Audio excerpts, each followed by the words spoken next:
Chapter 1 Worst Case Scenario. Silas shrugged off his lab coat, smoothing his black button-up shirt with a hand and hanging up the long white coat with another. Even after a long day in the lab, working with various toxins, he didn't seem affected in the slightest. His steely green eyes carried the same emotionless stare behind his black-framed glasses, and his toned, though slight, build still stood ramrod straight. As he left the university, he was greeted by passing students and professors. He gave them each a polite but curt nod, his strides long and almost vigorous. The fall air was a bit brisk, but refreshing to his nose. The university had quite an open concept design, and after walking down from the top floor labs, the first floor was nothing but large, arching pillars that held up the higher floors and let the rush of wind and nature in. It's getting dark. A bit early for that, he thought. Winter was coming, and daylight saving time had already passed, but it was still around only 4 o'clock.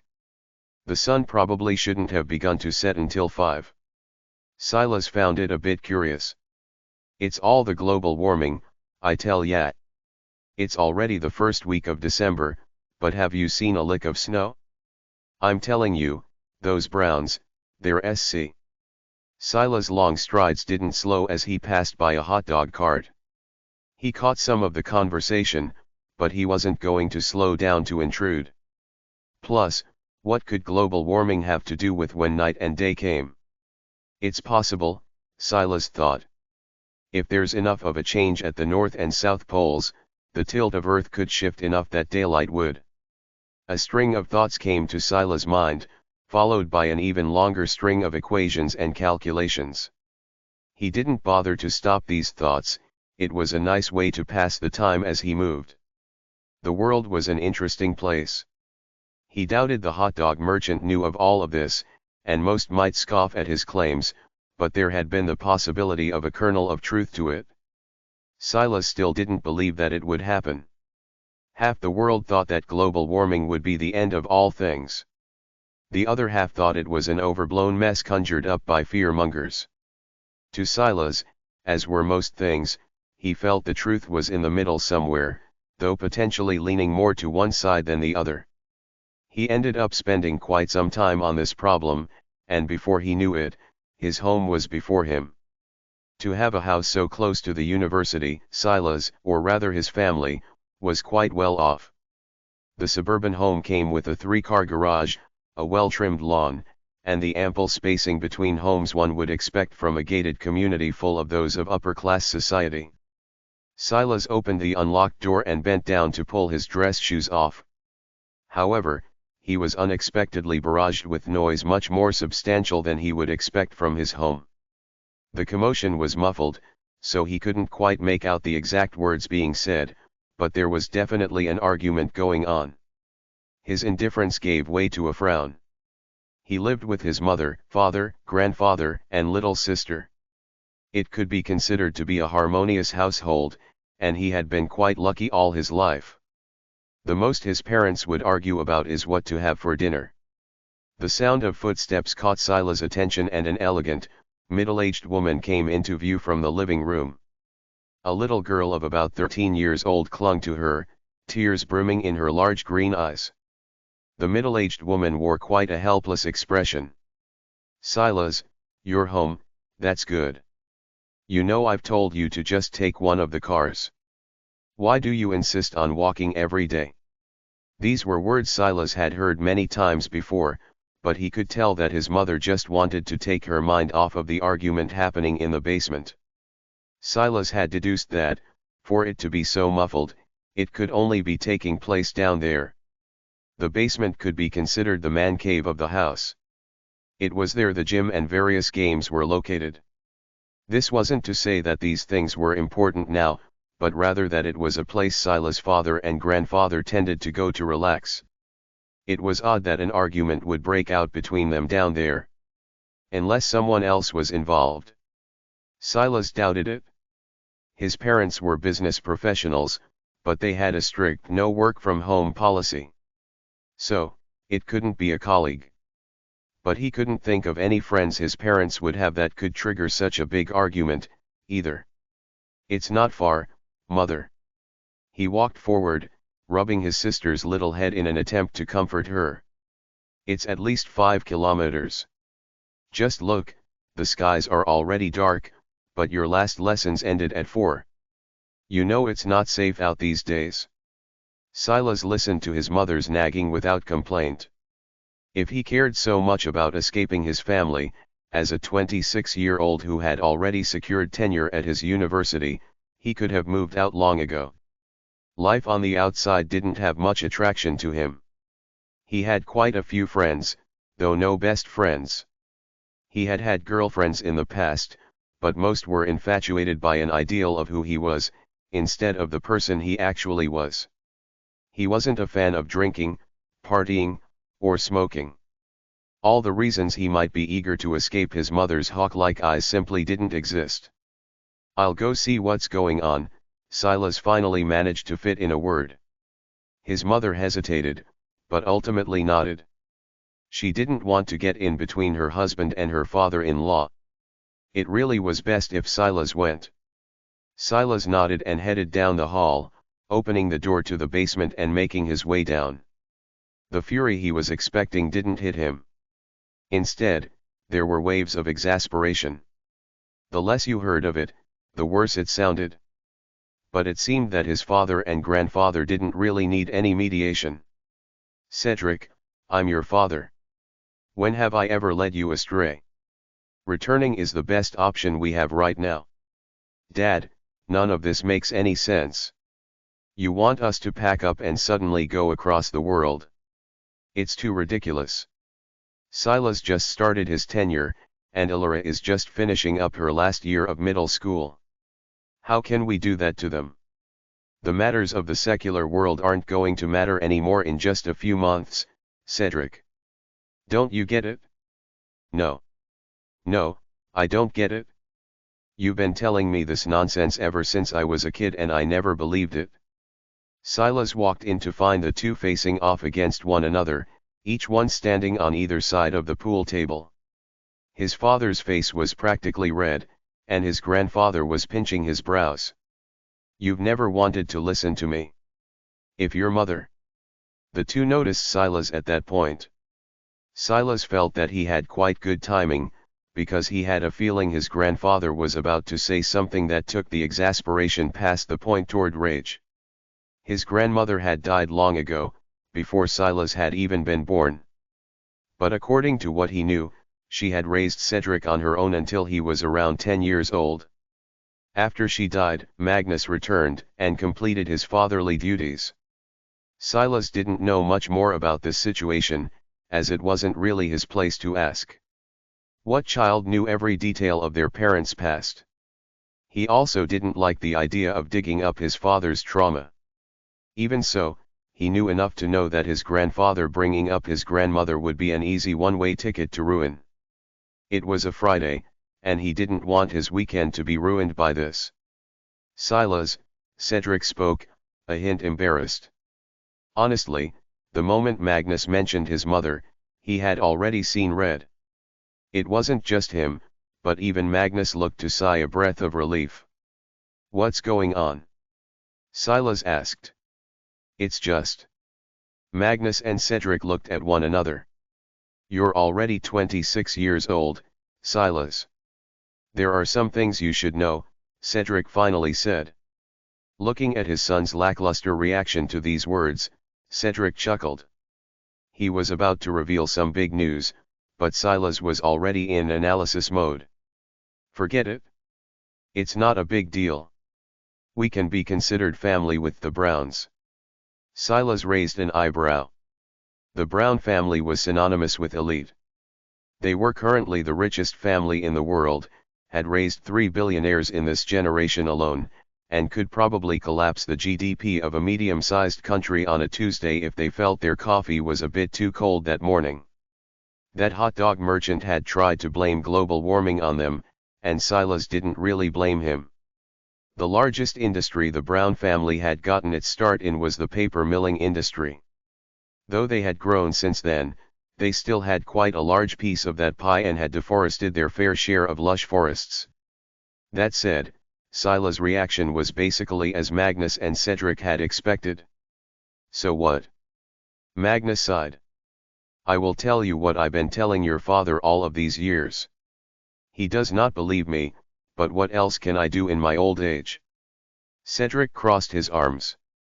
If this old man couldn't convince him, how was he going to convince his logic-brained son? Magnus seemed to realize this as well, but he simply gritted his teeth and continued. The most powerful families in the world aren't just there for show. There will always be things they know that the common people will not. Do you agree with this, Silas? I do. Silas nodded seriously. It was naive to believe otherwise. He didn't believe in Khan's original theorists, nor did he believe government loyalists. Much like most things, he believed the answer was in the middle somewhere. Good. Magnus nodded, feeling a bit hopeful. I will get right to the point. The world will enter a state of complete upheaval soon. Our best chance to survive is to return to the Brown family estate. What sort of upheaval? War? Silas asked. Yes, Magnus said quickly, causing Cedric to roll his eyes. He's trying to whitewash it? The old man believes that a cataclysmic, apocalyptic level event is coming. War might be just one of the many outcomes. Silas fell into silence. His grandfather had exhibited no signs of dementia. In fact, even now, he looked quite healthy. Magnus had ruddy bronzed skin, a bright head and beard of white, and he carried the same ramrod posture all men of their family had. Despite being in his early 70s, he had run a half marathon just 2 months ago. Dementia obviously didn't have outward signs, but Silas hadn't noticed anything out of the ordinary, and he interacted with his grandfather every day. That aside, his grandfather had never spoken of such ridiculous things before. It made him more inclined to believe him. Isn't there a simple way to check? Silas said after a moment. Cedric's triumphant smile became bitter, and Magnus' eyes lit up. Silas walked to the side and unplugged a laptop that was streaming a movie to the flat screen. It was stuck on a cartoon princess, so Silas assumed that his sister had been down here before the argument broke out. He walked back and placed the laptop down on the pool table in view of his father and grandfather. The most elite families in the world, I can think of quite a few, but just to check, we only really need to focus on 3. Let's go with the Browns, the Abadi family, and the Rouse family. All 3 of these families have high-profile members that have their flight histories tracked, and all 3 have publicly known estate addresses. Silas looked up at his grandfather. Is the address of the Browns the same as the publicly available one? He spun the laptop screen toward his grandfather. It displayed a location deep in the Appalachians. Yes, this is the location, Magnus nodded. Good. That means we can reasonably conclude that if there's an upswell of returnees, then many of these high-profile people will be returning home as well. Lucius Brown. Malachi Brown. Astrid Brown. These 3 were just the 3 billionaires that the Brown family had created in this generation. All of them were in their 40s and had forged a path in their own unique industries. Silas frowned. Cedric frowned. Magnus laughed. Silas opened up a new tab. Kale Abadi. Asher Abadi. Silas' frown deepened. Ragnar Rouse. Thorn Rouse. Draven Rouse. Each one, again and again, without fail, all had flight histories tracking them right to their estates and none afterward. All within the last week. Silas' fingers sprang across the keyboard as though he were playing the keys of a piano. They seemed to blur as he moved faster. He forgot his grandfather and father were even present as he opened up tab after tab. He said that he would stop at 3 families, but he didn't. He pored over every powerful family he could think of, an entire dozen of them before he was satisfied. He even checked some of the more minor ones he didn't think were that special compared to the rest, and it hadn't changed a thing. Silas almost slammed the laptop shut. I do not know how true grandfather's words are, but we need to go. Worst case scenario, we return on Monday. Cedric's expression was solemn. He looked toward his father, but Magnus had stopped gloating, almost as though Silas had just convinced him as well. That night, Silas lay in silence, looking up at the bland ceiling of his room. Is this excitement? He couldn't remember the last time he had felt that. Even all the rare snakes he worked with, snakes that could kill an elephant with a bite, didn't get his heart rate racing like this. The world just felt boring to him. Sometimes, he wished he was a religious person just so that he could feel assured that something bigger was waiting out there. This just might be that. Silas looked over as his room door creaked open. A little munchkin dressed in a pink nightgown that almost dragged across the floor peeked her head in. Silas smiled lightly. It seemed that the crying fit Illyra had gotten into earlier today made her not want to sleep alone. Fine, but you're getting too big for this, you know. Illyra pouted her lips and scurried into his bed anyway. She dove into his covers and claimed a half of his bed, ignoring him as though he wasn't even there. This seemed to calm Silas somewhat, and he felt that sleep wasn't so far off after all. Silas, am I going to see my friends again? Maybe, he replied after some pause. Humph, Mom and Dad said definitely. I knew they were lying. Silas smiled bitterly. It seemed he might get scolded again for that one.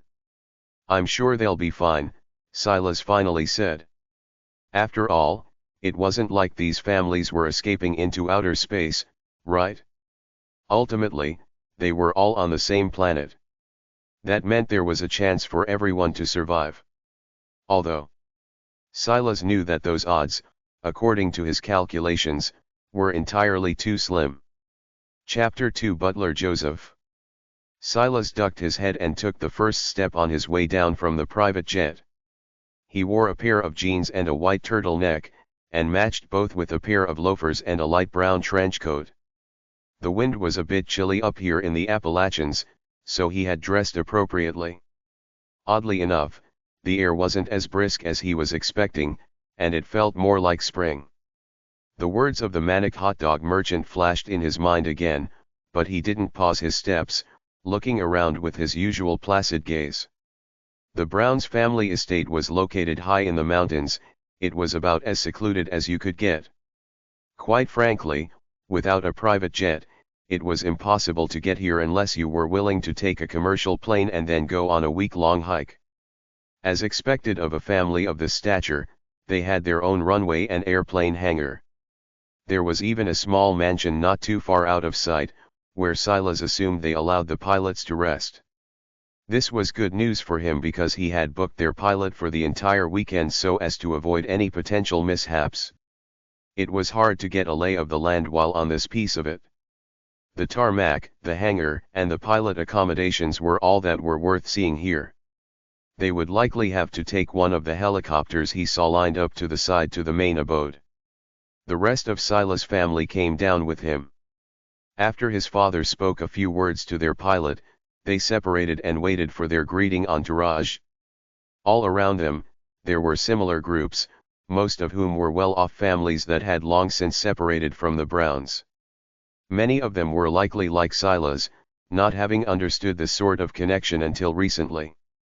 The number is quite a few, Silas thought to himself. He counted nearly 50, and those were just the few that had arrived at a similar time to his own family. Silas looked over to find a butler headed over with swift steps.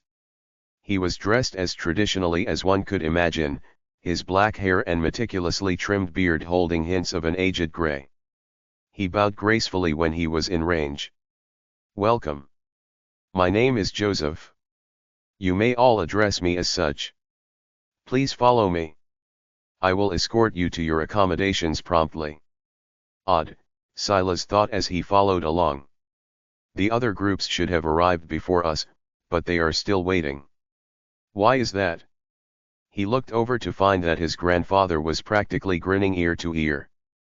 He managed to restrain himself eventually, but Silas took note of it. The family entered a helicopter and were soon in the air again. Not even a dozen minutes later, they landed on the roof of just one of the many properties Silas could see from below. His sister couldn't see on her own, so she had insisted on sitting on his lap. If not for the decorum everyone else was showing, she would have pressed her chubby little cheeks against the windows just to get a clearer look. This home beneath us now will be your living quarters. There are 5 bedrooms and bathrooms, an outdoor bathhouse with sauna and pool included, along with an ample living area in the backyard. Should you have any specifications on what you would like the backyard to include, please inform me and I will have the construction workers and architects get started on a plan right away. Butler Joseph continued to lead them through the house, explaining a great many things, but Silas was still stuck on his first few sentences. Get an architect to start up a plan immediately? Their intention is truly to accommodate us all for an extended period. Indefinitely, potentially. We've missed brunch, and I have yet to understand the particularities of your family. But I have taken it upon myself to schedule lunch at 1300 hours. As a last point of emphasis, there are many questions that I am not qualified to answer, so please understand my position. I have been told that come tomorrow evening, everything will be properly addressed. With that, Butler Joseph bowed once more and swiftly headed to the servants' quarters, likely to continue preparing lunch. The tour was so comprehensive that there truly weren't any questions to ask other than the ones that burned at their souls. However, after Joseph's final words, they could only look at one another with somewhat blank expressions. It seemed that everything would have to wait for tomorrow evening. The day passed by swiftly. Normally, Silas would be a bit agitated. He had a meticulousness about him that many couldn't understand. He liked to dress well, he liked to keep his things tidy, and he was always punctual and direct. The fact that this meeting would take place Sunday evening, when he had lectures scheduled on Monday, didn't leave him much room to maneuver unless he had the pilot take off in the middle of the night. However, he had surprisingly had very few thoughts of anxiety related to this matter. His mind was entirely focused on the coming meeting, and then the hour finally came. Holding onto his little sister's hand, Silas followed along the outdoor trail Joseph led them all down. Though he described it in this way, the dirt road was so well maintained that it might as well have been pavement instead. It seemed the only reason it wasn't was in order to keep the ambience of nature intact. There were many other groups of families walking down these paths and coming out from their own homes, similar to them. The atmosphere was both polite and slightly rigid. Everyone knew that they were all related distantly by blood, but it was difficult to feel that sort of closeness. With the meeting so close, there were also other things on their minds as well. Chapter 3 Turncoats. Silas had been thinking about a great many things in the last day, and he felt that he had cobbled together some puzzle pieces. For one, just to make it here, one had to have a certain status, or at the very least be willing to take such a risk. A single flight hour for a pilot costed thousands. Even if you were near the estate, relatively speaking, you'd easily be 5 figures down the drain for this single trip at best. No normal family could charter a plane on a whim like this. That was just the first filter, though. The second filter, and arguably the more important one, was daring to come in the first place. Objectively speaking, his grandfather's words were ridiculous. An apocalyptic event? Only known by the truest elites of the world? Next thing the old man would be saying was that the Illuminati was real too. However, even though it sounded ridiculous, there were countless methods of checking the veracity of the claim. Silas' method was just one. If you knew what you were looking for, Silas could think of at least half a dozen other viable methods. There might be some among the families that came today who were just looking to come up in the world. Maybe they thought the Browns would provide them an opportunity to soar beyond their current station. In Silas' opinion, these people should be the minority. The rest were similar to himself, sharp-eyed and looking to satiate their curiosity. The families were led into a large dining hall, each assigned to their own tables. Separated again, Silas noted. It was subtle, but there seemed to be a conscious effort to make it difficult for these various small families to interact with one another and start asking questions. Silas didn't believe there was anything sinister about it, at least not yet. It was more likely to be a form of crowd control. A full 3-course meal was served and the dining hall was filled with sounds of quiet chatter. Silas' eyes landed on a few figures at the head tables, 3 in particular that he recognized instantly. Lucius Brown, Malachi Brown, and Astrid Brown, 2 men and a woman, each unique in their own way. They all shared one long table, facing the dining room as though this was the Renaissance era and they were kings and queens. Oddly enough, they seemed to have no intention of addressing everyone. In a situation where everyone was meticulously following etiquette, this action, or inaction rather, stuck out like a sore thumb. Dessert was served, a nice light and airy cheesecake drizzled with strawberry jam. It looked delicious, though Silas didn't eat it. He tended to stay away from sugar. He found that his body was a bit too sensitive to it. His little sister, though, happily stole away his piece. He really didn't know where this little munchkin found the room in that bite-sized body of hers. Someone stood from their seat. Silas didn't need to look to know who it was. He had been focused on these people for the entire night. The moment his ears twitched, he knew it had to be Astrid. Astrid was about the same age as Silas' mother, and their looks were so similar that they could easily pass as sisters. They were 2 women in their mid-40s that looked to be in their early 30s instead. Their style of dress was simple and elegant, and their choice in jewelry was muted and not very bombastic. Astrid wore a black gown that managed to not carry the gloominess one might expect. A pearl necklace graced her slender neck, and her hair carried quite a bit of volume, almost as though she had hosed it down with hairspray, and yet it didn't carry the expected stiffness as it loosely flowed to her shoulders. She was beautiful, but her brows carried an undisguised authority. There was a saying that most of the richest women in the world were widows or divorcees, but Astrid was neither, never having been married. She had every right to stand shoulder to shoulder with Lucius and Malachi. The 2 even seemed to defer to her somewhat. Not defer, Silas thought to himself. More like they are content to let her take the lead. They see one another as equals. What an interesting dynamic. What are they competing for that such a hierarchy is necessary? I know you all have many questions, so I will speak once for all of you. Though these words sound arrogant, the family needs you all to understand that the current ways of the world cannot continue as presently constructed. In the future, we will not all be equals. What you have must be earned, and only what you've earned, can you use. Astrid's gaze swept through the dining hall. She was setting the tone and her authority made it difficult for anyone to even think of refuting her. Earth has undergone 6 extinction-level events over the course of its history. The Ordovician extinction. The Devonian extinction. The Permian-Triassic extinction. The Triassic-Jurassic extinction. The Cretaceous-Paleogene extinction. The Holocene extinction. Many frowned when they heard this. They were all educated people. They had heard of these extinction events in passing, though not many had heard of them in so many words. But those that had felt odd that they were being grouped together like this. The Holocene extinction, for example, was an extinction event currently ongoing, caused at the hands of humans and their impact on Earth's wildlife. Why mention these things? Your textbooks have told you that these extinction events were caused by various things. Volcanoes, ice ages, asteroids, countless horrible things. However, I am here to tell you today that this is all nonsense. Every one of these extinction events, even the so-called ongoing one, have all been caused by one single matter. The summoned Ascension. Astrid's expression became solemn.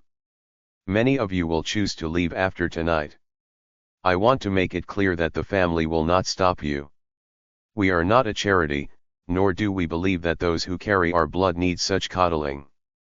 Once you step out of that door, there is no return. Whatever happens afterward will have nothing to do with us. We have no patience for turncoats. Chapter 4 Steel. Silas watched all of this silently. She's quite a good speaker. She mentioned something as fanciful as a summoned ascension, and then she rooted it right back in reality. Somehow it sounds less ridiculous when she puts it like that. Now I assume she'll go back to explaining what a summoned ascension is. The summoned ascension is a multiverse-level event. It is an opportunity for Earth to enter the world stage, the true world stage. The first opportunity was over 400 million years ago, and it ended in failure. The sixth opportunity, during the era of the United States of America, China, and Russia, was the closest that we've gotten to success, but we were ripped apart by internal strife. You've read books about the matters of culture and race, and how heavy a part they played in our history. What you don't know is that even when our lives were on the line, nothing changed. Silas' gaze suddenly turned sharp as he sat forward. These were simple words, but they practically hit him like a truck. Hundreds of years ago, the most powerful nations in the world were eradicated due to an all-out nuclear war. America, China, Russia, Britain, they all had their centers of power crushed. Although they were in the Appalachians now, this country was no longer called America. Instead, it was called the United Coalition of Terra Nova. These names were purposely decided upon to exude a similar air to the countries they replaced, almost as a silent salute to the lives lost and a reminder to never go down that path again. Even to today, when society had basically caught back up to the pre-nuclear fallout days, no country owned any nuclear warheads. Well, at least not publicly. This, though, was just the beginning. In this age, race wasn't truly a thing. If you looked around, most people were quite ethnically ambiguous. If Silas was picked up and dropped into the era before the sixth extinction event, looking at him, it would be difficult to tell if he was Eastern European, Middle Eastern, Hispanic, or maybe even a mixed-race descendant of some sort. This was the same for everyone. His parents, his little sister, his grandfather, Astrid, or even the other invitees. All of this was publicly available information, the kind of open secret you didn't even think about while walking through the streets every day, but Astrid's words just now, they made his heart start racing so long after it had finally calmed down. If after the sixth extinction event, Earth failed again, this time due to internal strife caused by cultural and racial differences, what better way to deal with that than to try to make everyone of one culture and one race? There was even now a universal language across all of Earth. It was a valiant effort, but humans were truly disgusting creatures. Without race, it became a matter of class. Wasn't the perfect example right here? The powerful families were gathering up now, and Astrid had mentioned bloodline once already. What about the poor? What about the people who didn't have a trillionaire-class family to suddenly call them back home? This will be our seventh attempt to ascend. There is much on the line, but I will keep this short. Every world only has 9 attempts to ascend. After failure on the 9th attempt, it will lose its right to sovereignty and will be passed on to the other overlords of their galactic region. Second, those of you informed about the past extinction events understand that we are quite lucky. Not all dominant species manage to survive an event. Many creatures of the past are no longer with us, the dinosaurs being the first that likely comes to your minds. The human race managed to make it through one extinction event, but it is impossible to guarantee that we can make it through another. Astrid waved a hand and the dining room's lights dimmed somewhat as a projector began to fall to her back. Right now, all of you only have my words, and as I've said, I'm not here to coddle you all. But I do believe that it is only fair that you all get to witness exactly what me and my cousins have before you make your decision. The projector clicked into place and an image fired onto it. No, it wasn't an image, but it was a box, a bronze box that appeared, hovered, and rotated in space. Silas frowned. He looked up at the ceiling and checked for wires, then he went through all the magic tricks in the book to try to find the catch, but nothing came to him. This box is known as a city stele. Most accurately, a bronze city stele. It can be said that it's because our ancestor managed to survive the sixth extinction that we have this in our possession. In fact, this bronze city stele is without a doubt the most valuable possession of the Brown family. All of you, touch it. The lights returned to normal, and the projector slid back up. Astrid pressed a hand against the bronze city stele and it shot across the dining room to the first table. The weight was agonizing. Silas had to sit there patiently, watching as one gaze after another lit up like a raging inferno. His leg began to move up and down, moving so fast that by the time the bronze city stele got to their table, his breathing was a bit rushed. Even so, he controlled himself, watching as his little sister eagerly leapt at it first, then his mother, then his father. Silas, Silas, Illyra pulled at his sleeve. It's so cool. It went like boom, then flash, and then all these words and letters appeared in my head like I was dreaming, but I wasn't dreaming. For the first time, Silas completely ignored his little sister. His grandfather smiled, pushing the floating cube toward him without even taking a glance at it himself. His gaze carrying a hint of pleasure and a knowing look. Silas reached forward and touched the cube, his mind going blank. No, it was like his mind and his body had been split in two, his mind seeing things that his body wasn't. Somehow, he was certain that whatever this was couldn't be seen by his eyes, but was rather his mind's eye instead. Like Illyra said, it felt like he was dreaming. And then the words came. Bronze City Stele. Status, dormant. Village name, unnamed. Territory level, rudimentary village. Territory diameter, 100 meters. Residents, 0/100. Soldiers, 0/10. Popularity, 0/0. Subsidiary village limit, 2. Territory stats, basic amenities plus 5%, basic limits plus 100%. Silas was in complete awe. There was simply no technology on this level anywhere. Even VR gaming was still stuck in a projected image era. It was nowhere close to being able to send something right into your brain. There was some improvement on the front of being able to use computer chips to replace eyesight, but there was simply nothing like this. Basic amenities? Basic limits? What is that? Silas' desire to understand everything was blazing like a bonfire. His curiosity was practically eating him alive. What he didn't expect was to get an answer.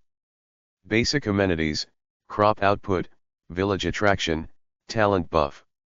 Basic limits, territory diameter, residents, soldiers, subsidiary village limit. Silas was stunned into silence, not by the response, but rather by what the response meant. It read my mind and then responded in kind. How is that possible? He already knew from that moment, that he wouldn't be returning home. Chapter 5 Token Gestures. The moon was full that night, tinged with a slight hint of blue that gave it an ethereal beauty. Silas marveled at it, feeling that it held a different sort of significance today. It was no longer just a rock in the skies, a piece of earth stripped away and tied by gravity. Instead, it felt more like a stepping stone, or maybe even a distraction, obscuring what was beyond with its gorgeous light. Silas felt someone sit by him. The stone bench had more than enough room, though it was odd that someone would be up so late at night. It was well past midnight. He usually liked to get to sleep on quite a strict schedule so that he could wake up early in the morning. People neglected sleep too often, when it was probably the most powerful super serum in existence. But since he couldn't sleep either, who was to say that others wouldn't feel the same? Grandfather, Silas said lightly. Magnus smiled. By now, he was used to his grandson's stiff form of address. He knew Silas' heart better than almost anyone else, so he wouldn't be caught up by such trivial things. What are you thinking about, Silas? Silas never took his eyes off of the moon. It wasn't that he couldn't answer, but that the answer would be too long, and ultimately wouldn't get to the gist of what his grandfather wanted to talk about. You've known for a long time, was what Silas eventually said. Magnus sighed. It sounded aged and weary, and it was probably the first time his grandfather had truly exuded the presence of his age. The fathers of Lucius, Malachi, and Astrid, they are my brothers. Compared to the other families brought here, it could be said that we are the closest to the main family in blood. Your father, he should have been the fourth among them. He, too, should have had the title of Grimblade. Grimblade? Silas asked. Yes. This is the name of our lineage. In order to better blend in with modern society, we changed our name to Brown. This is probably something that they will tell you in the coming days, but they already dumped enough on you. Silas nodded slowly. Truth be told, this was much easier to accept now. If his grandfather had told him a few days ago, he might have tried to check him into a hospital. Grimblade. It was a rustic name, and the emotion it gave off could only be taken one of two ways. Either you would feel that it was the fantasy of a 5-year-old boy, or it was overbearing and valiant. Silas was neutral. All those years ago. It was my fault. I had a child with your grandmother, a woman that my father did not approve of. I withstood a great amount of pressure and slaved for the family to make up for this mistake. Magnus shook his head. Ultimately, the result was me abandoning your father for 10 years, and not being there when your grandmother died. Silas looked toward his grandfather's side profile. He had never seen Magnus cry before. Even now, the latter's words were steady and even, but the tears continued to stream down his face in an uncontrollable flow. To cancer. Imagine that, my woman, the love of my life, died to such a vile, detestable thing when her man came from the most powerful family in this world, when in just a few decades, such a disease could be cured with just a wave of the hand. Silas knew that his grandfather must be referring to this coming. Summoned Ascension, they called it. Their world didn't have a cure for cancer, but this world seemed to. Magnus shook his head again. When I got word of your grandmother's death, I abandoned the family and my birthright. My father forbade me from bringing Cedric back to the family, so we could only forge out on our own. And you feel no resentment? Silas asked. Ha! Magnus laughed, his chuckle carrying a hint of darkness. Who would I resent? That man has long since died and I didn't even attend his funeral. Even if I did hold some resentment, this family deserves a chance to survive. Why would I let my own pettiness get in the way when the culprit is gone? Silas didn't respond, carefully listening to his grandfather's words. These matters had been on his chest for a long time, but no one would believe him.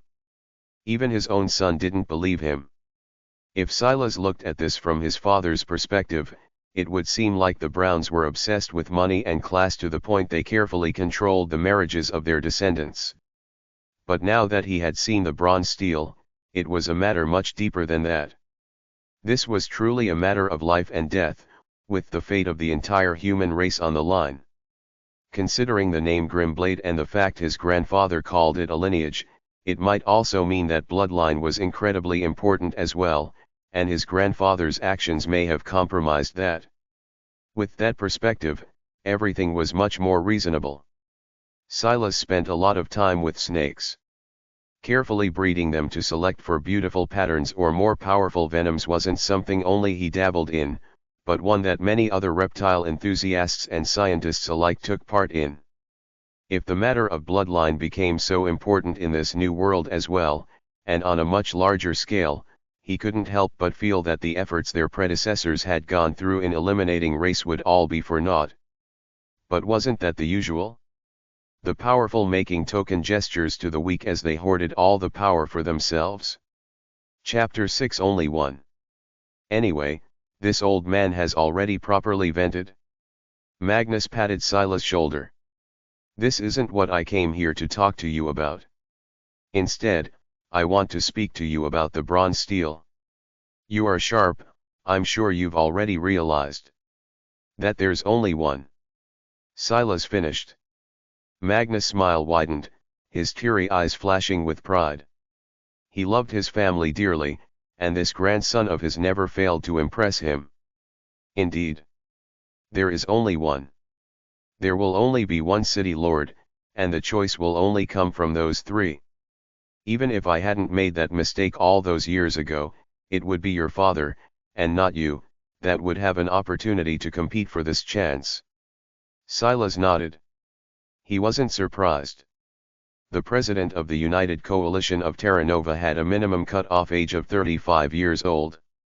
According to the science, Silas' brain had only recently stopped growing, and he didn't have nearly enough life experience yet. Plus, while he was a tenured professor at such a tender age, what was that compared to 3 billionaires? If the Browns only had one city steel, and they were going to put their hopes in someone, even if it wasn't someone of the immediate family, it definitely wouldn't be someone as young as Silas. Magnus chuckled. He knew that his grandson had a great deal of self-pride, it was reflected in the way he was so strict with himself and in his discipline. But he was also logical to a fault. He wouldn't be mad about something like this even though Magnus knew Silas only had one thought in his mind right now. I'm definitely the best choice. I can tell you what the plans of the family are in advance and you can make the choice for yourself. If you go off on your own, though, I'm sure you can understand the consequences.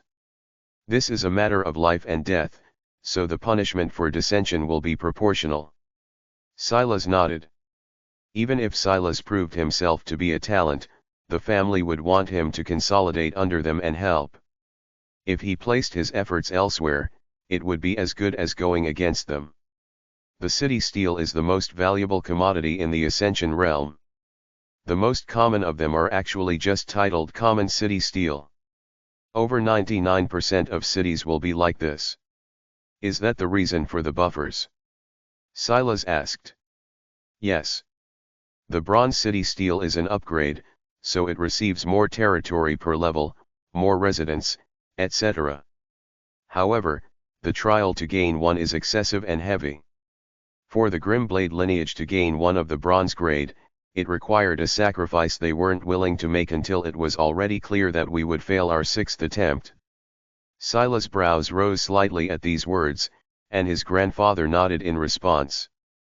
We lost thousands of warriors and the lineage was almost completely wiped out, but it was only worth it because the extinction event was coming, anyway. It was either we took the risk, or we would be buried. From these words, and for this level of sacrifice, it was obvious that the Browns, or the Grimblades, rather, could never give the city steel to a relative outsider like Silas. They had given up too much. Soon, the summoned ascension will begin, and this will be a period the family uses to evaluate which of the three will be most suited to becoming city lord. This period is also important because the location of your city is as important as anything else. The world changes. Silas asked.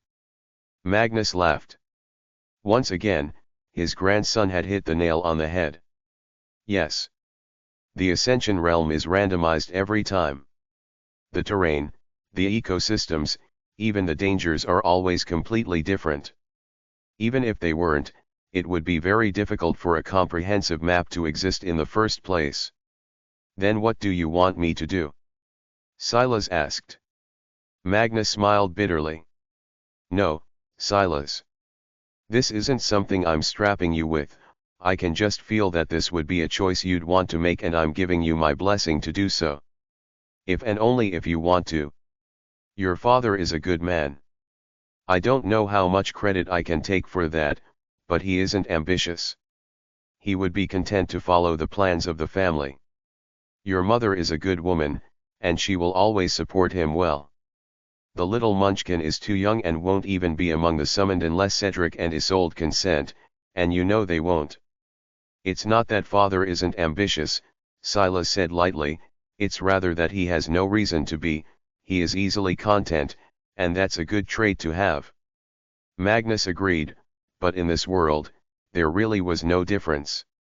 If Cedric needed a trigger to become ambitious, by that point, it would already be too late. Either way, what I'm trying to say, Silas, is that I am too old, and your parents don't have the necessary character. Although age will become far less of a factor very soon, by that point, much of the outcome will be decided and it will no longer be my turn to decide things. You need to take this upcoming buffer period to figure out what you want to do. Silas listened intently, and he and his grandfather spoke deep into the night. Chapter 7 Even If I Die. The days passed swiftly.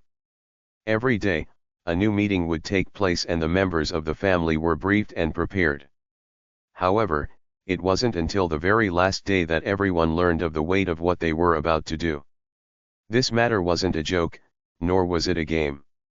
It was one of the final opportunities they had to save planet Earth, and the risk was proportional. In these days, the family didn't train them. It was useless. What progress could someone with no fighting experience make in a mere week or so? Even Silas knew that this was a great weakness of his.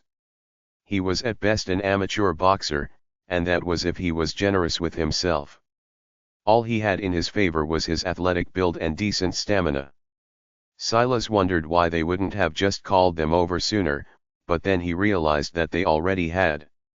They had spared as much resources as they were willing to on the matter. They, the members of the Grimbloods branch families, were mostly ill-prepared, but was the same true of Lucius, Malachi, and Astrid? What of their direct subordinates? This was a clear dividing line. Calling them back was for nothing more than bolstering their administration with those intelligent enough to know to return. Tonight, Lucius Grimblade began, you will be given two choices. The first choice will be to enter the ether plane, and the second will be to remain here. If you pick the first, you will be thrown into a trial world, one where you're ill-prepared and have a better than 90% chance of dying. If you choose the second, you will be giving up on this chance and will have another option down the line to subordinate yourselves to a city lord. The Grimblade family will not make this choice for you. Regardless of what choice you make, we will be of one family and of one mind. These are the last matters we need to explain to you. As for the rest, once the ascension begins, everything else will fall into place. You are dismissed. Lucius' words were much more forceful than Astrid's and he often spoke like a strict sergeant. His words were already laced enough with his intentions that he didn't need to make anything else clear. It was obvious the Grimblade family wanted them to choose the second option. Silas lay in bed, staring up at the ceiling. He subconsciously looked at his phone, checking the string of missed calls and unopened emails that would have usually filled him to the brim with anxiety. But right now, he was calm. Even though he had lied to his parents, to his little sister, even if he knew that death likely waited for him on the other side, he was calm. For the first time in his life, he was going to make the stupid, illogical decision. He had no combat experience, no hidden ace, nothing but the fragile brain squishing about in his skull.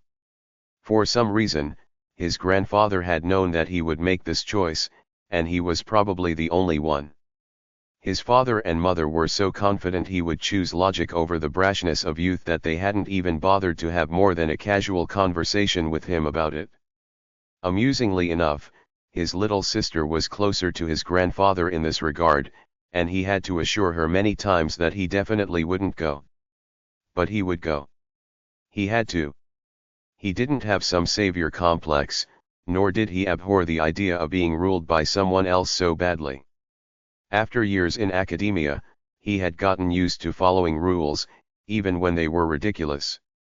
He had the discipline of a soldier. No. The real reason he was going was simply because he wanted to, because the idea filled him with excitement and pumped his cool blood with the heat a young man his age should have. Tick. Tick. The clock on the wall seemed to slow before a blinding blue light rushed over the whole of Earth. If one observed the change from the moon, it would look as though a laser beam had suddenly collided with them, enveloping their entire world. And then the words appeared in his mind once again. Experiencing it for the second time, it felt so surreal. It was definitely only in his head, and yet with his eyes open, it felt like it had been inlaid into reality. Summon Ascension initiating. Summoned, Silas Grimblade. Enter trial Ascension. Yes, no. Silas lip curled. They made it sound so nice. Usually, a trial was supposed to be the easier version, the one where the training wheels would be on. But this was the exact opposite. In the trial Ascension, the world would be stripped of all basic amenities, akin to Earth long before modern day. After this trial Ascension was concluded, many helpful things would be added, such as system cities, where things could be conveniently bought and traded. These were all differences drilled into his head by the Grimblades, likely to ensure that he wouldn't make the choice he was about to make. Silas smiled. Even if I die, I'm sure I'll see something interesting first. Yes. Silas vanished, but Earth remained frozen in time, a state it would remain in until the trial Ascension was complete. Chapter 8 Stat Screen. Silas appeared in a world of white. He didn't panic, as he knew exactly what this space was. Although the training Ascension had no training wheels, it didn't throw you out like bait to the sharks either. He knew his choice was stupid, but he also wasn't kicked in the head. If this chance didn't exist, regardless of how excited he was by the prospect, he wouldn't have come. A screen flashed before him. Name, Silas Grimblade. Species, human, F. Affiliation, Grimblade lineage. Class, empty. Level, 0. Titles. Physical, 7. Strength, 5. Constitution, 5. Dexterity, 10. Speed, 8. Mental, 6. Intelligence, 5. Wisdom, 10. Charisma, 2. Will, 10. Luck, 1.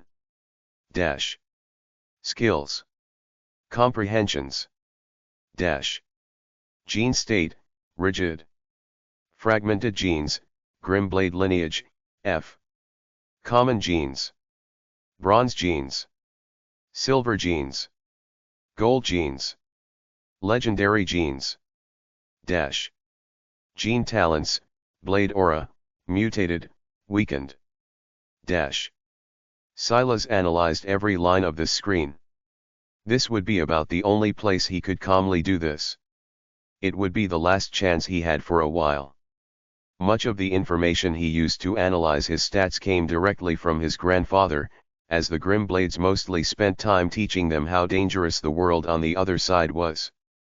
For one, the stats of this Ascension realm weren't an objective metric of strength, but were rather relative stats. 10 represented the pinnacle of humanity and 1 represented the bottom of the barrel. Essentially, any stat Silas had a 10 in placed him in the 99th percentile. On average, you'd fall about 10 percentile points down for every loss of 1.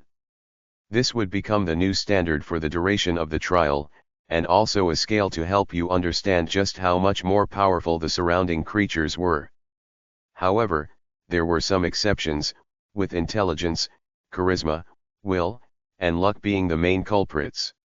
According to his grandfather, these were the only objective stats.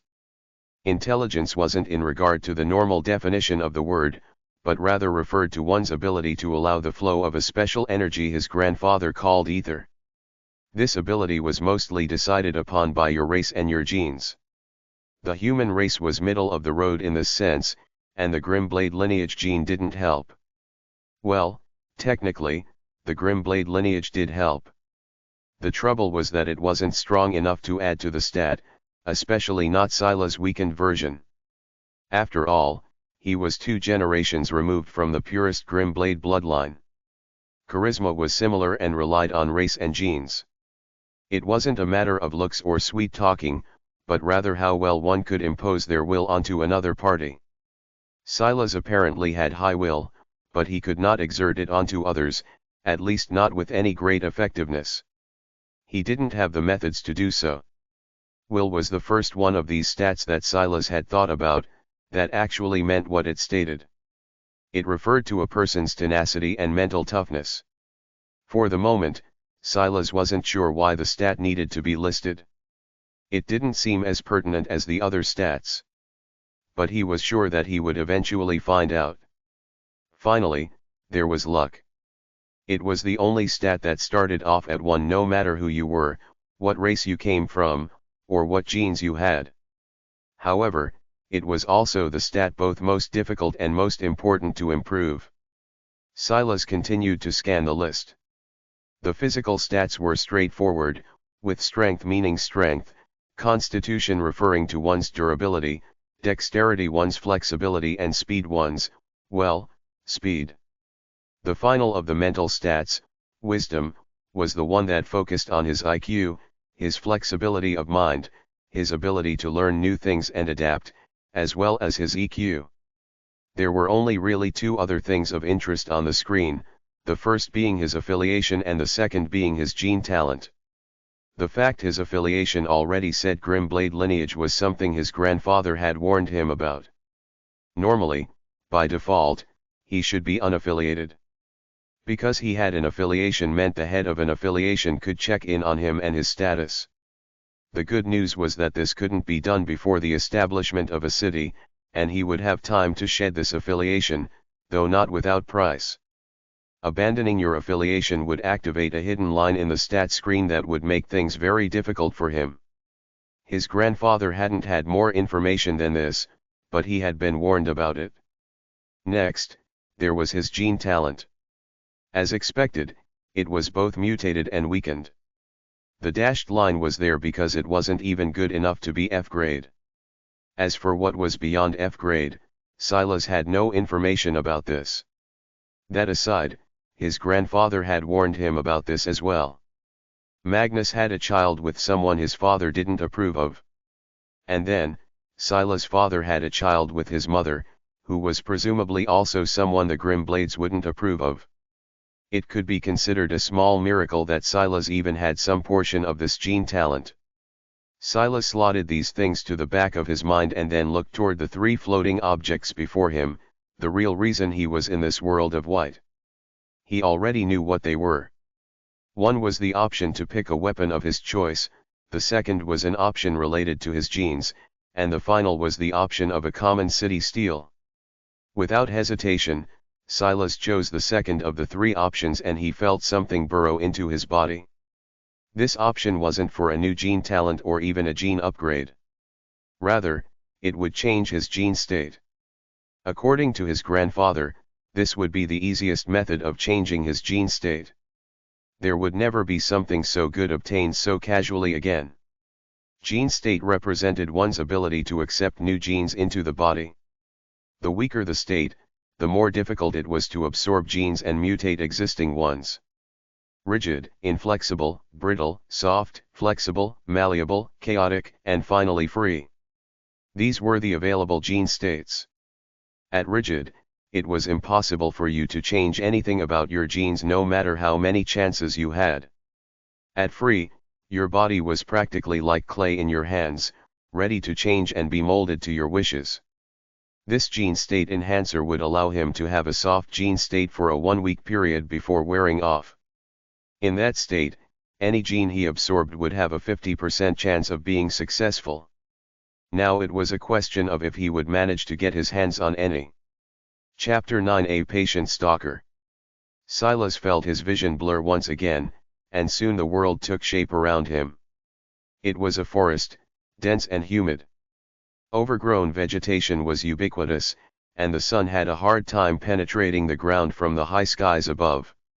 Silas took this in with no small bit of satisfaction. If he had spawned in an area without cover, his odds of dying would be much higher. He looked down at himself and found that he was wearing a cheap set of light brown clothing, made of a thin cotton.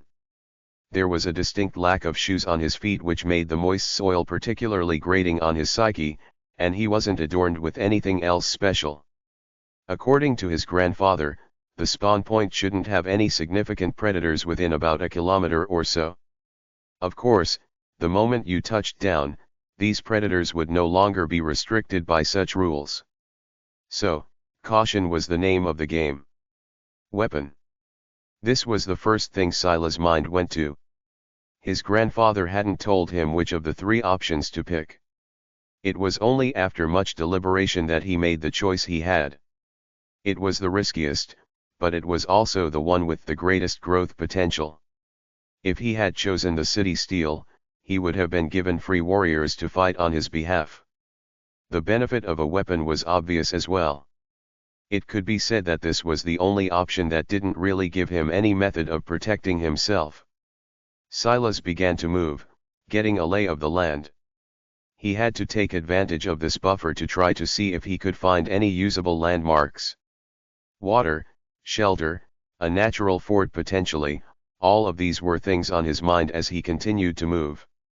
In addition, though, he was also paying attention to potential markers that denoted territory.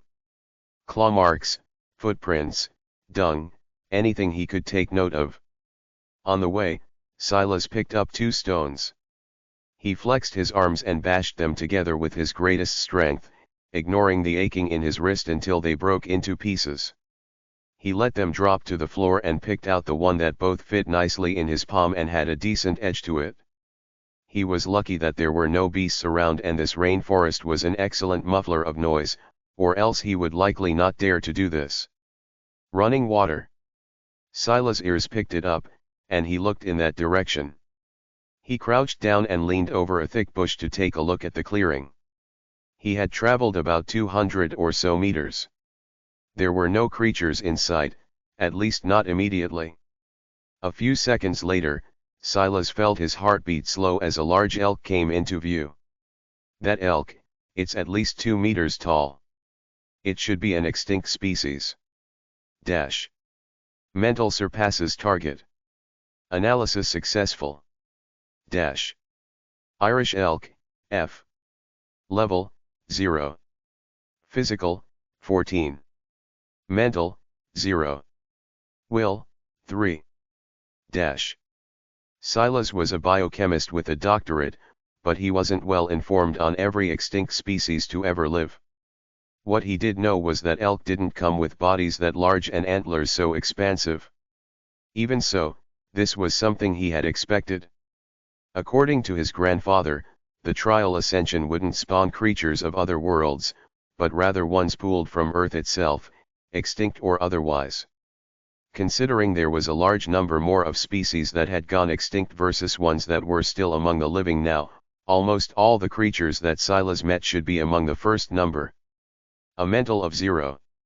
Silas remained hidden and continued to observe.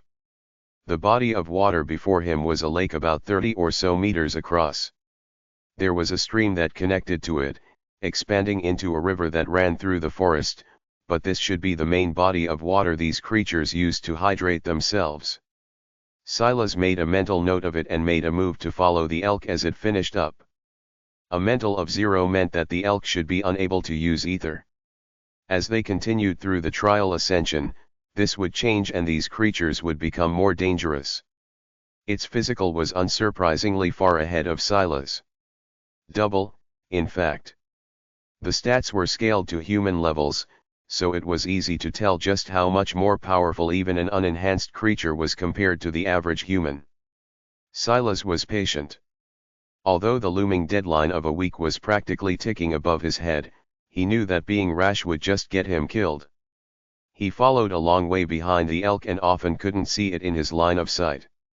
He focused instead on its hoofprints, maintaining caution as his #1 priority. Elks were creatures he vaguely understood. Since this one was a male, it would likely sleep alone. All he had to do was wait for the opportunity and hope another creature didn't interfere with him. Luckily, it seemed that this elk had a strong dominion over the immediate area. It meandered about, eating vegetation here and there, marking its territory with its dung from time to time, and all around asserting itself. Silas should have been bored to death. Having been born and raised in a world of smartphones and social media, following a creature without cognition strong enough for even the system to register should have been draining. Even so, in a place where slacking off even once could cost him his life, he somehow managed to remain completely focused. Not only did he follow the elk as it moved about, he kept a constant vigilance of his surroundings, even carefully avoiding any creatures unlucky enough to appear close enough to the elk. The hours ticked by and his patience never wavered, even as the sun began to set and darkness descended. Title unlocked. Title, A Patient Stalker. You have displayed astonishing will and tenacity. +1 will. +1 dexterity. +10% success in absorbing related genes. Chapter 10 No Room for Error. Name, Silas Grimblade. Species, Human, F. Physical, 7. Strength, 5. Constitution, 5. Dexterity, 11. Speed, 8. Mental, 6. Intelligence, 5. Wisdom, 10. Charisma, 2. Will, 11. Luck, 1. Silas' eyes narrowed when he saw the notification alerting his mind. He felt that it would be a bit dangerous if this happened in a situation where he needed hyper-concentration, but he could only make do for now. The title system was something else his grandfather had told him about. In general, a title's rareness could be decided by the kind of boosts it gave. The fact that this one could even increase the odds of absorbing genes, even if it was only genes of a specific type, meant that it was on the rarer side. Interestingly enough, titles that gave boosts to hidden stats like dexterity rather than overall stats like physical or mental were on the more common side of things. The fact that this title checked both boxes told Silas that he would have to weigh several things in the future. He found it odd that titles didn't come with grades like much everything else seemed to, but he took it in stride. After all, he had other things to focus on right now. Night fell, but by dusk, the elk had already found a region to sleep. This is odd, Silas thought to himself. The sleeping pattern was too human. Most animals didn't fall into a normal human-like sleep pattern. Silas wasn't sure of the exact sleep pattern of elks, but he felt that the fact it was going to rest at this time was peculiar. Even after the elk had fallen asleep, Silas continued to wait. After about a quarter hour, he noticed something interesting. An energy fell down from the skies and matched the steady breathing rhythm of the elk. Ether, Silas concluded as he put two and two together. He wasn't being schemed against by this elk, its intelligence was that of a normal animal. It was impossible for it to lure him into a trap. Rather, it seemed that this system might have forced these beasts into uncharacteristic routines so that they could be evolved over time while they slept. This way, every day, they would grow stronger. Now or never. Silas never hesitated when he made a decision, especially not one with such high stakes. The elk had done all the heavy lifting for him. This region was about as secluded as you could get in this dense forest. If he waited for the elk to evolve first, he didn't know if his plan would work. In the depths of the night, it was almost impossible to see. The sun could hardly penetrate the thick foliage in the day, let alone the moon now. However, the gentle rain of ether, though subtle, was just enough for Silas to know where he was going. That, and the fact he had carefully scouted out this region in the day as well, prepared him for this eventuality. He burst into action and appeared behind the elk. He guessed that even if he made some noise, the likelihood that the elk would awaken mid-evolution was next to nil. Even so, he remained as stealthy as he could, rushing in from the back of the sleeping creature. At that moment, something inside him stirred. It was something that he had stealthily tested throughout the day, his blade origin talent. The stone he held in his hand gained a subtle twinge of something special as he leapt onto the back of the elk and swung for its skull at the same time. The sound of bone splintering echoed. Dexterity was a stat that decided not just one's flexibility, but also how effectively one could use their strength and speed. The antlers of the elk were large, and they provided great cover. However, even while swinging with all his might, Silas Stone managed to find a way through just the slightest gap, driving down with a strong force. The pulse of pain woke the elk. A cry that sounded like a mix between a cow's moo and a whale's roar echoed out. Silas frowned. His plan was to end it in a single strike. His blade aura might be weaker than a true-blooded Grimblood's should be, and his weapon might be hardly considered a weapon at all, but it should have been enough.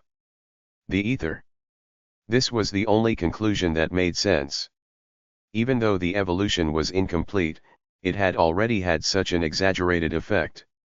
Silas tightly bound his thighs to the back of the elk and held onto one of its branching antlers with his free hand. Using the latter as leverage, he raised his hand axe into the skies and drove it down again. At that moment, he felt an unprecedented calm. Even when he thought about having to kill a living, breathing animal with a weapon as crude as a hand axe, he didn't flinch away from it. He simply felt that it was a necessity. There was no need to question it. The elk rushed up, its will for survival burning bright, and yet it was too disoriented and foolish to understand where the danger was. Its body flared with an unknown energy, and all it knew was that there was pain coming from its head.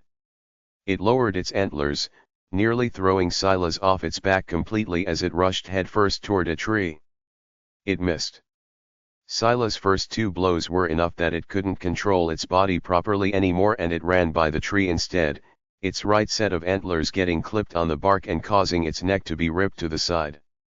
In this moment, Silas noted several things. For one, the body of the elk was already much stronger than it should be. Its speed and acceleration were greater than what he had observed before, but its durability hadn't caught up. The violent force of its antlers being caught in the tree broke off a large segment of it and worsened its injuries. However, it also put Silas in danger. His legs were currently clamped around the neck of the elk. If it had a close shave with another tree, there was no doubt that he'd lose one of his legs or maybe them both at this kind of speed. As fast as his mind was moving, Silas knew that he couldn't jump off now. The elk was definitely in its death throes, but with ether as a variable, who knew how far it could run? How many animals would it alert? More importantly than that, wouldn't he lose the right to benefit from its corpse if it disappeared into the distance? He had wasted an entire day waiting for this opportunity. He only had 7 of them before his soft gene state wore off. There was no room for error. He raised his hand again as another tree swiftly approached, but this time he forgot everything. There was just the blade in his hand and the spot of red on the elk's skull. In the night, his pair of green eyes sparkled like gems. And then his hand axe descended. Chapter 11 50-50. The crack was resounding, the stone blade in Silas' palm even splitting once more as the elk collapsed, skidding along its front knees before one of its antlers was caught in the ground, sending Silas flying off. Silas' shoulder rolled forward and he popped back up swiftly. The first thing he did was scan the area. It was hard to see anything at all, so he listened carefully. His breathing was even and his heartbeat was slow despite the situation he had been in. Everything felt slow as the seconds ticked by, but ultimately, there was nothing. It seems that the night might come with some extra safety.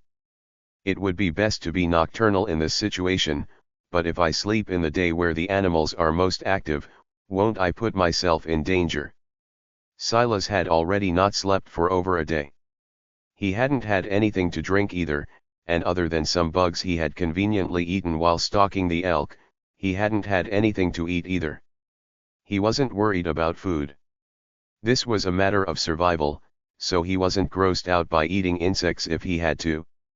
In addition, he had a good understanding of what was and wasn't poisonous in terms of the plant life after observing the elk for a day.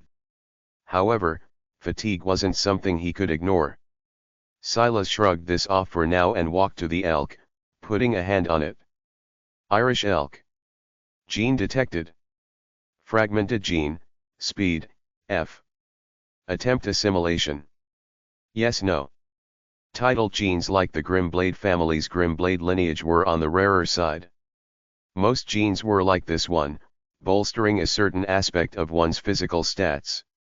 Between titled genes and physical genes like this one, there were attribute genes which were a little rarer and could give one control over a certain type of ether or other mysterious abilities. The rarest genes of them all, though, were genes that could grant gene talents. His grandfather had been very vague about any more specifics than this, but he had said that the world of genes and how one could learn to use and manipulate them were endless. It was a topic that there was the least amount of information on, and yet one should strive to learn the most about. Regardless, physical genes had their usefulness as well, that being that they were the easiest kind of genes to stack. So long as they shared the same name, they could be fused. In addition, they were repeatable. In this forest, it was doubtful that there'd only be a single elk. In that case, it should be true that so long as he kept killing elks, he would continue to get the speed gene. Yes. Silas held his breath. For the first time, he actually felt some of his nerves getting to him. He hadn't felt nervous jumping into this death trap, he hadn't felt nervous stalking an animal that could kill him with a few kicks, he hadn't even felt nervous when he moved to strike it dead. But this 50/50th chance he was staring down right now had a lot riding on it. He had wasted an entire day on this elk, just for this chance right here. That was already one of his 7 days. If he let the 7-day timer run out, he would be back to a rigid gene state and have a 0% chance of absorbing any genes. Well, aside from that unexplained 10% boost his title gave him. To make matters worse, after seeing how powerful the elk got after just an incomplete evolution, just how much worse would his situation be tomorrow when he was surrounded by an entire forest worth of animals that had actually completed theirs? Gene assimilation starting. Gene assimilation failed. Silas stared at the screen for a long time before slowly closing his eyes. He took a deep breath. When he opened them again, his calm was just the same, and he moved on. A 50/50th chance was good odds, but ultimately, by definition, they were good odds of failing as well. His title boost hadn't kicked in something he could subconsciously tell, so the elk wouldn't be the best bang for his buck either. He needed to shift his attention. If he wallowed in his own misery, he would just be waiting for death. The first thing he did was look toward the elk's corpse. It would be good food, but it was impossible for him to make use of it. The greatest benefit of this dead elk right now is that he should be able to make use of its territory to get some sleep of his own in. He looked at the broken antlers before walking forward and picking up some of the pieces. An elk's antlers were incredibly sturdy, they were the naturally forged weapons of the creature. The fact they broke like this was one part coincidence, and another part due to the elk's evolution. Considering the fact it gave me a speed gene, that meant its evolution tended toward that aspect. It should mean that its speed stat overwhelmed its constitution stat, which is why running into the tree like that caused its antlers to break. Another secondary point was the sturdiness of the trees themselves. Their leaves didn't even rustle after the impact. This is good. Silas found what he was looking for, an antler with a particularly sharp point. Blade aura could only be applied to a weapon. His hand didn't seem capable of withstanding the gene talent without a great amount of pain. It had felt like he stuck his hand in a microwave when he tried. In addition, blade aura seemed to only be as good as the medium through which it was used. The hand axe was too inferior, and it took several solid blows before Silas could kill the elk. Part of that was due to it being in a half-evolved state, but as Silas had already concluded, constitution wasn't the elk's strong point. This sharp antler, however, was a far better conduit. Even so, it wasn't Silas' goal. Bending down, Silas channeled blade aura again before using the sharp end to begin carefully carving around the elk's leg. His target was the elk equivalent of the human femur. The femur was the strongest bone in the body, and though Silas wasn't an expert on elks, he assumed that there was some decent crossover here too. If this bone wasn't the strongest one in the elk's body, it wouldn't be far from it. Silas suddenly felt a wave of fatigue, but he had already expected this. It would be foolish to assume that he could just use blade aura indefinitely without any consequences.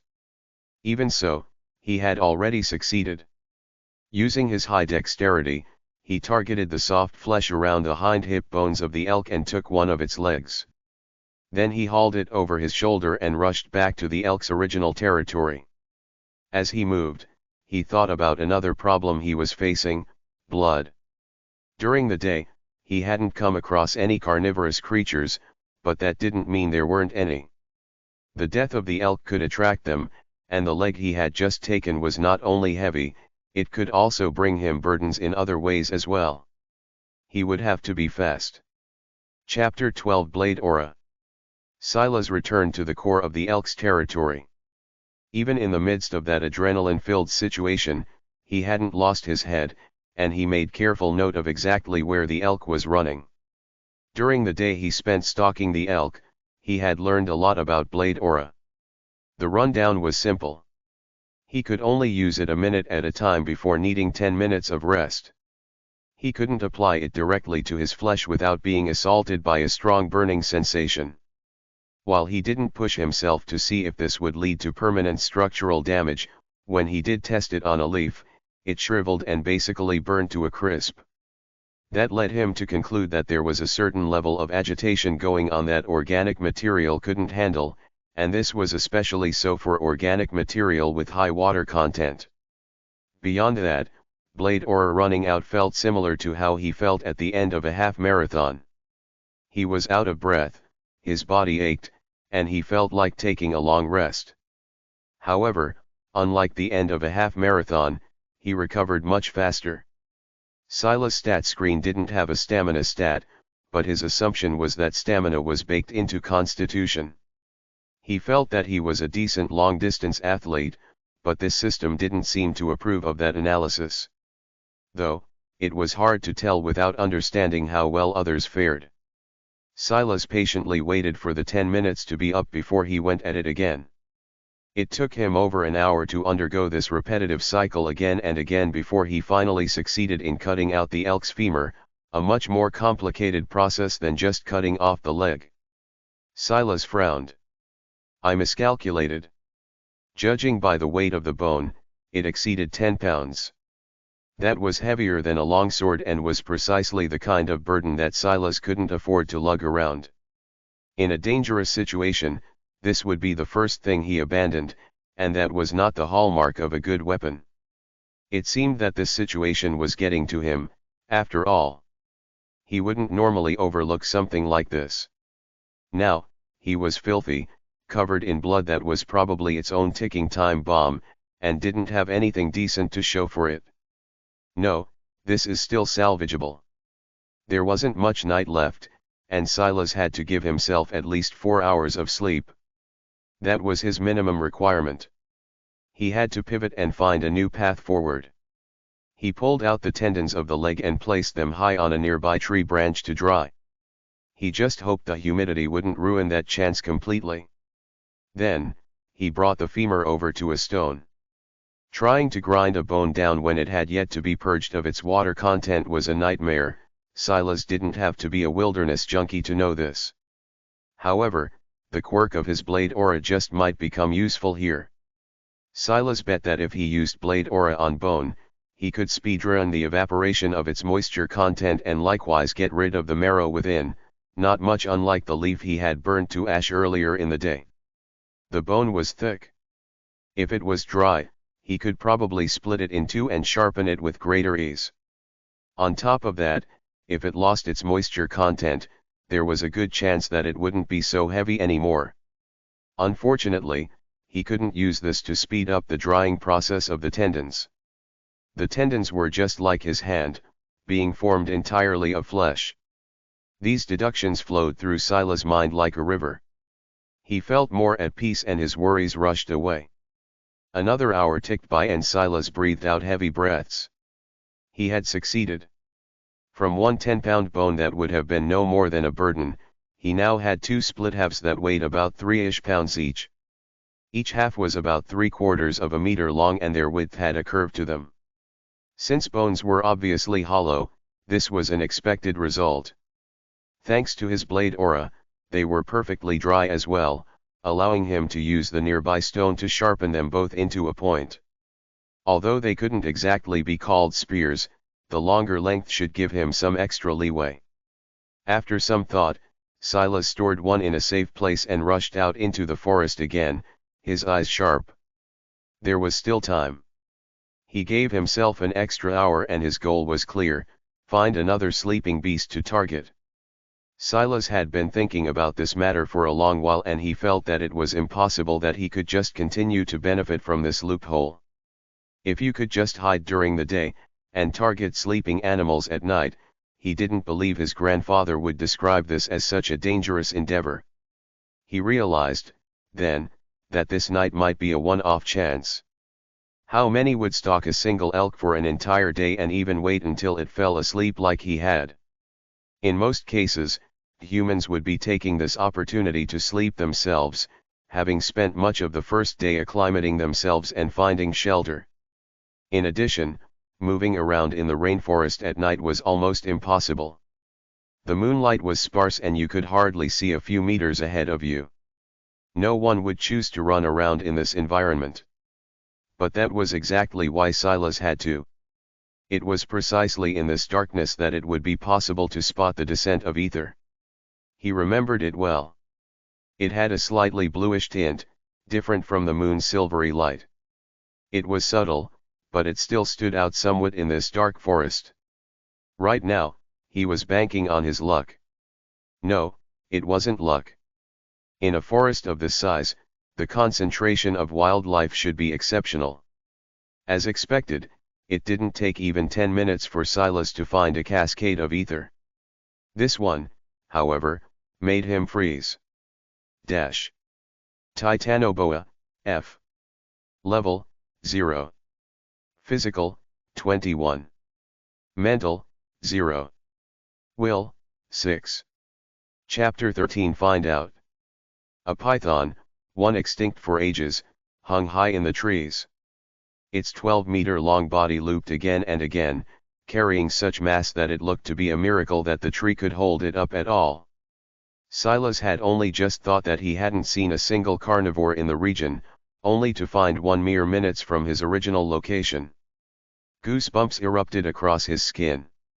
Without the slightest hesitation, he decisively left. This was not a creature he wanted to get entangled with. As a researcher, he mostly worked with venomous snakes, and rarely constrictors like this one.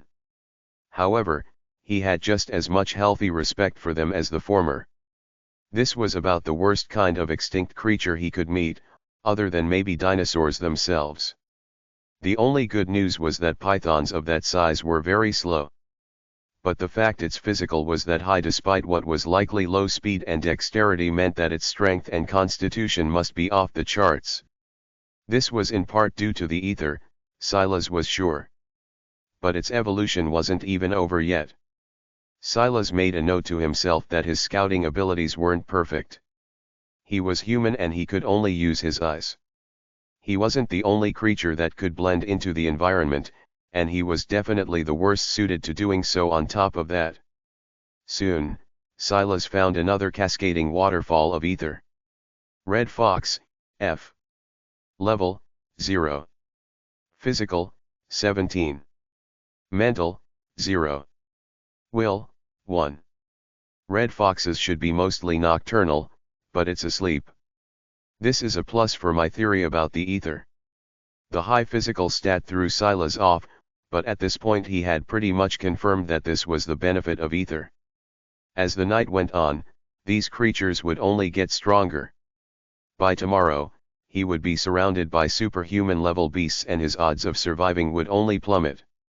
He moved slowly, making sure to carefully check around the region to ensure that there were no other lurking dangers like the titanoboa. Then he exploded into action. He raised the femur spear up, activating blade aura and preparing to stab down. But then his heart skipped a beat. Time seemed to slow. The first thing he noticed were the twitching ears of the red fox. As Sila's steely green eyes rushed through the night, they picked up on every detail, each one more of a flashbang to his senses than the last.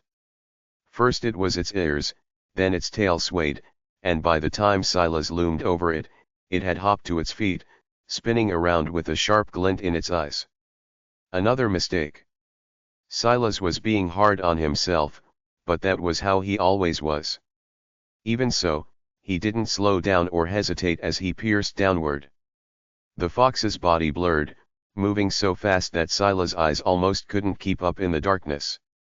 But he still felt something connect. A yelp came from the fox as a deep gash was torn into its front left shoulder. Silas felt its intention to run away immediately. Remembering its will stat, Silas put 2 and 2 together, realizing that this might be a method of telling the tendencies of these creatures as well. This timidity only benefited Silas. The red fox turned in an attempt to run, but its injured front leg threw its balance off and it stumbled. Precisely what Silas was waiting for. He raised up the femur spear again and drove it down, this time right through the spine of the red fox. Another yelp echoed, but it was pinned to the ground and its strength was quickly leaving its body. Silas retreated. With its spine damaged, the fox couldn't run away, but that didn't mean it couldn't try to harm him in some way. It was better safe than sorry. He watched as the red fox breathed its last, his green irises floating in the darkness like eerie orbs of death. Walking forward, he placed a hand on the red fox. Red fox. Gene detected. Fragmented gene, dexterity, F. Attempt assimilation. Yes, no. Silas accepted the assimilation. He wondered if, since this was a dexterity gene, it would also mean that his title would activate. Dexterity had been quite useful to him until now, and it appeared in subtle ways. The more he thought about these stats, the more he felt that they had multiple layers to them. For example, just now, he used all his strength but still managed to drive the femur spear exactly where he wanted it to go. Someone else's accuracy might have been lacking in that rushed moment. As expected, Silas did feel his title take effect, and he got a 10% boost to his success. Gene assimilation starting. Gene assimilation triggered. Silas felt his body seize up for a moment before relaxing. Gene assimilation successful. No wonder there's a choice. If I seize up like that at a bad time, I could die. It's likely that the more intrusive the gene, the worse the experience will be. Silas exhaled a breath. He might have been successful, but he didn't forget about the fox waking up as soon as he approached. He didn't think that was a coincidence. It shouldn't be that the fox had a special ability, though that was a small possibility.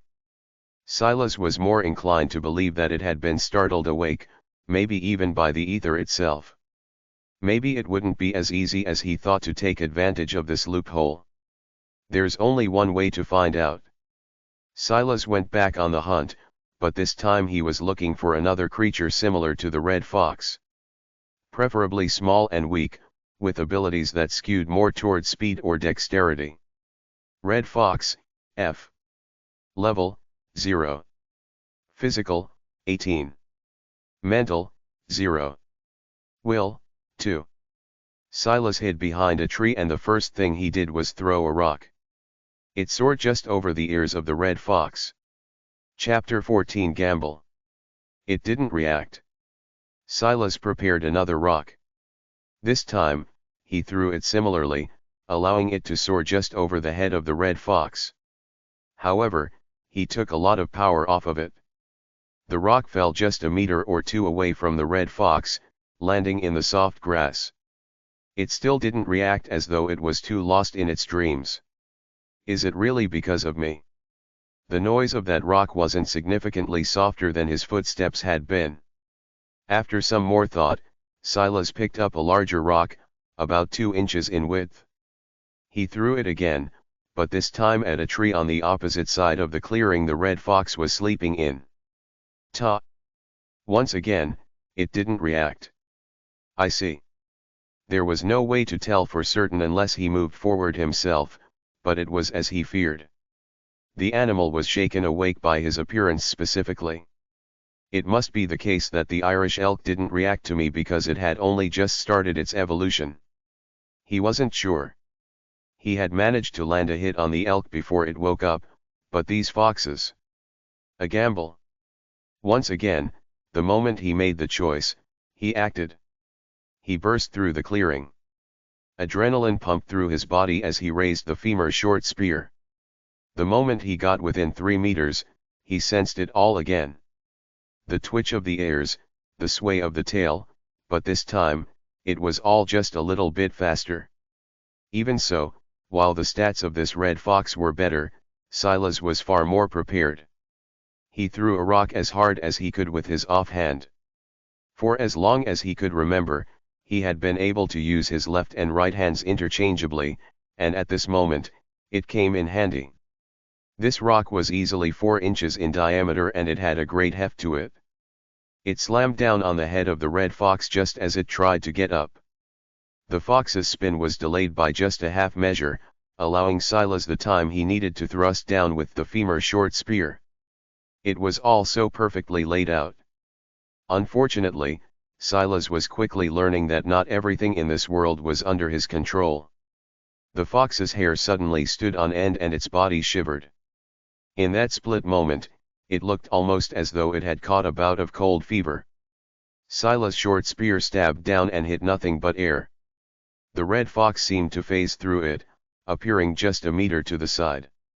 For Silas, who had based his whole life on logical deduction, he felt as though his senses had short-circuited. What just happened? An almost cat-like growl echoed as the fox bared its teeth toward Silas. With quick movement, Silas pulled the short spear out of the soft grass. His offhand pulled out the elk antler piece, clutching it tightly as he faced off against the fox. The good news? He had confirmed that the system wouldn't allow him any more easy kills. Last time, he had been within 2 meters before the fox reacted. This time, it was at 3. As these evolutions continued, he bet that the range would only extend and he would only get more and more helpless. The bad news? As though the good news wasn't tinged with enough angst, he now had to actually face off against this animal head-to-head without any tricks to rely on. Oh, and his blade aura's timer was already ticking. Silas could distinctly hear the rhythm of his breath. The crunching of the grass beneath his bare feet and the slight rustle of the chilly wind felt amplified 100-fold. His usually steady and calm heart sped up, blood rushing through him and flushing his skin red. He was completely on high alert, the tingling sensation of his small hairs rising to attention and goosebumps crawling up his skin feeling as visceral as a sudden dump in a cold lake. Even as he circled the red fox, he realized that it was hesitant to attack as well. Its body continuously shivered, as though it was hesitating between running away and charging forward to rip Silas' throat out. At that moment, Silas keenly remembered the cowardice of the first fox he had come across. It hadn't even tried to fight back. This one had a will that was slightly stronger, but it seemed that that cowardice was ingrained into its very bones. The moment Silas made this deduction, he realized he needed to take the initiative. He spread his arms out wide, revealing the most vital parts of him to attack as he swept toward the red fox. The small creature froze for a moment, distinctly feeling just how much larger Silas was than it. The fox wasn't even half a meter from its paws to its shoulders, its overall body length not even reaching an entire meter. Compared to Silas, who was well over 6 feet, it was truly small. Silas' approach could only be said to be crude beyond compare.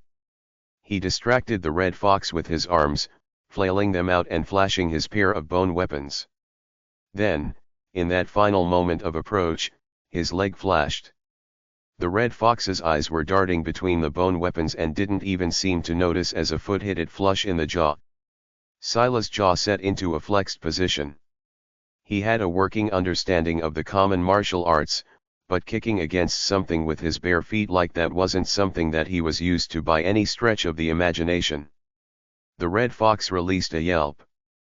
First a stone had hit the back of its skull, and now a strong kick from an existence over 20 times heavier than it had sent it flying. How could it not feel the after effects? Chapter 15:10. As Silas had expected, the physical of the red fox was only so high due to its main stat, dexterity. In addition, it seemed that the odd move it had used before wasn't something it could use continuously. It probably had decent speed as well, but agility would definitely be its strong suit, maybe even acceleration. The more Silas thought about it, the more he felt that the stat system wasn't nearly comprehensive enough. There should be more to it, but none of those thoughts slowed his movements. He rushed after the red fox as it rolled across the grass, slamming into a nearby tree before it could go too far. It tried to scurry to its feet, but the impact with the tree threw off its timing and, right then, Silas swept in. He pierced down with his femur short spear. It was then the red fox did something that was out of Silas' calculations once again. Its tail whipped against the tree, giving it the extra balance it needed to swiftly dodge. Silas' short spear barely grazed against its ear, drawing blood and nearly cutting it in two. The fox leapt backward and let out an enraged yelp before leaping right at Silas' head. Its agility was simply beyond common sense. Silas hadn't even retracted his hand from the first pierce. His body was off balance and the only saving grace was that the fox was facing his body from a narrow angle.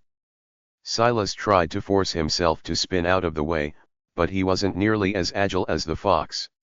At the very least, his own dexterity stat seemed far more focused on accuracy and control. The fox bit into his shoulder, angrily tearing into it with its teeth.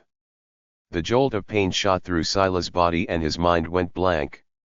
In his life, he had never broken a bone, he never suffered any severe wounds, he had never even had any close run-ins with death, even given all the rare snakes he worked with. This could be said to be the worst sort of pain he had experienced in his life, and it came from a small creature with a maw so small it couldn't even properly get a hold of even his relatively lean shoulder. Even the bite marks were hardly a couple of centimeters deep. An odd feeling welled up in his heart as time seemed to slow around him. It was one part humiliation, another part a reality check, and a final part excitement. His opposite hand suddenly flashed over with the antler blade. His blade aura was just about to tick down to 0, but there was still just enough left to drive it right through the eye socket of the fox. The red fox released in panic, but it couldn't dodge as it fell to the ground. Silas raised his injured arm and drove the short spear right through the throat of the red fox. His blade aura blinked out, and a wave of fatigue hit him. He took deep breaths, standing there with his shoulder pooling with blood. His heartbeat was no longer calm, beating like a drum in his chest.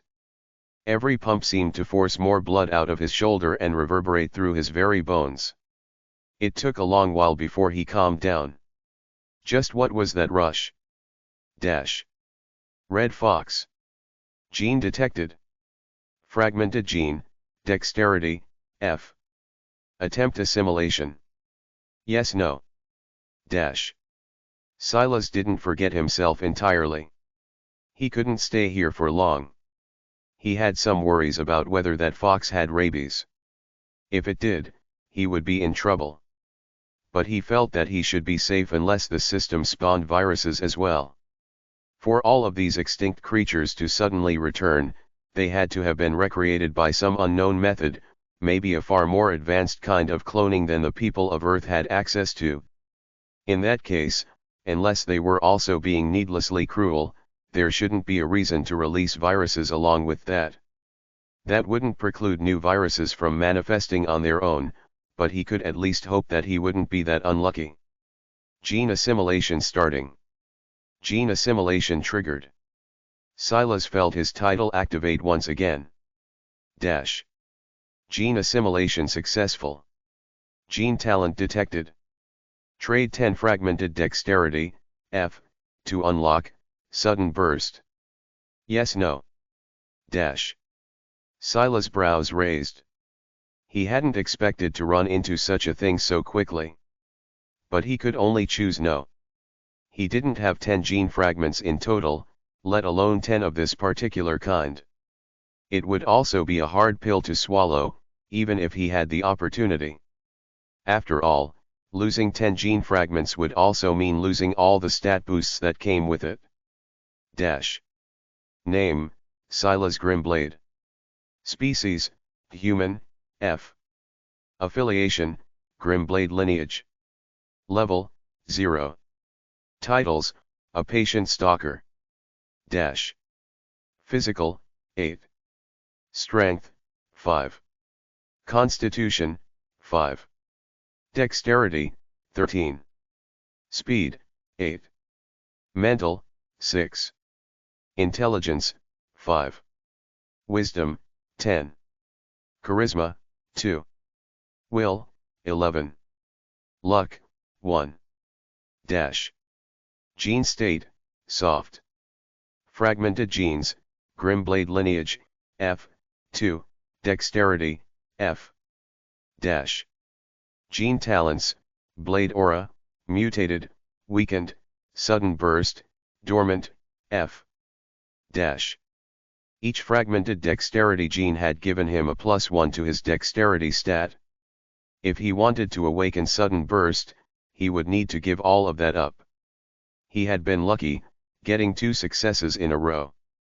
But the failure of the elk was still looming over his head. There probably wouldn't be such a good chance to kill an elk that easily again, either. Unlike the red foxes, the elks outmassed him. If he got caught by an elk like he had the red fox just now, instead of a few shallow wounds, it would have been broken bones at best. In this environment, he couldn't afford such devastating injuries. The good news was that, according to his grandfather, just the existence of ether within him allowed wounds to heal much more quickly.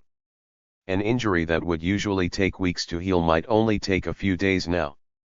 Even so, those few days were too valuable to him right now. His soft gene state would end soon. Chapter 16 Choice. I need to target small animals, ones that are at best 10% of my body weight, at worst 50%. Until I have the strength to go up against much more dangerous creatures, I will have to stick with what I can comfortably deal with even if I have no ether or extra genes. Silas laid down his pride and realized he couldn't be some big game hunter if he wanted to survive. If he could just eat bugs on his way to gaining genes, he would do so. But he had killed a few while stalking the elk just for a meal, and there was never anything to gain. He assumed that the system had some sort of minimum size requirement, or he was targeting the wrong kind of bugs. There was some good news aside from the blow to his ego. For one, the corpses of the 2 red foxes he had killed were much more manageable than the elk. If he used his blade aura to target a small part of it, he could even cook them without starting a fire. Grandfather said I should look for a dungeon soon as well. Reach 20 physical as quickly as possible and enter a dungeon. There were only 2 ways to gain items and treasures aside from genes in this gamified world. The first was to steal from spawn cities, and the second was dungeons. These spawn cities were different from the system cities that would appear after the trial period was over.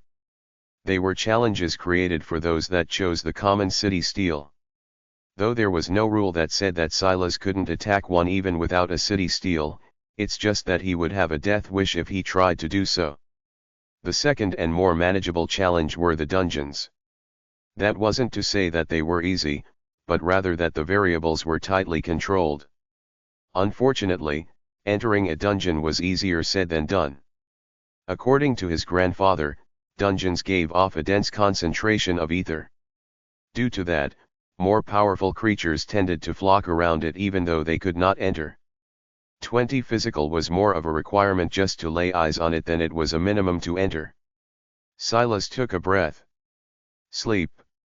He broke out into a light jog, taking a more roundabout route back to the elk's territory. He found a natural gourd hanging from a tree and ripped it off. Then, he entered the region of a familiar lake.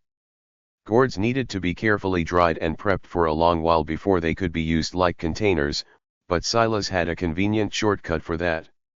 At this point, blade aura felt far more useful for miscellaneous matters than it was for actual combat. This would be the only convenient time he would be able to come to this lake, so he had to take advantage. Silas froze. He looked down at the clear waters and couldn't believe what he was seeing. Aside from the dirty reflection that looked back at him, beyond that, deep within, there seemed to be something radiating a dense pulse of ether. It was a dungeon, Silas was certain. But what he couldn't understand was how he could possibly be so unlucky. If the dungeon was in the water, wouldn't that mean that all the most powerful beasts would flock here after their evolutions were complete? Even if he followed down the river, because of what he had learned from his grandfather, he knew it would be useless. With this level of ether being pumped out, it would definitely follow the current and raise the concentration for countless kilometers. The longer this dungeon went unfinished, the worse the situation would get. How would he get water? Fruits? Rain? Blood? These were the only answers Silas could come up with, but each was unreliable. Fruits or vegetables could tide his hydration over for a while, but how long? An extra few days? Given how much exercise he was doing on a daily basis, his throat was already dry after just today alone and he was running on empty. If not for his great stamina, he might have already collapsed. Rain. This was a rainforest, after all. In a particularly tropical rainforest, it might even occur every few hours. However, in this last day, no rain had fallen. In addition, he had no idea how the introduction of ether would impact the ecosystem and weather. Even if it had rained, it would be hard to rely on it. If he took a step back and chose to blindly believe that it would rain, how would he capture it? His mobility was his greatest asset right now, but having a reliable form of collecting rain required a base, a protected one. And what if one day his base was compromised, and all his accumulated rain was ruined? Relying on blood was the worst of the options. He still hadn't dismissed the possibility that the red fox gave him rabies. How could he, in good conscience, drink blood? Even if he was willing to take that chance, blood had a sodium content about as high as salt water. He would just be killing himself slowly. Silas dunked his head into the water. Having already been chilled by the night, it was a nice shock to his system.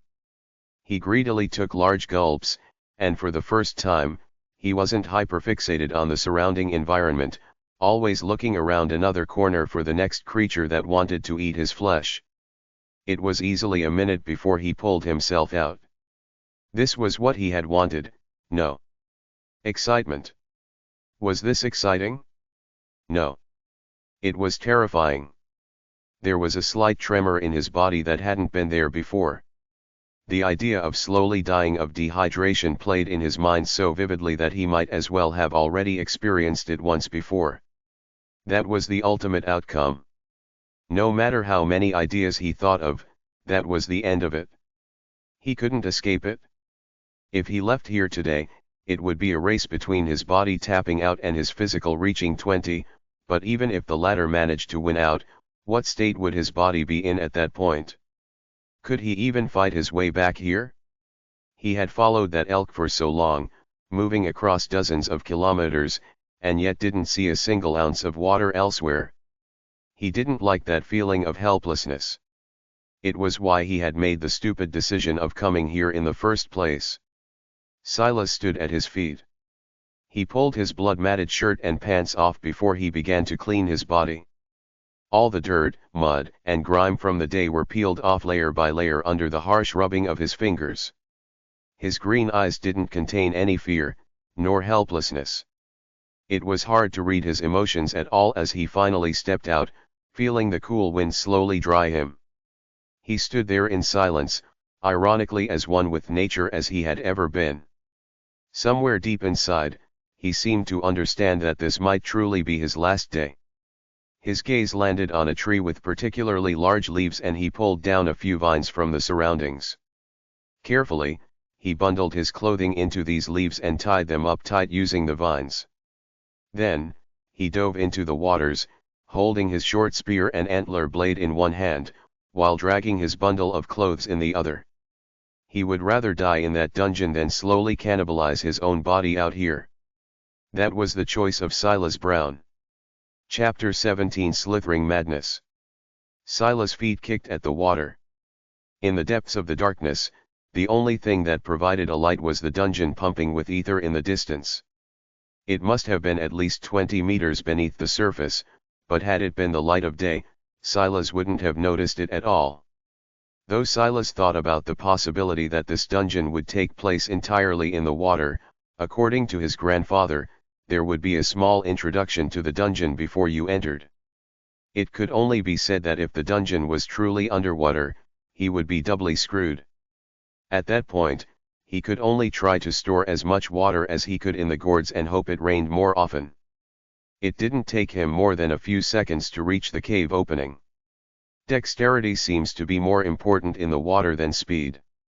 Silas gave some breath to a fleeting thought before a flash appeared in his mind. Slithering Madness, F. Level Maximum, 0. Recommended, 50 Physical. Description: lurking in the depths, high in the trees and on the forest floors, they are natural predators, unfettered and unbothered. So scorned by the skies, they've been restricted to a life of crawling on their bellies. But their day to rise again is not far off. Silas would have sucked in a cold breath if he wasn't submerged in water right now. According to his grandfather, 20 Physical was recommended, but Silas knew his grandfather well. Ever since Silas was young, his grandfather had been trying to manipulate him using information, not out of maliciousness, but rather kind intentions. Silas seemed to very easily see both sides of a situation and could rationally pick a middle ground that fit well with what was in line with reality. This was a trait not taught to him by his parents, but rather his grandfather. Ever since he was about 16, he could see through his grandfather's intentions and somewhat knew that Magnus was trying to pull him toward a certain direction. But despite his demeanor, Silas loved his family and felt no need to expose his grandfather for something so trivial. Magnus had learned very early on that Silas couldn't be pushed and pulled with appeals to emotion and fallacies. The facts were what one had to manipulate or obstruct to get at him. This was all to say that when his grandfather said he would need 20 Physical, it was almost certainly less than that. Silas had guessed that most dungeons probably had a recommended entry of around 15 Physical, maybe even less. But, 50. Why would this dungeon's recommended stats be so high? That was more than double that of the most dangerous creature he had seen until now, the Titanoboa. That aside, what about the explanation? How could it be considered a description at all? It only barely confirmed to him by the comments about trees and the ground that it at least wouldn't be underwater. And yet there was no other choice. Will you enter? Yes, no. The words practically taunted him. But he never hesitated when he made decisions. The world blurred around him. Silas' eyes focused, and what appeared before him was an odd world. The first thing he felt was the cobbled stone beneath his feet. As he continued to look around, he pulled out his bundle of clothing and slipped on the mud and blood-caked cheap pair of pants and shirt the system had given him. The world was dark in an odd sense, because the skies were pitch black, without stars or a moon in sight, and yet he could see just fine, almost as though the ground and the objects on it gave off their own weird light. It was hard to see anything that deviated away from the cobbled stone path, though. So, his eyes could only focus on the forked road ahead. Down one path, the cobbled road curved and seemed to lead toward more stone. Down the other, foliage began to appear, grass grew from the cracks of the stone and the faint outline of trees could be seen in the distance. A choice. Silas didn't rush. He had expected to be thrown into danger immediately, or even die a sudden death before he could get a lay of the land, but this was unexpectedly peaceful. If he didn't take the opportunity to take a breath now, he might never get another chance. The description should clearly be about snakes, but in that case, why would there be a path that seemed to lead toward a civilization of some sort? Unless the snakes the description referred to are one of those alien races grandfather mentioned. In the end, Silas walked toward the path of dense foliage. Ultimately, only one thing mattered to him, and that was maximizing his chances at survival. Civilization sounded nice and cozy, but it would also plummet his odds of living to zero. There would be no terrain to take advantage of, no place to hide, and everything would be up to his raw ability. On the side of the wilderness, he at least had a small chance. The only silver lining in all of this was the fact that the animal he was the most confident in dealing with was the snake. Not that it would matter if they all had 50 physical. However, Silas had his own opinions on that. The recommended physical should be proportional to the best challenge this dungeon had to offer. In that case, it should mean that the boss of this dungeon would take 50 physical for one to have a shot at defeating it, but that didn't necessarily mean all the challenges would be at that level. If he could pick and choose his targets like he had with the red fox, he had a chance. The last red fox he had dealt with already had 18 physical. There was a ray of hope, even though it was small. The cobbled stone path slowly disappeared, and Silas watched as the skies above his head began to gain color as the previous path vanished. Did I make the right choice? Chapter 18-1. Silas never hesitated when he made a decision, but that didn't mean he wouldn't reflect. The fact he felt like he had entered a new world now meant that he had given something up, but he wasn't even sure what the other choice was about. That feeling of not knowing grated on him, but he didn't have the time to linger on it. His steps slowed, and he began to scan each and every leaf he came across as though it might be the next one to suddenly pop out with a vicious snake. Dungeons came in all shapes and sizes. His grandfather had said they likely hadn't documented them all, and unfortunately, this seemed to be among the undocumented ones. As Silas continued to walk, his sense of focus riding an edge of adrenaline, his anticipation only grew with every second an enemy didn't appear. While the cobbled stone path had vanished, the forest itself had still carved out a small, unkept path. It was hard to spot amidst all the foliage, and Silas guessed that if he had been in the forest itself, he could have easily missed it. But because he had started off on the path, it was easy to continue following it. Should I? After moving about 50 meters or so, Silas made the decision to deviate from the path. Not far, but rather 3 to 5 meters, offset to the right.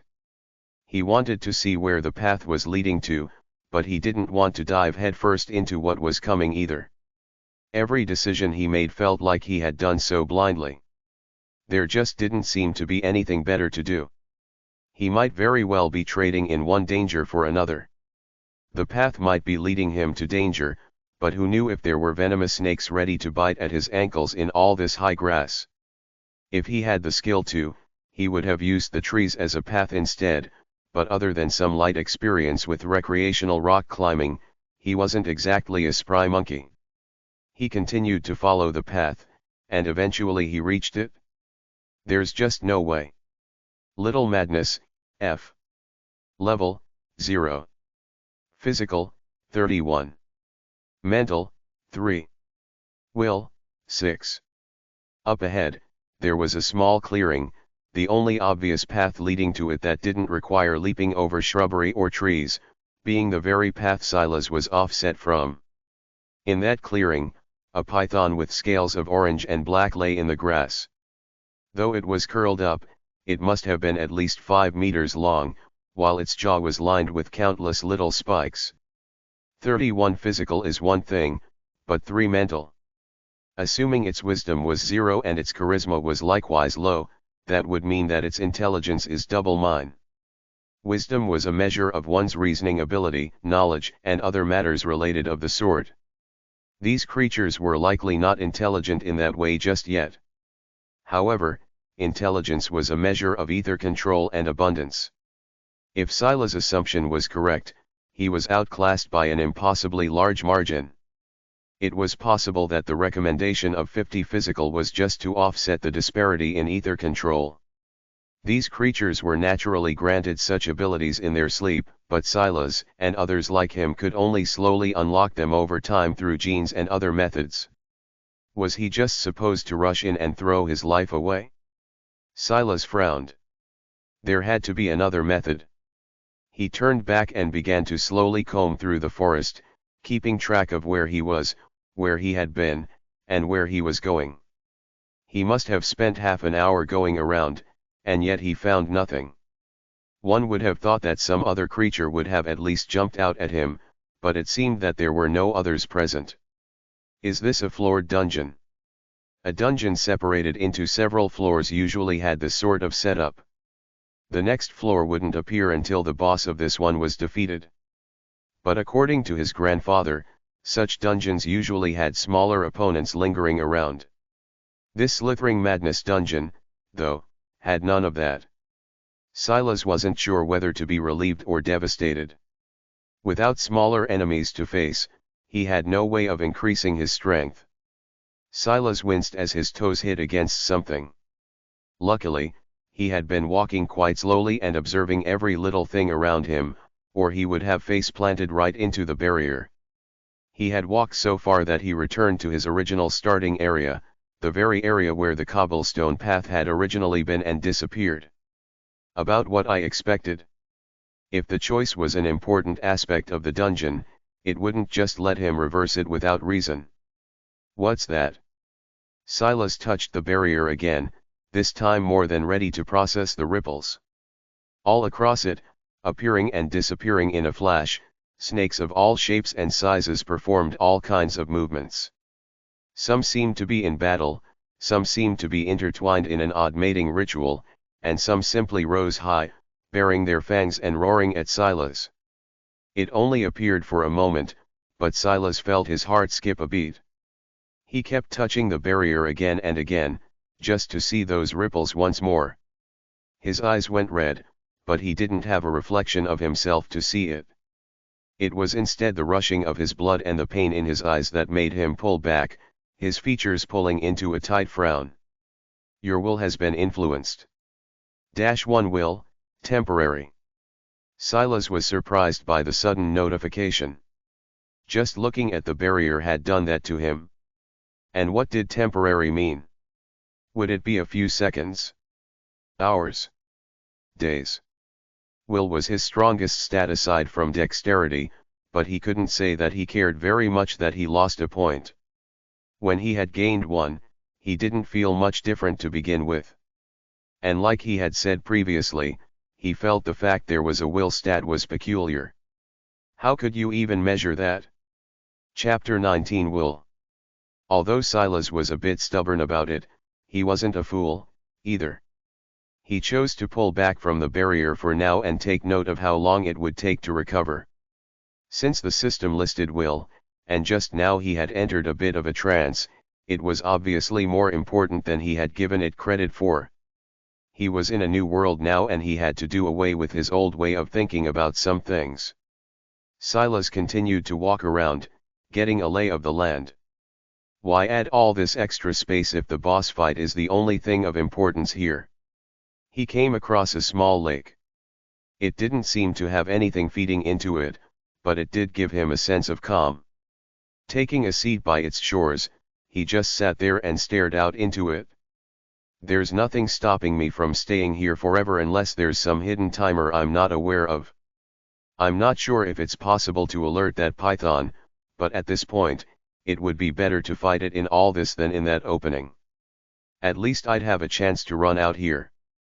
Thinking to this point, Silas began to build a fire.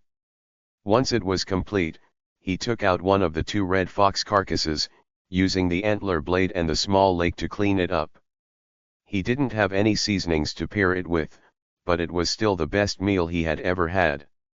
He ate the entire fox, leaving nothing wasted but its inner organs and bones.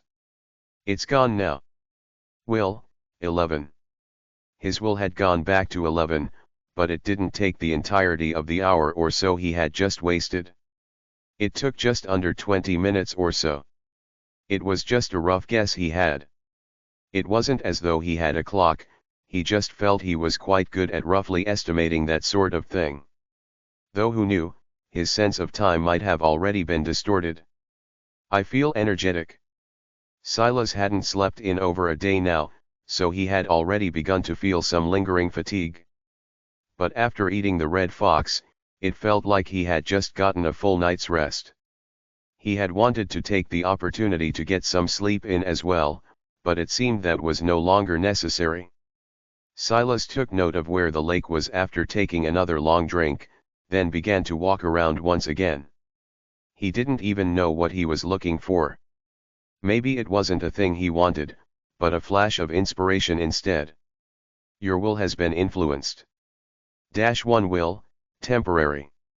He ended up running into another barrier, part of the same larger whole but located in a different region.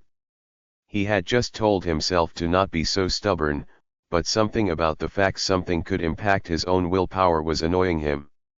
Or maybe it was just that the situation was really starting to get to him. It's just taking away and giving me back the same point it gave me in the first place. The only reason his will was 11 was because of his A Patient Stalker title. He found it somewhat amusing that it was this point that was being taken and given once more again and again. It felt like a farce. It even made him a bit angry. He was Silas Brown. He walked to the rhythm of his own beat. Silas shook his head. This wasn't like him. He frowned. Your will has been tainted. -2 will, temporary. The moment the debuff hit him, Silas felt a wave of nausea. It came so suddenly and unexpectedly that he heaved. A burning in his throat overwhelmed his senses, and he felt that he was just moments away from throwing up the meal he just had. No, I can't. This thought consumed him. He only had one fox carcass remaining. The only other food in the vicinity seemed to be that boss python. If he threw up here, the loss would be tremendous. Pull yourself together. Silas couldn't remember being so agitated in a long time. Ever since he had left his formative years, he was used to being calm and in control. Maybe his greatest fear was losing that control. He maintained strict discipline. He didn't drink, he didn't do drugs, he didn't even eat sugar because he didn't like the influence it had on him. But now some mysterious force was pulling at him from all sides, playing with his mind, and he absolutely hated it. Enough. Silas' red eyes returned, but this time it wasn't due to him staring at the barrier. It was rather something inside of them that spun wildly out of control. This something wasn't natural. It was a product of the debuff that was pressing down on him. It retaliated against Silas' will, pressing it down even further. Your will has been tainted. -1 will, temporary. Your will has been tainted. -1 will, temporary. The first time it appeared, it had said influenced. The debuff of -2 will, though, had come with a tainted tag. Every time Silas tried to fight back against it, it would lash out again, ripping out another piece of his will. Silas knew that, logically, he should stop. He should stop moving, remove as much sensory information as he could, and hunker down. This was the smart thing to do, the logical thing to do. The moment his will fell beneath 10, the barrier seemed to have placed a suppressive effect on him, an effect he hadn't noticed earlier because his will was too high. Silas hadn't even realized that the moment he chose a path, the challenge had begun. The reason there was no timer was because no one could stay here indefinitely, not without losing their mind and going to challenge the python in a fit of rage. But Silas had accidentally stumbled onto this hidden challenge all on his own. Silas' will was blinking and flashing, and suddenly it hit a critical low. Will, 1. Silas' expression turned savage and wild. He bared his teeth as though he were a wild beast, veins pumping across his body as though individual pythons were squirming beneath his skin. Chapter 20 Lose. He looked in the direction of the boss monster. It was as though he could sense it all so clearly, but when he exploded forward, his body was jerked backward. A light of madness glowed in his eyes as he looked at his arm. His fingers dug into the bark of a tree just adjacent to him. He held onto it with everything he had, blood pooling from his nails and particularly nasty streaks of veins pumping along his forearm. His body wanted to go in one direction, but this arm alone seemed to have a mind of its own. He pulled hard and a few of his nails chipped as he ripped himself free. He rushed forward with his greatest speed, only for his arm to latch onto another tree. This time, he fell back hard, a stinging pain coming from his shoulder. From an outside observer, it looked as though he had just tried to tackle a tree. The fact he got away with only a stinging pain was a miracle to begin with. I said enough. The roar came out of just one side of Silas' mouth, one half of his lips quirking in an attempt to speak, and the other wanting to continue growling and baring his fangs. He felt as though he was trapped inside of his own mind, just the smallest hint of sanity keeping him together. If he allowed himself to run to that python, the only path for him remaining would be death. This wasn't the ending he wanted. He was in control of nothing if not his own mind, his own thoughts. There was true fury stirring within him, but it was only making the situation worse. The debuff, the curse, or whatever this influence was, latched onto it and stirred it up, pulling out parts hidden so deep that even Silas didn't know they existed. And yet, he was forced to face them.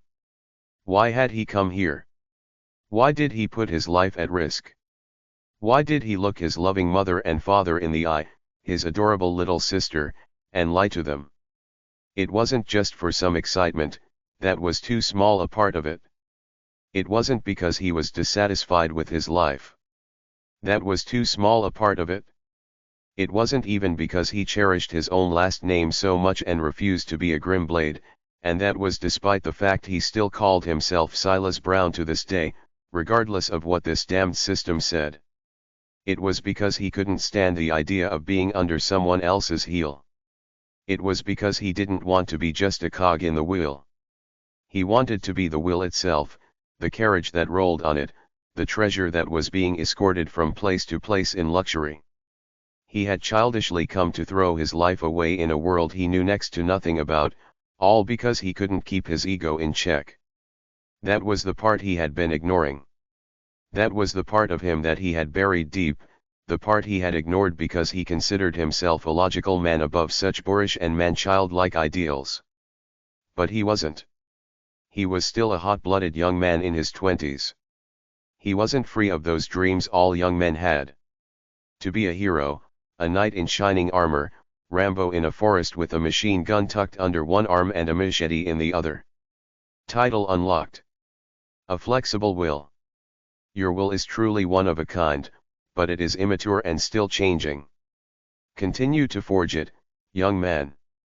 Plus 10 will. Plus 10% will. Silas hardly registered the notification. The red slowly receded from his eyes and he coughed heavily, waves of pain hitting his body, especially from his right hand.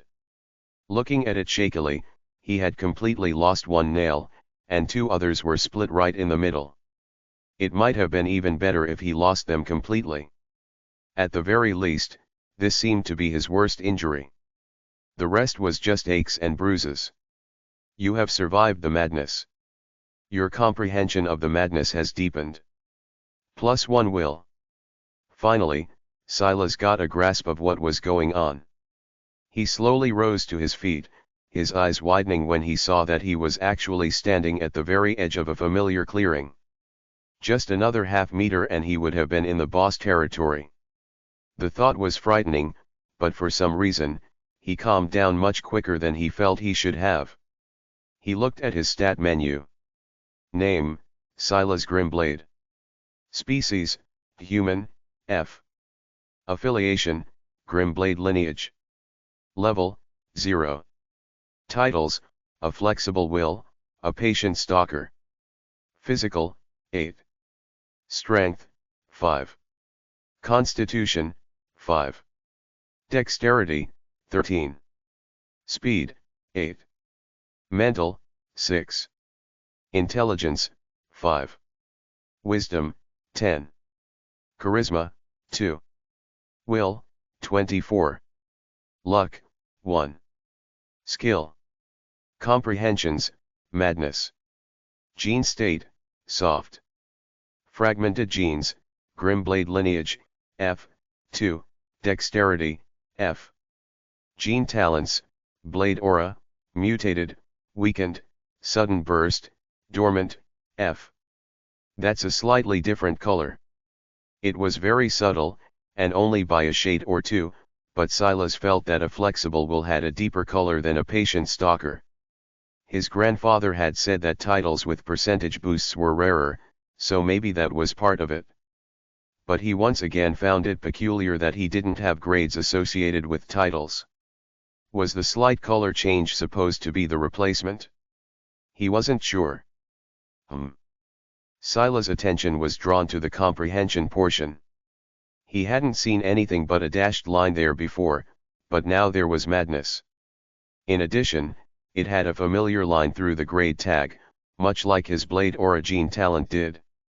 Silas took that to mean that his comprehension was too lacking for it to be properly ranked. What was more surprising than that was that he had actually come across a comprehension at all. According to his grandfather, comprehensions were about the only thing that could compete with gene talents in terms of usefulness. Skills could fall into that category as well, but there were a wide range of skills, many of which could be entirely useless. Gene talents and comprehensions, however, almost never were. This was his grandfather's understanding, anyway. Silas frowned. Madness, do I need to lose my mind to use it? Chapter 21 Images. I don't like that. Though Silas thought about this, he didn't dismiss it outright for two reasons. First, he didn't unlock this comprehension until he broke free from the madness. So, there was a chance that losing his mind wasn't a requirement, and it was actually the exact opposite. Second, what choice did he have? He had finally found a reasonable method of making it out of here. If he could use the barrier to enter the state of madness, and then break free continuously, wouldn't he unlock his comprehension fully? Maybe this madness comprehension could help him to beat the python. With this thought, Silas didn't waste time. The situation was a bit helpless. He had only gotten 2 genes out of his soft gene state and time was ticking away. Now that he had some hope again, he couldn't waste any more time than he needed to. You have survived the madness. Your comprehension of the madness has deepened. +1 will. You have survived the madness. Your comprehension of the madness has deepened. +1 will. You have survived the madness. Your comprehension of the madness has deepened. +1 will. You have survived the madness. Your comprehension of the madness has deepened. +1 will. It was easier than Silas could have ever imagined. The first time, he almost threw himself toward his death. But now, he didn't even suffer a debuff, and he broke free after just a few seconds. The worst he experienced was the tensing of his body, that feeling of his blood rushing through him, and then it all went away. He began to truly study the images. They flashed for just a short time, but for some reason, they began to linger in his mind for longer and longer. It wasn't just a wild array of snakes any longer, but it became a dance of sorts, a ritual painted in its own sort of beauty, one of an animal bound to the earth, hoping to one day soar once again. Of a creature marred by its own madness. You have survived the madness. Your comprehension of the madness has deepened. You have comprehended the madness. +3 will. +10 charisma. Silas looked at his stat screen. Name, Silas Grimblade. Species, human, F. Affiliation, Grimblade lineage. Level, 0. Titles: a flexible will, a patient stalker. Dash. Physical, 8. Strength, 5. Constitution, 5. Dexterity, 13. Speed, 8. Mental, 9. Intelligence, 5. Wisdom, 10. Charisma, 12. Will, 36. Luck, 1. Dash. Skill. Comprehensions, madness, F. Dash. Gene state, soft. Fragmented genes, Grimblade lineage, F. 2. Dexterity, F. Dash. Gene talents, Blade aura, mutated, weakened, sudden burst, dormant, F. Dash. With his intention, Silas focused deeper on madness. Dash. Madness, F. The madness consumes you, but does not control you. Instead, it becomes your tool to both control yourself and others. You, while steeped in madness, maintain your wits about you.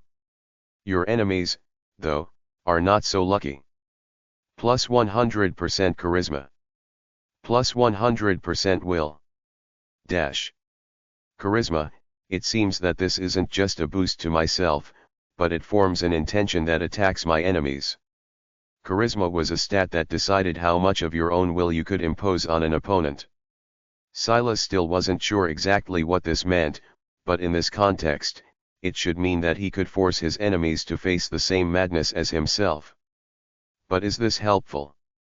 When Silas was steeped in the madness, he just wanted to fight for longer and harder. Sure, he almost threw himself to his death, but if his enemies were much stronger than him, it would just make him die faster. Silas didn't let the angst get to him so quickly this time, and he chose to test it out first. With some intention of his will, he activated madness by stirring his comprehension. He felt an odd force field take shape around him, one that he had already begun to vaguely feel after his charisma reached 12.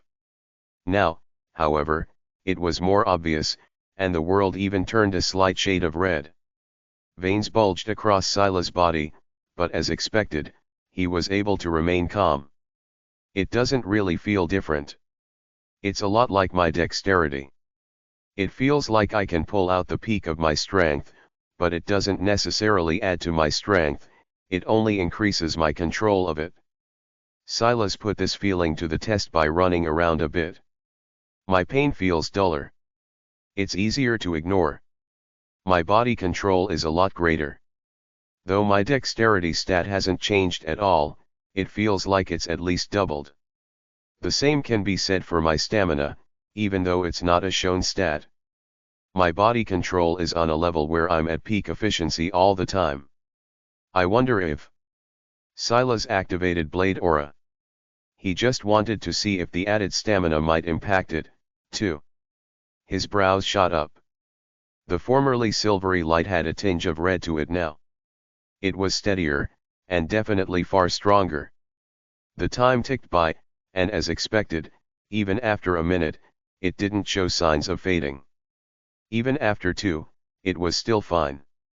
It was only after 3 that Silas began to feel some fatigue, but it wasn't coming from his blade aura at all, but rather the usage of madness. He exhaled a breath and let the feeling dissipate. The same wave of fatigue he usually got after using up blade aura didn't come. This feeling was much more stable and relaxing, as though he had just spent a little bit too long reading. He knew he could have pushed himself much further, but likewise he would have risked falling into the madness well and truly. Silas went back to the barrier to see if he could use it to continue increasing his will. He had a feeling that the higher his will stat, the longer he'd be able to use madness for. Unfortunately, the barrier couldn't even affect him anymore.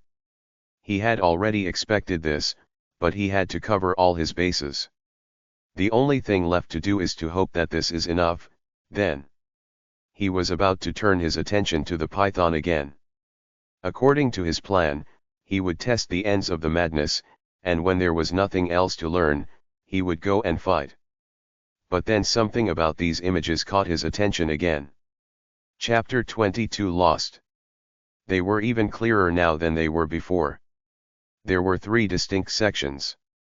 The battle section, the mating section, and the bearing fangs section. Each one exuded its own peculiarity. In the past, they had blurred into a single bundle of madness. But now that Silas had actually comprehended madness, he could feel the subtleties. Silas became a bit lost. It was odd. He could innately tell what the snakes were doing, but he didn't have an easy method of translating it to his own body. There was a barrier that lay between him and them.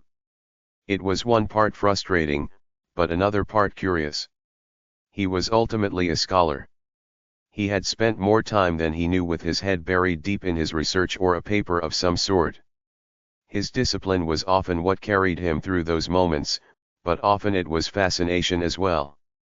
His doctoral thesis had been about moving the world of antivenom toward the world of vaccines, namely mRNA vaccines. It was quite useless, honestly. A large part of why venom used antivenom as a more short-term solution was because venomous creatures were rare and only a small segment of the population met them. No one would feel the need to immunize a large population of people against a snake they only had a 1 in a billion chance of coming across. Even so, he had been fascinated by the topic because of the mongoose. It was a small, almost adorable creature. And yet it was well known as the bane of venomous snakes due to its natural defenses against venom. He had found it funny that a cute little creature could do what humans couldn't, so he had chosen this route for his doctorate. It was just pure curiosity. Something about this felt so similar. Silas suddenly shook his head, feeling that he was getting sucked in deep. When he did, he found that his body had recovered from the madness already. Has it been that long? Or was it something else? He wasn't sure, until he saw something new. Dash. Skill, Maddened Meditation, F. Dash. Silas had been so engrossed that he hadn't noticed this change at all. He hadn't known that it was possible to miss notifications. Maddened Meditation, F. You are deeply in tune with the madness of your ancestors. It helps you to focus and relax. Understanding yourself is a form of peace, and with peace comes healing. It was only after reading the description that Silas realized the oddity. All the time he had spent observing the mural of snakes, he had been thinking about himself. He hadn't even thought about his doctorate in years. Why had it even come to mind? It wasn't like Silas was passionate about snakes, he just found them somewhat interesting. And he was feeling that now he might be a little bit of an adrenaline junkie on one hand, and a control freak on another. What was a better rush of adrenaline than handling creatures that could kill you with a single nick? And what was a better form of control than facing them without a hint of fear? I'm insane. Silas was speechless toward his own thoughts. He felt that he had great self-discipline, and he even had daily meditation rituals. Simply put, he spent a lot of time in his own mind, but he had never assessed himself in this way. Was it because of the madness? Was it influencing him more than he thought? Or was this truly him? Silas pulled away from the barrier and looked at his notification. The moment he wondered if there was a way to check what he had missed, a new menu appeared. This menu seemed to list all of his previous notifications in chronological order, starting with the most recent. Everything looked normal and the only thing he had missed was the new skill. He wasn't sure how powerful or weak this skill was, though. He found himself once again feeling that there was too great a lack of information coming from the system. The system is already enough of a help. I'm not sure what I'd do if it didn't exist. Silas concluded his thoughts with that and turned his focus toward understanding everything about madness now. With Maddened Meditation as a support skill, it went along much faster. Upon activation, the most obvious change was his stat boost to charisma and will. However, Silas felt that this was only a surface-level change. The elevation of charisma and will likewise seemed to bolster his other stats. Although it wasn't reflective in the numbers, it just felt like his body was running like a well-oiled machine, almost like his stats just meant more per point. This was most obviously reflected in Blade Aura, which could now be used for just over 3 minutes. What was more interesting than that was that Blade Aura also seemed to be applicable to his body now. Well, it was before as well. But this time, it didn't make him feel like he was boiling from the inside out. When it was applied solely to his body, it could last for about 5 minutes, which was the whole length he could have Madness activated for as well. However, while Blade Aura could last longer applied directly to his fists, it was also weaker. The quality-based amplification was still there and obvious. Clearly, Blade Aura believed his femur short spear was the better weapon. Maddened meditation made the various experiments far easier on Silas. It only took about 5 minutes to recover completely from 5 minutes of usage, so it was a nice trade-off. Without maddened meditation, it took upwards of half an hour. It was just unfortunate that he couldn't use maddened meditation on the move. He had to be completely still, and except in this environment where the only threat was locked away in a far-off region, he would be hard-pressed to find a place where it would be easy to use it. Silas took a breath. It seemed that really was all there was this time. It was time to see what this little madness creature was all about. Chapter 23 Little Madness. Little Madness, F. Level, 0. Physical, 31. Mental, 3. Will, 6. Silas looked at the creature again.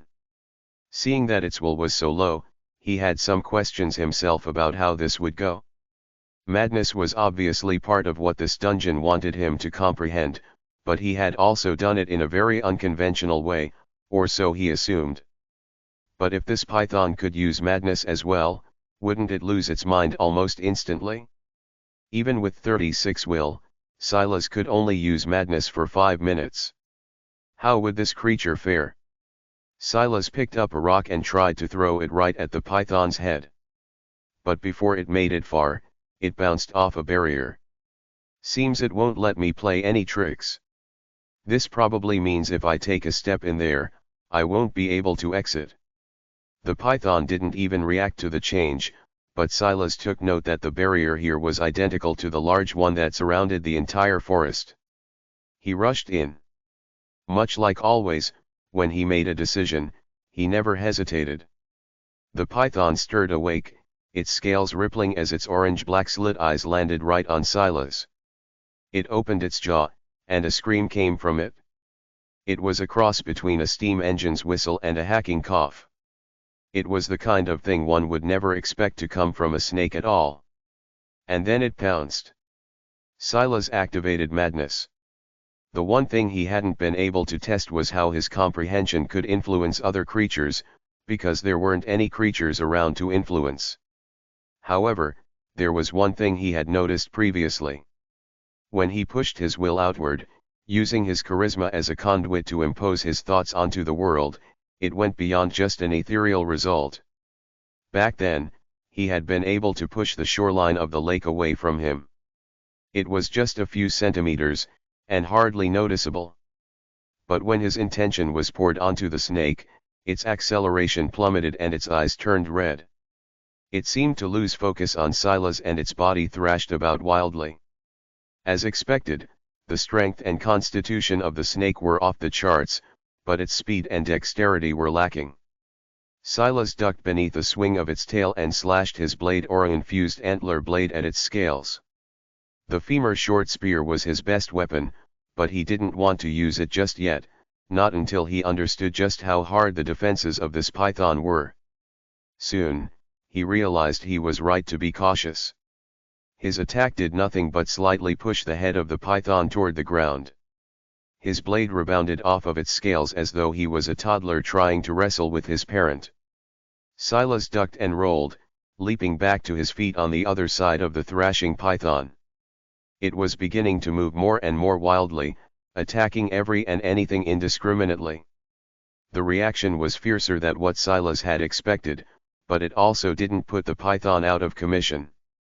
Considering the disparity in will, and likely charisma, Silas would have hoped to do more than just make this powerful creature rampage about like this, but he considered himself lucky to even be in this position to begin with. Maybe I can tire it out, Silas thought. He didn't want to gamble on it. He could only last for 5 minutes, and the constitution of the snake was so high. Who was to say that it would run out of energy to give before him? Attacking its eyes is the best chance. I can only hope that ether doesn't help these creatures to be invulnerable to even such a sensitive location. Silas' gaze sharpened as he circled around Little Madness. He didn't dare to release Madness for fear that the snake would regain control of itself soon after. He had no choice but to end this within 5 minutes. He suddenly accelerated forward. Silas only had 5 strength. It wasn't a surprise to him that his attack wasn't strong enough to injure a beast like this.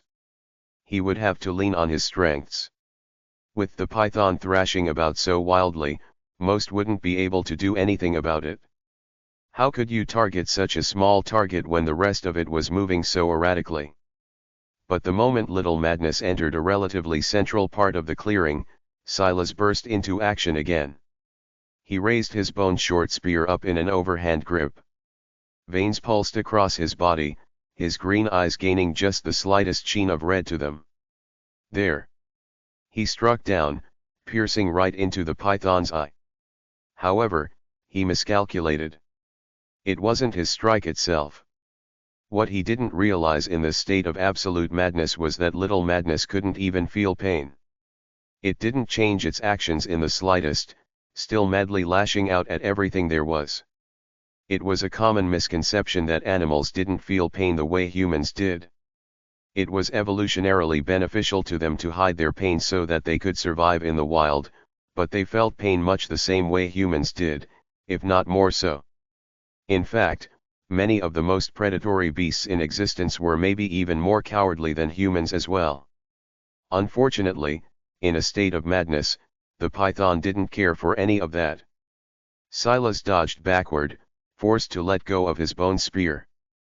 The python continued to madly thrash about, so much so that it had butted the barrier, shattering Silas' femur short spear and driving it further into its skull. Finally, Little Madness shuddered.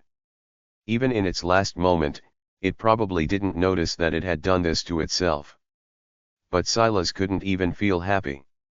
His jaw clenched. He had lost his best weapon, just like that. Chapter 24 Assimilation.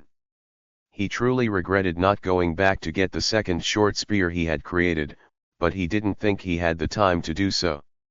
With the night already waning, if he tried to do a round trip, he might get caught up in battles as the creatures began to wake up. What he had feared the most weren't the land animals, though, but rather the creatures he had spotted sleeping in the lake. He was already hardly a match on land. If he had to fight in the water, he would be finished. Silas took a breath and exhaled. Nothing had gone right this whole time, but hadn't he made it here? You have slain Little Madness. Floor 1 of Slithering Madness cleared. Rewards. Little Madness, Skill. Inflexible Gene Elixir, Consumable. Little Madness Slayer, Title. Silas frowned. Pushing forward with his intention, he clicked each one for more information. Little Madness, Skill. A little bit of madness never hurt anyone. Exchange your sanity for a power boost. Wasn't this just a far weaker version of his madness comprehension? Plus, this seemed to come with side effects his madness comprehension didn't have at all. Inflexible Gene Stat Elixir, Consumable. A medicine for the soul and not for the taste. Drink this and maintain an inflexible gene state for 3 days. This wasn't entirely useless. Although he had a soft gene state right now, which was 2 levels above this, it wouldn't last forever. Still, it was a bit shabby. His soft gene state gave him a 50% success rate of claiming new genes, but this would only give him a 10% chance of success. It was unfortunate. Dash. Little Madness Slayer, title. You have taken down an apprentice of the madness. Keep going and one day you just might step onto the path of true madness. +1 will. +1 charisma. Dash. Silas shook his head, especially when he saw what happened to his stat menu afterward. Dash. Name, Silas Grimblade. Species, human, F. Affiliation, Grimblade lineage. Level, 0. Titles, A Flexible Will, A Patient Stalker, Little Madness Slayer, Dormant. Dash. Physical, 8. Strength, 5. Constitution, 5. Dexterity, 13. Speed, 8. Mental, 9. Intelligence, 5. Wisdom, 10. Charisma, 12. Will, 36. Luck, 1. Dash. Skill, Maddened Meditation, F. Little Madness, F. Comprehensions, Madness, F. Dash. Gene State, Soft. Fragmented Genes, Grimblade Lineage, F. 2. Dexterity, F. Dash. Gene Talents, Blade Aura, Mutated, Weakened, Sudden Burst, Dormant, F. Dash. For some reason, the Little Madness Slayer title was dormant, and he didn't even get the stat boosts from them. He didn't really need more will or charisma, but it wouldn't exactly hurt either. In summary, though, he had gotten very little out of this victory aside from the right to go and risk his life again on the second floor. He had a skill that was useless, a title that was dormant, and an elixir he would probably only drink if he really had no other options. Even then, he had to figure out a convenient way to carry this elixir around with him because he didn't have a bag. I could try to make one out of the fox skins. Silas decided he would do this before looking toward his final hope, Little Madness Corpse. He walked over and put a hand on its head. Dash. Little Madness. Genes detected. Fragmented Gene, 7, Constitution, F. Attempt assimilation. Yes no. Dash. Silas' brows raised. His grandfather hadn't told him this was possible, but this made sense. Maybe it was a case of if a creature assimilated enough fragmented genes, they would form a common gene, so on and so forth. This would make his 50% chance worth far more, assuming that it did so one by one and wasn't an all-or-nothing sort of situation. Dash. Gene assimilation starting. Gene assimilation triggered. Dash. Gene assimilation successful. Gene assimilation successful. Gene assimilation failed.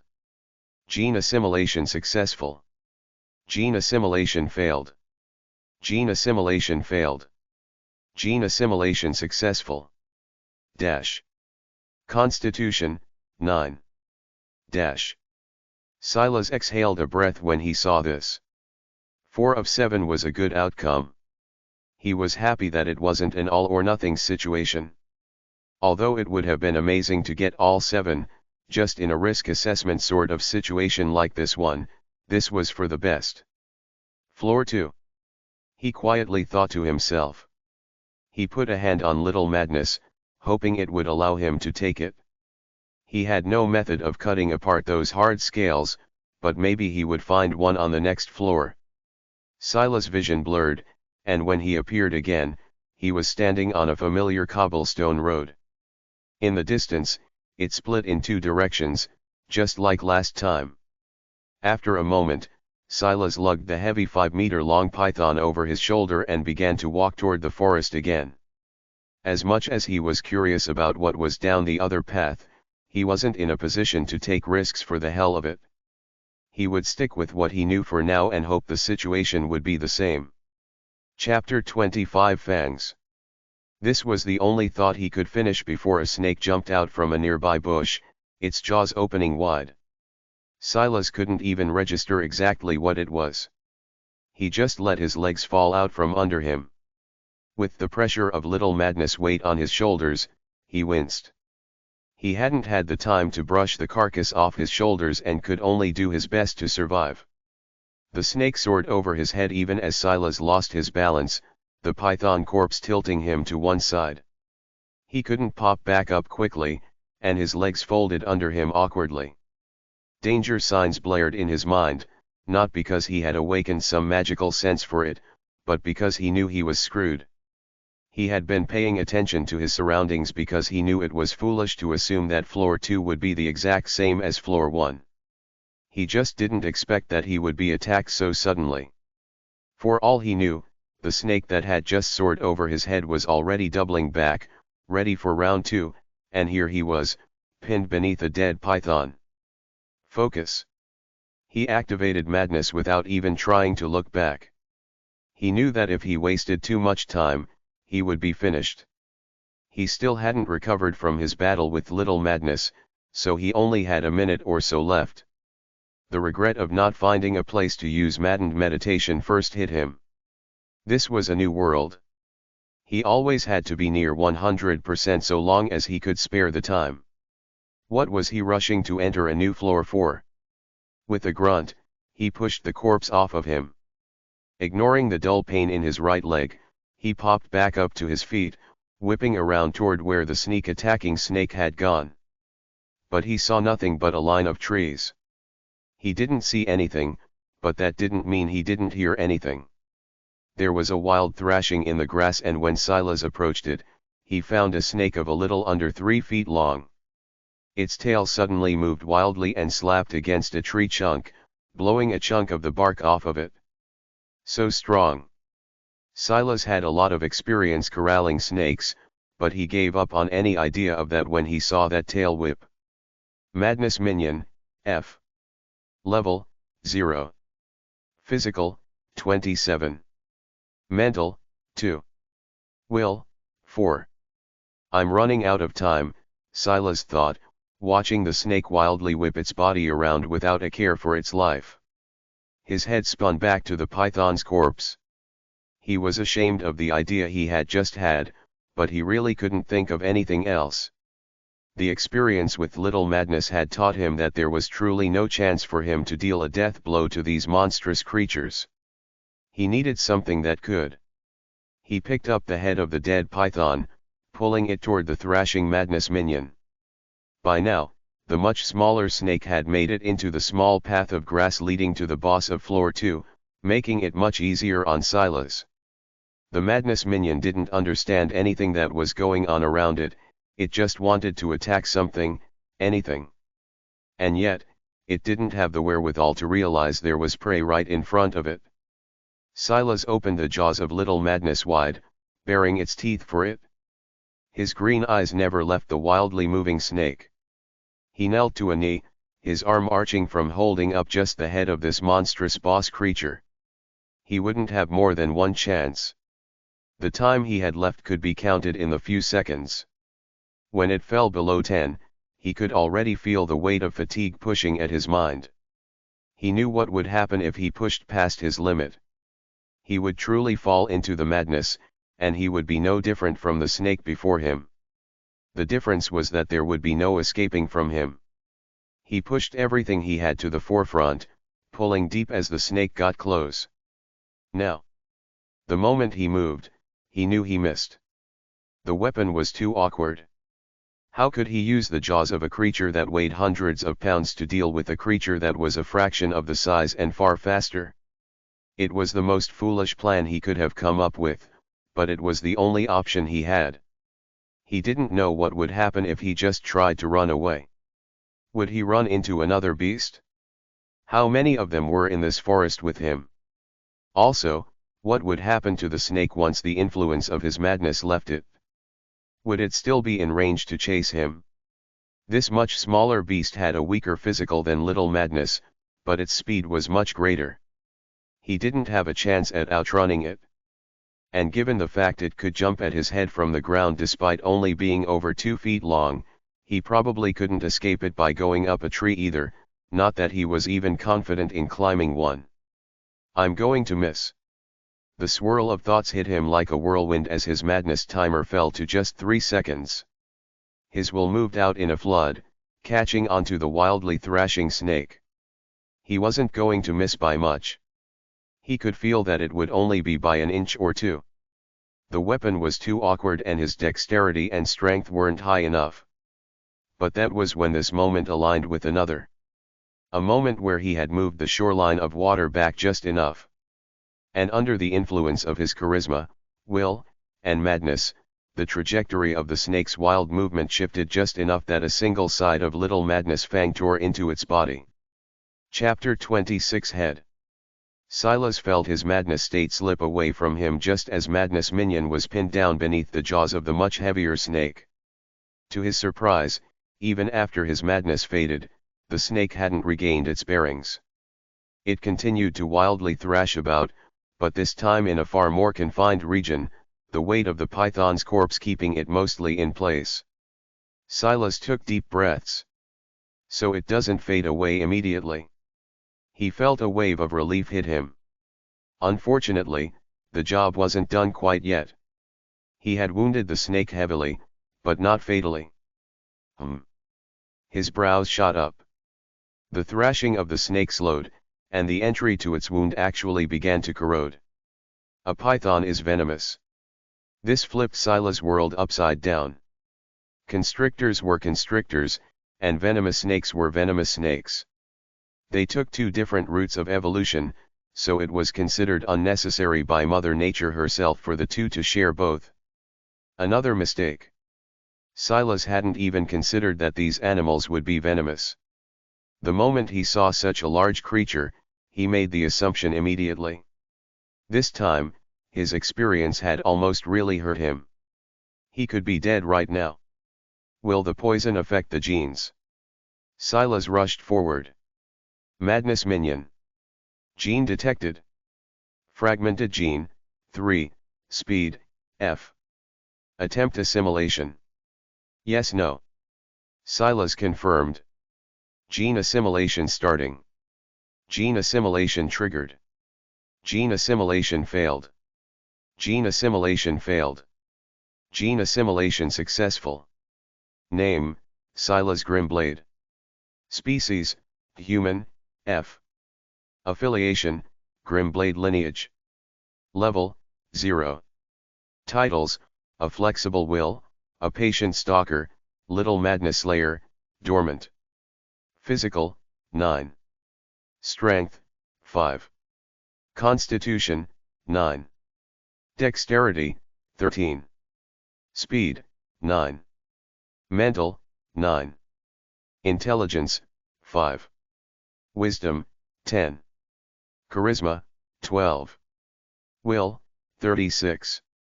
Luck, 1. Skill, Maddened Meditation, F. Little Madness, F. Comprehensions, Madness, F. Gene State, Soft. Fragmented Genes, Grimblade Lineage, F. 2. Dexterity, F. 4. Constitution, F. Speed, F. Gene Talents, Blade Aura, Mutated, Weakened, Sudden Burst, Dormant, F. Unlucky.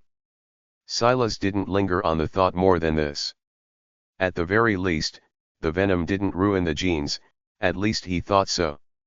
It was possible that it had had 4 or more speed genes to give, but that was something he'd have to pay attention to in the future. He scanned the region, checking to see if anything else was coming. He was fairly sure this Madness Minion wouldn't be the only one on floor 2, so he had no choice but to continue being cautious. The quasi-kinetic abilities his madness comprehension was giving him were likely something that he should explore more, but right now it felt too weak. It felt more like an auxiliary offshoot ability rather than something baked into the comprehension itself. Even so, it had definitely helped him just now. He would also have to do some experiments on the next Madness Minion he came across. How long did he have to activate his madness for it to have lasting effects? Was it just a single instant? Was it dependent on the target's will? He needed to know. Regardless, his madness comprehension was his greatest reliance right now. He needed it for more than its influence on his opponents, but it would be nice to know that he wouldn't die the moment he ran out of it. Running away was definitely an option now. There was also something else of interest to consider. When I fell into the madness, my only thoughts were to go and challenge the boss as quickly as possible. But these creatures lose their rationality and even forget my existence. Is it because of low wisdom? There were so many factors at play and it felt impossible to pinpoint them all. For now, he had to recover. Sticking close to the region the madness minion had attacked him from, he activated maddened meditation. His grandfather had said that dungeons were easier to clear than spawned cities because there were tighter controls on the variables, so his assumption was that there was a low likelihood another snake would attack him from here anytime soon. Simply put, this was probably the safest location on the entire floor now. In 5 minutes, he was back up and running. He found that maddened meditation didn't just help with his mental fatigue, either. It felt similar to eating the fox. He felt rejuvenated. He stood. By now, the madness minion's corpse was mostly rotted. This was, without a doubt, the most potent venom he had ever seen. But he was counting on that. He carefully pulled the python's jaws open again and placed it to the side. Then, using the antler blade and blade aura, he cut into the rotten flesh. As expected, it was far easier than it had been previously and he sliced into the creature, leaving nothing but its head. It fit nicely in his palm, though the blood was less than great. Am I really about to use a snake's head as a weapon? The incredulity of it all wasn't lost on him, but this was the best option he had right now, that and running. Snake fangs were actually quite fragile and could be easily broken. They had good piercing power, but were brittle. I probably can't rely on the venom. Assuming they're the same general species, all the madness minions will be resistant to this venom, and I obviously can't use the python. It's too heavy. Go for the head. That was the best he could do. Chapter 27 Limit. Name, Silas Grimblade. Species, Human, F. Affiliation, Grimblade Lineage. Level, 0. Titles, A Flexible Will, A Patient Stalker, Little Madness Slayer, Dormant. Dash. Physical, 11. Strength, 5. Constitution, 9. Dexterity, 13. Speed, 17. Mental, 9. Intelligence, 5. Wisdom, 10. Charisma, 12. Will, 36. Luck, 1. Dash. Skill, Maddened Meditation, F. Little Madness, F. Comprehensions, Madness, F. Dash. Gene State, Soft. Fragmented Genes, Grimblade Lineage, F. 2. Dexterity, F. 4. Constitution, F. 9. Speed, F. Dash. Gene Talents, Blade Aura, Mutated, Weakened, Sudden Burst, Dormant, F. Dash. Silas placed a hand on the corpse of yet another madness minion. Dash. Madness minion. Gene detected. Fragmented gene, 4, speed, F. Attempt assimilation. Yes no. Dash.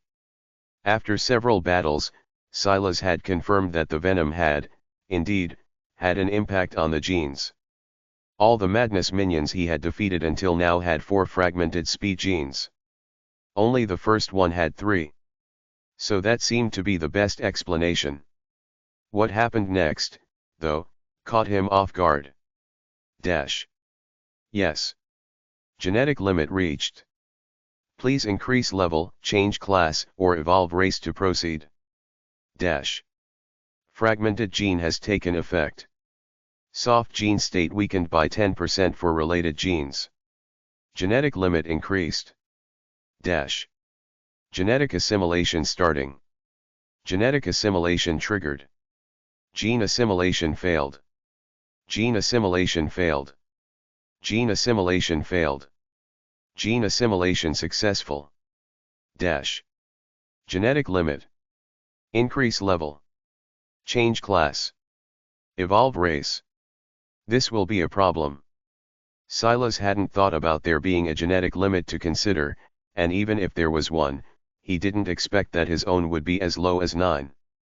Didn't that mean that if he didn't have the Grimblade lineage, he wouldn't even be able to unlock sudden burst in the future? Is 9 the limit for all genes? Or is it just speed? If it's different based on gene type, other than dexterity, speed was my highest starting physical stat. Doesn't that mean I'm already close to my limit on constitution, which started at almost half that of speed? Maybe I can get other genes that do similar things. Like the Grimblade lineage is named differently, so maybe there's another lineage that adds to speed. Would it clash with the original speed stats, or no? There were too many questions and not enough information. Just like his grandfather had said it would be. Dash. You have collected 10 fragmented speed genes. Would you like to fuse them? Yes, no. Dash. Silas took a breath and moved his intention toward yes. Fusion commencing. Silas' body froze. The feeling was much stronger than it had been in the past. It was like countless ice cubes touching each one of his pores with pinpoint accuracy. And yet, somehow, it felt scorchingly hot everywhere else.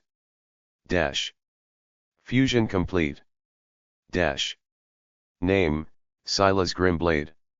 Species, human, F. Affiliation, Grimblade lineage. Level, 0. Titles, A Flexible Will, A Patient Stalker, Little Madness Slayer, Dormant. Dash. Physical, 14. Strength, 5. Constitution, 9. Dexterity, 13. Speed, 28. Mental, 9. Intelligence, 5. Wisdom, 10. Charisma, 12. Will, 36. Luck, 1. Dash. Skill, Maddened Meditation, F. Little Madness, F. Comprehensions, Madness, F. Dash. Gene state, Soft. Fragmented genes, Grimblade lineage, F. 2. Dexterity, F. 4. Constitution, F. Common genes, Speed, F. Dash. Gene talents, Blade aura, Mutated, Weakened, Sudden burst, Dormant, F. Dash. It's worth 20 now, Silas thought. One common gene was worth 20 stats, that was a huge leap. Although there were all these fancy numbers, and they were jumping across his screen now, Silas remained quite calm because he remembered something quite important. These were all relative stats. According to what the Grimblades had said, there were 6 total events just like this one in the past, events where there might have been much less intelligent creatures taking part, but ones that were all far more powerful. What strength would a Tyrannosaurus Rex have had? What speed would a raptor have? Forget about extinct creatures. What about creatures that were still alive to this day? What stats would the system give a blue whale? What about a cheetah? A speed of 28 only meant one thing to Silas: he was much faster than other humans, and that was all. In fact, because his dexterity had begun to lag behind, he couldn't even maximize that speed without activating madness. This wasn't the only disadvantage humans were at, either. Because this was the 7th attempt of their world, they were basically dealing with the scraps. For example, titles. The strongest titles were ones related to progenitors, the first to do and accomplish certain things. In the past, Silas might have gotten a title for comprehending madness.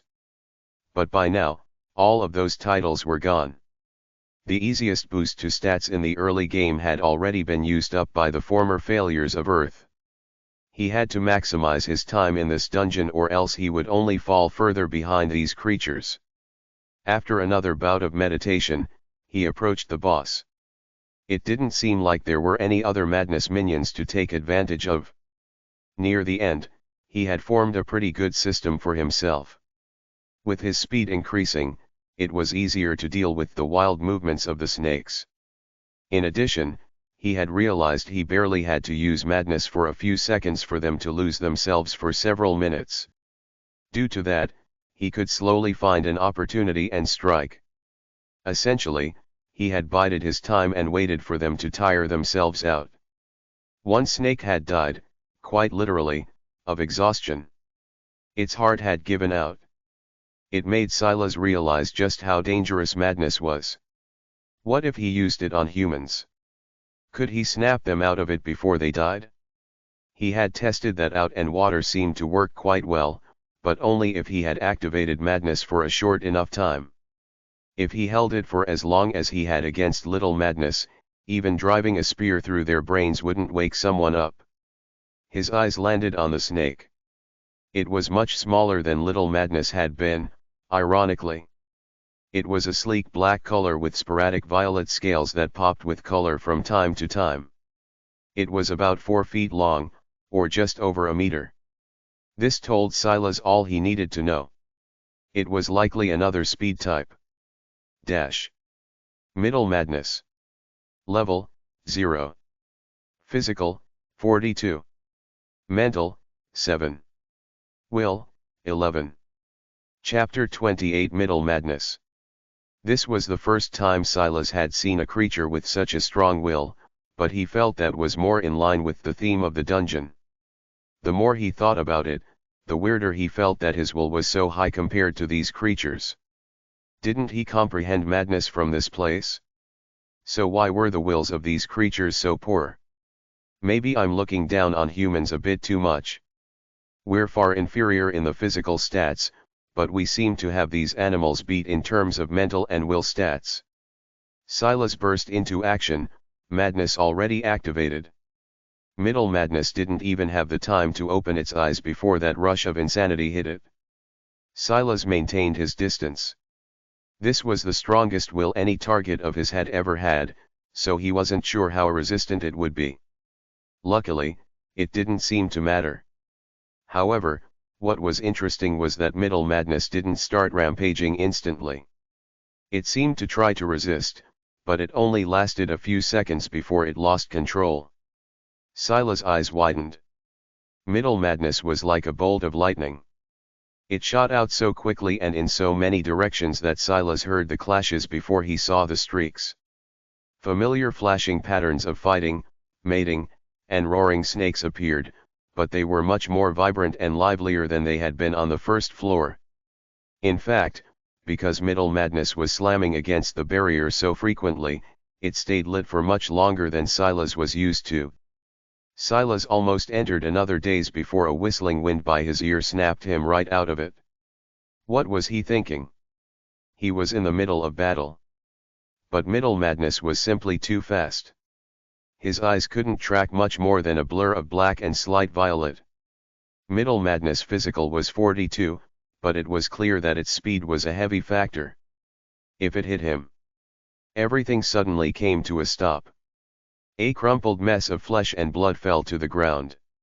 It squirmed about, trying to move more, but it seemed to truly be on its last legs.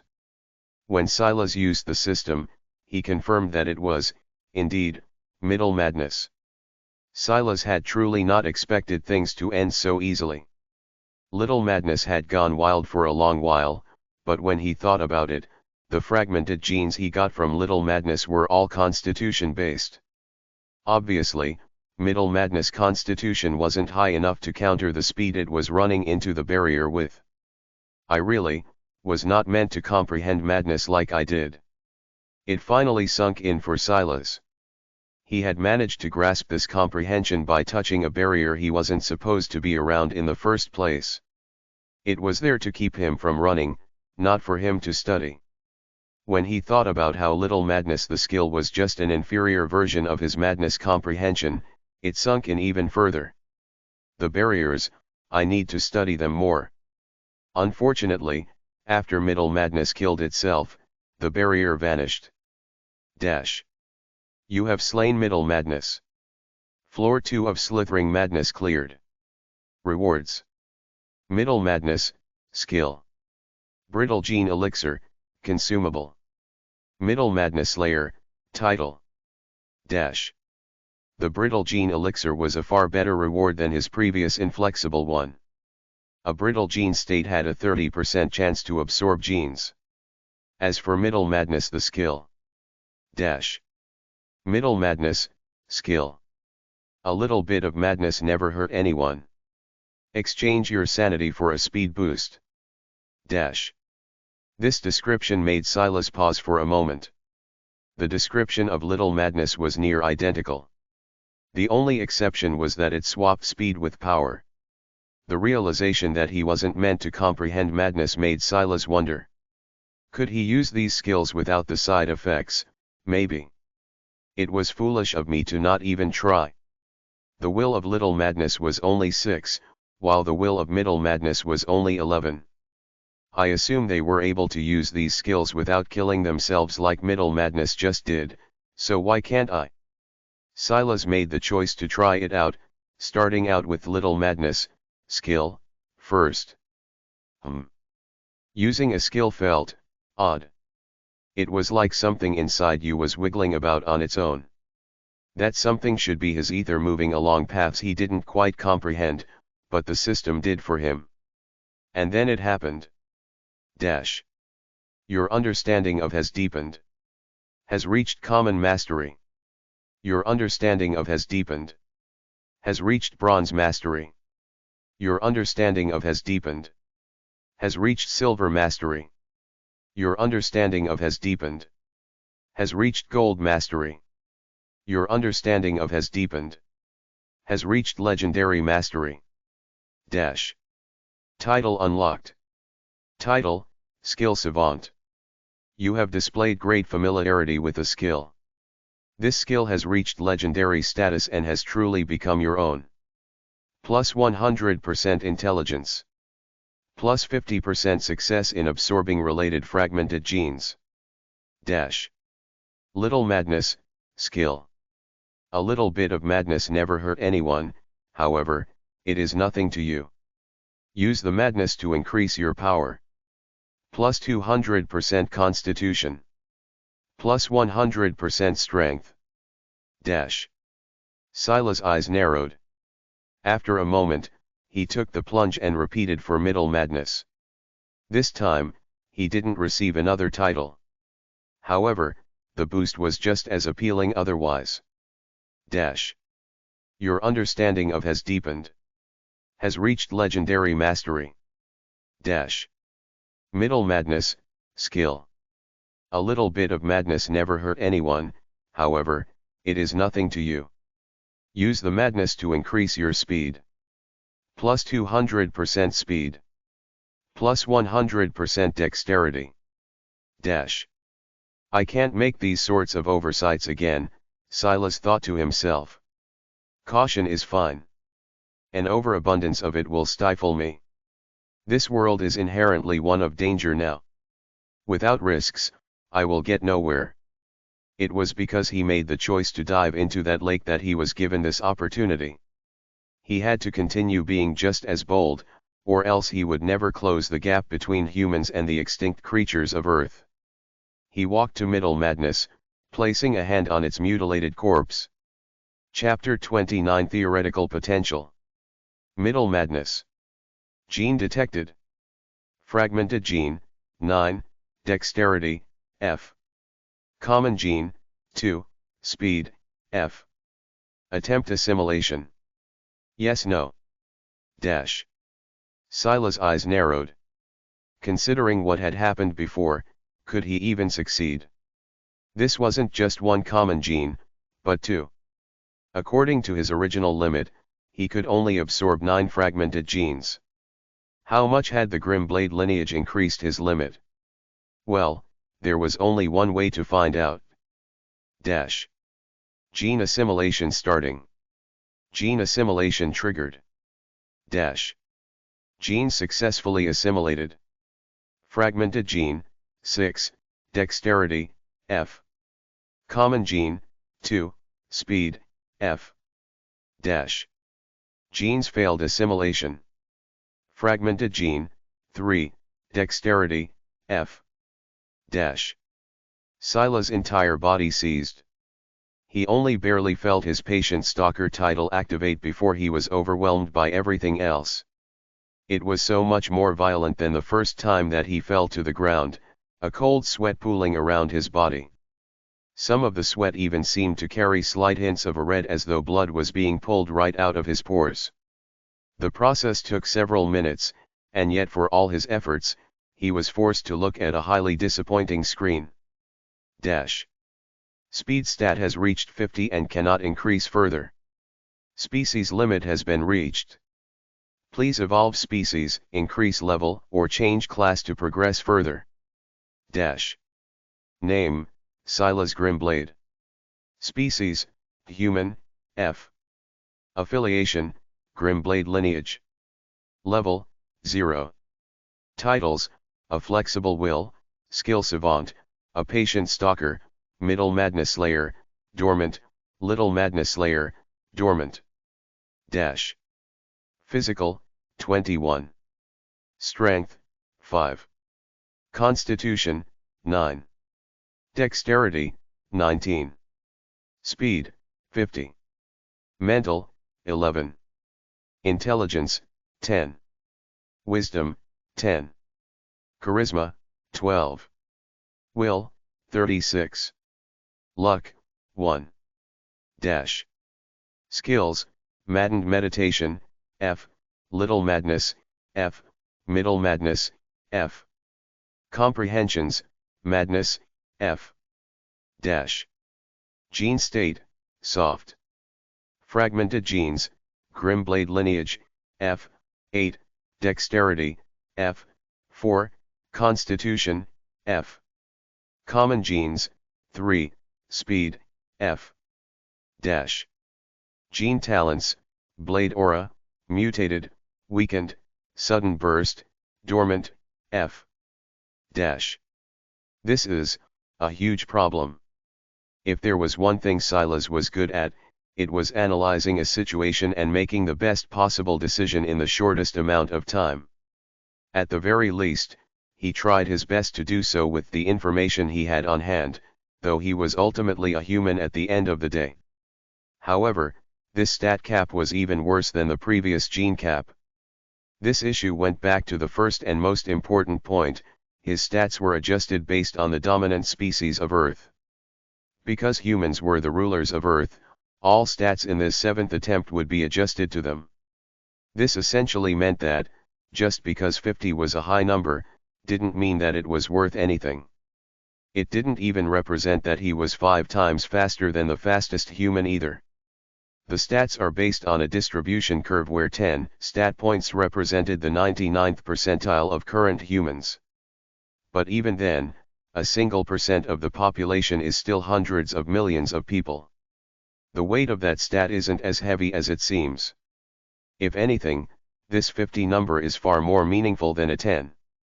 If it's referring to a limit of my genes, or the theoretical and physical limit of the human body, that should mean that 50 speed should represent around 50 miles per hour if the science is right.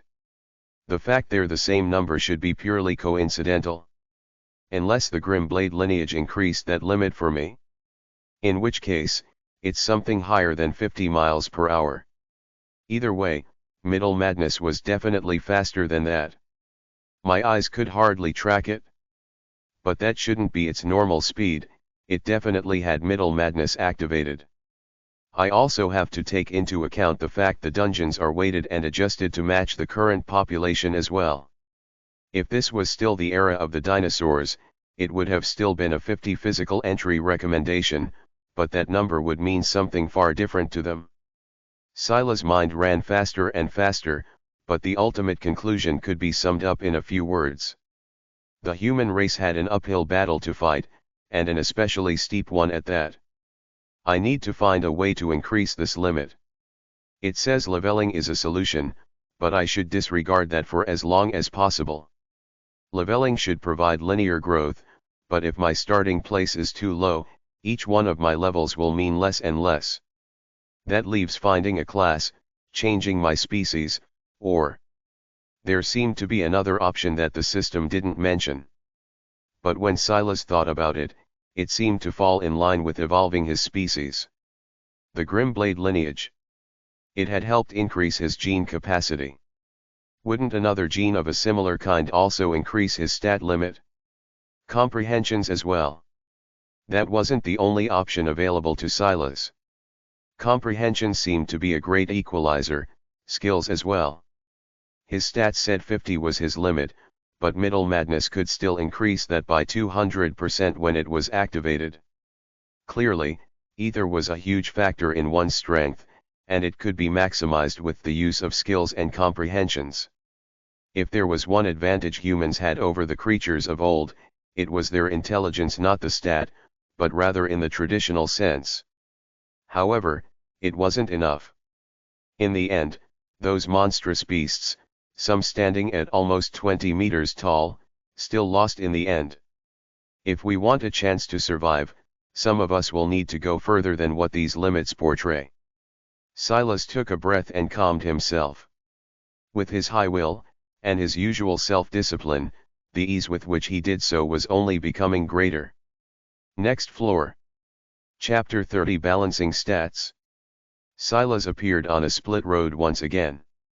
The air here was particularly heavy.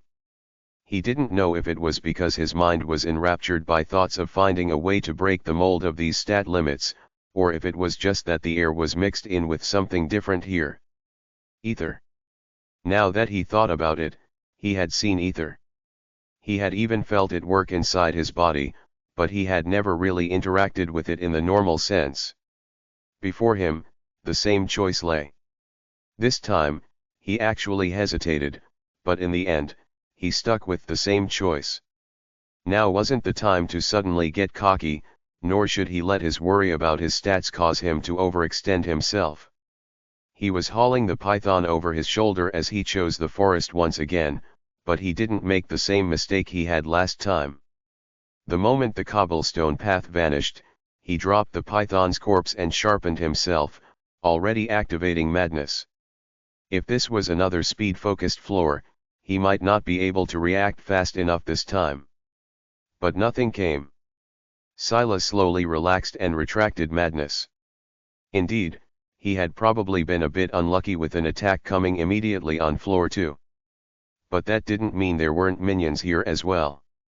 He chose to leave the python corpse behind, and Middle Madness corpse and the final fox carcass along with it. Then he carefully dove into the surrounding woods. It wasn't long before he found what he was looking for. Big Madness Minion, F. Level, 0.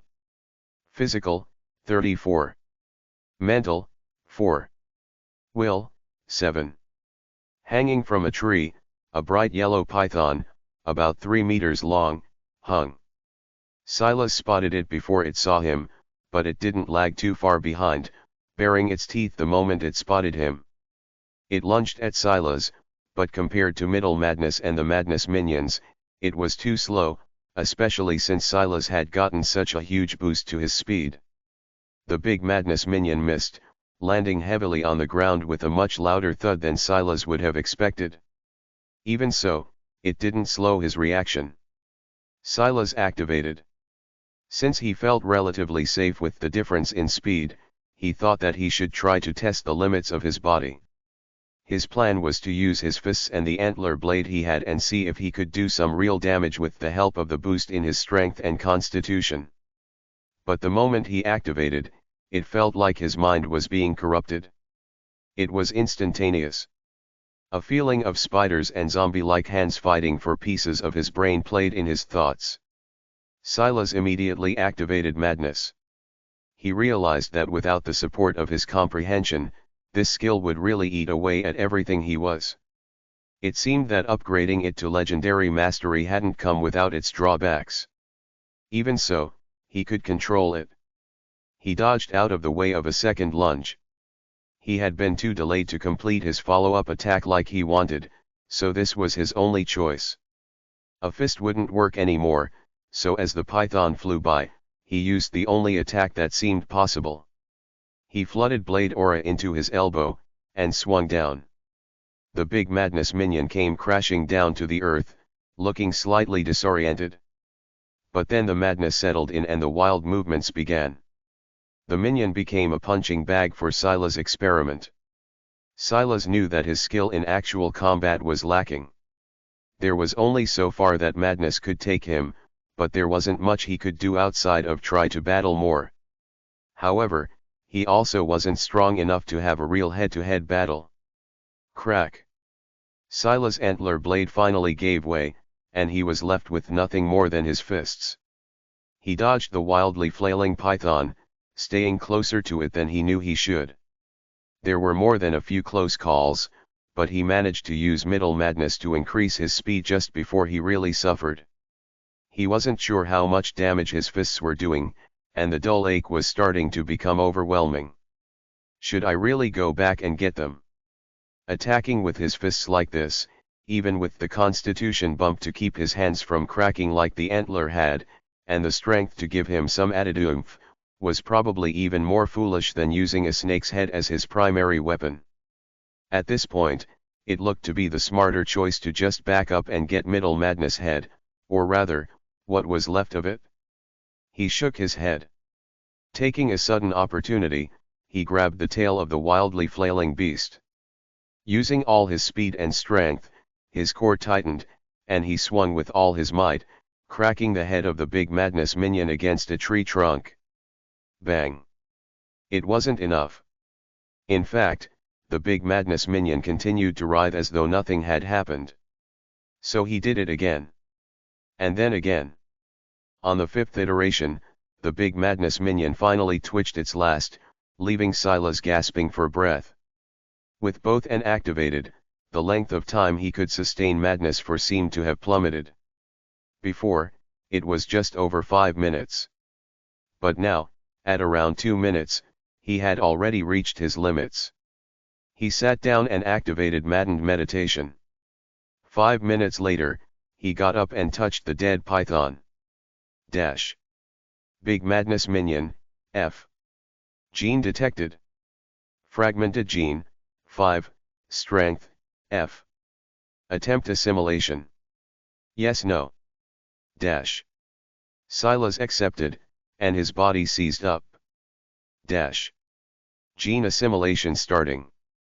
Gene assimilation triggered. Gene successfully assimilated. Fragmented gene, 3, strength, F. Genes failed assimilation. Fragmented gene, 2, strength, F. Dash. This was good. Every strength stat that he received would count for double just purely because of and its 100% boost once activated. Maybe his fists could finally start doing some real damage. If my strength exceeds my constitution by too much, I could end up breaking my bones just attacking. I'll need to protect myself. Silas looked down at his bloody shirt. It seemed there really wasn't much of a choice. He was just wearing it out of habit now. Considering how raggedy it was, it could hardly be considered a shirt at all.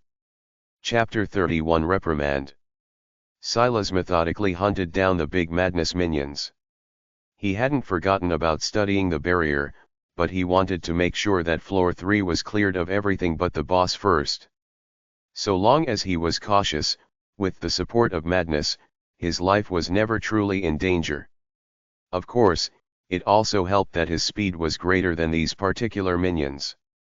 Soon, he reached his genetic limit of 9 fragmented strength genes, and his Grimblade lineage kicked in again. Name, Silas Grimblade. Species, human, F. Affiliation, Grimblade lineage. Level, 0. Titles, a flexible will, skill savant, a patient stalker, middle madness slayer, dormant, little madness slayer, dormant. Physical, 26. Strength, 27. Constitution, 9. Dexterity, 19. Speed, 50. Mental, 11. Intelligence, 10. Wisdom, 10. Charisma, 12. Will, 36. Luck, 1. Skills, Maddened Meditation, F. Little Madness, F. Middle Madness, F. Comprehensions, Madness, F. Gene State, Soft. Fragmented Genes, Grimblade Lineage, F. 8. Dexterity, F. 4. Constitution, F. 2. Strength, F. Common Genes, 3. Speed, F. 1. Strength, F. Gene Talents, Blade Aura, Mutated, Weakened, Sudden Burst, Dormant, F. Silas needed to defeat 6 Madness minions to create a common speed gene. But he only needed to defeat 4 big Madness minions to reach this point. It seemed that he could continue loading up his fragmented genes to make another common gene. So that was what he did. Unfortunately, he soon ran out of big Madness minions and only managed to reach 9 fragmented strength genes, raising his strength to 34.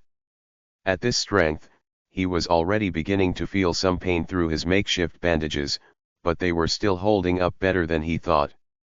The current Silas was shirtless, his original linen shirt having been carved up into thin slices that wrapped his knuckles, palms, and wrists. This covered all his bases for now. He could inflict a surprising amount of damage when he used his high speed in conjunction with his strength. He had realized long ago that these stats had a lot more to them than what was shown on the surface, so it wasn't surprising that the line between strength and speed could be blurred depending on action. It was especially easy to get used to these things when your opponents were all pretty much just live punching bags. It's time to check the barrier. Silas stood before the barrier. This coming boss likely won't end up killing itself while it's rampaging. If the pattern of the previous floors is followed, this is likely to be a strength-based boss, and its constitution won't lag too far behind. If I want to beat it, I'll have to be the one that does the damage. But Silas looked down at his fists. The blood-covered rags that coated them looked quite fierce, but they lacked a real punch. The boss's strength would probably be around 80 to 100, somewhere in that ballpark. Its constitution will probably be its second highest stat at around 50, leaving it with speed and dexterity around 20 to 30. These were just estimations Silas had made based on the previous boss matchups, as well as the minion fights. He had already checked the boss, and its physical was 50 on the dot, just like he expected. That meant it had 200 total stats to spread between strength, constitution, dexterity, and speed. So that was what Silas had based his assumptions on. These estimations were probably similar for Middle Madness, just with strength and dexterity as its main physical stats and a lower overall physical. This was why its speed had overwhelmed its constitution. Obviously, that wouldn't work this time around. If worse comes to worst, I'll hope to force its heart to give out like that Madness minion. But it'll be hard. That boss also happened to have a will that was much higher than Middle Madness had been.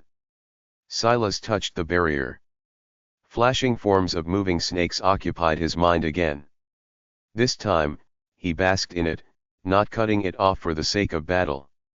Maddened meditation activated naturally as he was enraptured by the movement. He remembered what happened the first time he really looked at these images. He felt like there was a disconnect between what was happening and the actions he could copy.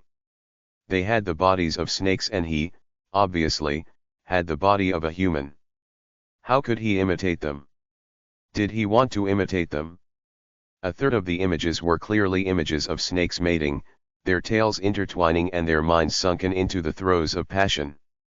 It was usually very difficult to read the expressions of animals, their actions themselves were better tells of what they were feeling. But for some reason, it felt so clear to him. Was he meant to have a partner to complete this ritual of sorts? Silas didn't know how he felt about that. This madness was very important to him, but he didn't want to find a partner just because it would make him more powerful. Plus, he was a virgin. Was he supposed to casually give that up as well? What was his virginity to the plight of Earth, though? Silas found himself laughing at himself, something he rarely seemed to do. The only one who could make him smile was that little munchkin of a sister of his. She was always so amusing in her own quirky ways. Being a 26-year-old virgin was definitely something she would make fun of him for. If she really knew what that meant, that is. Well, she's 13 years old already. Who knows what those snotty-nosed kids are corrupting my little sister with? Silas shook his head in lament. Kids these days. It wasn't as though he needed help in that department, anyway. He was a decently attractive man, successful, tall. Then again, he did still live at home by choice. That wasn't exactly a nice opener. He also liked to walk everywhere and didn't have his own car. He also focused on work, a lot.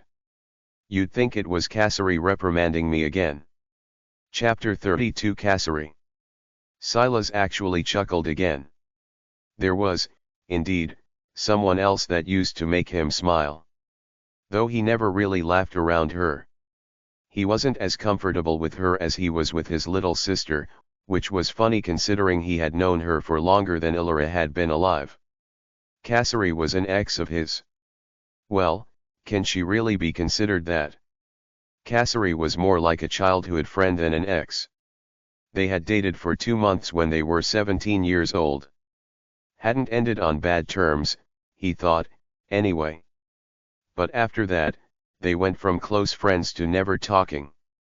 It had already been almost a decade since then, and he hadn't even thought to contact her about this summoned Ascension matter. Would she even believe me? Hey, Cassary. It's Silas, your high school boyfriend of 2 months. The world is ending soon, so you should probably prep for that. Silas laughed at his own joke. That was already 3 times in just a few minutes. It felt weird. He hadn't laughed like this in a while. It was a shame, though. The girlfriends he had after Cassary all pretty much ended the same. Fizzled out with no real drama. Though it was hard to tell if that was because he was always so stoic about things or not. Well, women probably prefer funnier men. If I was going to sell my body for power, maybe I should go for a more stoic woman like me. Silas shook his head again, almost immediately. He had tried that before with a certain Clarice. Who knew, maybe he had a thing for women with CS in their names. That breakup could be considered to be his most dramatic, meaning not really at all. She was the kind of woman to make lists about everything, but he could respect that. Which was funny, again, because he had critiqued her list of reasons to break up with him. It wasn't as a ploy to keep her by his side or anything. He was a prideful man, and if a woman didn't want him, he wouldn't chase after her needlessly. You couldn't make a person change their mind if they didn't want to. Instead, it was because he had found the list truly ridiculous. His reply was that she could have summarized it in one sentence. You're not ambitious enough for me. That was pretty much the gist of it. A 26-year-old tenured professor at the most prestigious college in the country wasn't good enough for her. In her defense, he wasn't tenured just yet back then. And she's probably not wrong, though, Silas agreed. Like he had said before, he had only casually chosen his doctorate, and it was taken in a field that was very unnecessary. No one needed venom vaccines. He only really worked on things that interested him, and much like his parents, when it was time for him to check out of work, he never brought it home. It could be said that he was curious about a lot of things, but not really passionate about anything. Clarice had picked up on that and felt like he was wasting his potential. He didn't really have a goal for after securing tenure. Truthfully, he would have probably floated about until he found something else that interested him. She's still not tenured yet, though. A rare snide comment flew by his thoughts. It surprised him because he felt that he was pretty much over that breakup. Actually, he thought he got over it the day of.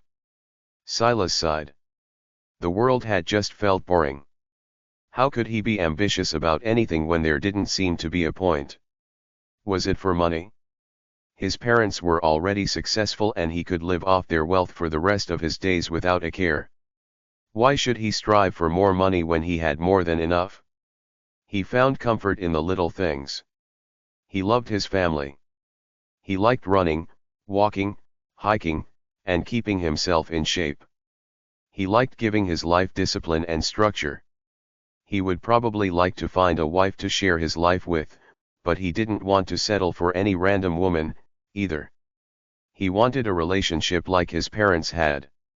One that was built on mutual respect, mutual competence, mutual love. In this day and age? Fat chance. Silas suddenly chuckled again before his mind suddenly snapped back into focus. He blinked in a bit of a daze. Had he fallen into a trance again? He had ended up thinking about himself more than the barrier. What about of déjà vu?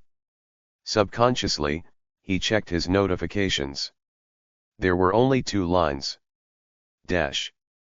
Your understanding of has deepened. Has reached common mastery. Dash. Your comprehension of madness has deepened. Madness has reached common mastery. Dash. You have comprehended the madness. +10 will. +20 charisma. Dash. Madness, F. The madness consumes you, but does not control you. Instead, it becomes your tool to both control yourself and others. You, while steeped in madness, maintain your wits about you. Your enemies, though, are not so lucky. +200% charisma. +150% will. Dash. Name, Silas Grimblade. Species, human, F. Affiliation, Grimblade lineage. Level, 0. Titles, a flexible will, skill savant, a patient stalker, middle madness slayer, dormant, little madness slayer, dormant. Dash. Physical, 28. Strength, 34. Constitution, 9. Dexterity, 19. Speed, 50. Mental, 14. Intelligence, 10. Wisdom, 10. Charisma, 22. Will, 44. Luck, 1. Dash. Skills, maddened meditation, F. Little madness, F. Middle madness, F. Comprehensions, madness, F. Dash. Gene state, soft. Fragmented genes, Grimblade lineage, F. 8. Dexterity, F. 4. Constitution, F. 9. Strength, F. Common genes, 3. Speed, F. 1. Strength, F. Dash. Gene talents, Blade aura, mutated, weakened, sudden burst, dormant, F. Chapter 33 Fangs. It seems that the additions to my will and charisma aren't on top of the previous additions, but rather updates. My will only increased by 7, and my charisma only by 10. There seems to be a purposeful imbalance between charisma and will. If not for my flexible will title, charisma would have already long surpassed it. But if it continues at this pace, it's inevitable. Silas appeared by the side of a tree, looking deeply at the boss that lay in the clearing across from him. It was a gargantuan creature, with a body at least 10 meters long and covered in fierce red scales. It slumbered much like the others had before it, and yet its slow breath seemed to make the ground unsteady. Big madness, F. Level, 0. Physical, 50. Mental, 8. Will, 22. Silas walked in, gripping one empty fist and a sack weaved of leaves and vines. Madness. Big madness stirred awake just as Silas' domain of sorts descended. However, unlike the others, it really looked at him. As its yellow slit eyes slowly became redder, it truly looked as though it wanted to burn Sila's image into its mind. It opened its maw and unleashed a roar. Silas had never met the dinosaurs, but he assumed that if a raptor wanted to unleash a call to nature, it would sound exactly like this. It was a grating sound, one that made goosebumps jump across his skin and his bones grow cold. Then it lunged at him in a maddened charge. Silas had no idea what threshold Big Madness had managed to reach, but unlike the others that thrashed about wildly, it seemed to be able to focus its irrational tirade on him. Without a choice, Silas could only quickly dodge out of the way, using his own speed while he maintained his focus. He had yet to activate, and he didn't need to. However, he was quickly becoming aware of just how large Big Madness was and how small the clearing was in return. There was only about 30 meters of diameter and they were surrounded by a ring of trees and the barrier. But Big Madness was already over 10 meters long. Even though it was slow, the space it covered was so vast that Silas was never truly out of danger for any longer than a few seconds. This isn't good. A useless thought flew through his mind. In the sack in his hand, he had gathered as many minion fangs as he could. It sounded like a good plan, but with this enraged beast looming over him, it truly felt inadequate. Still, Silas reached into the sack, but the action slowed him down, almost allowing Big Madness' tail to smash his head to pieces. If nearly 100 strength, matched with that weight, collided with his head. Weight. No, strength should be a function of their weight. It shouldn't count more or the adjusted stats would be meaningless. Which means that the attack speed of this creature will be highly limited. A roar interrupted his thoughts. Silas forgot about picking out the fangs one by one.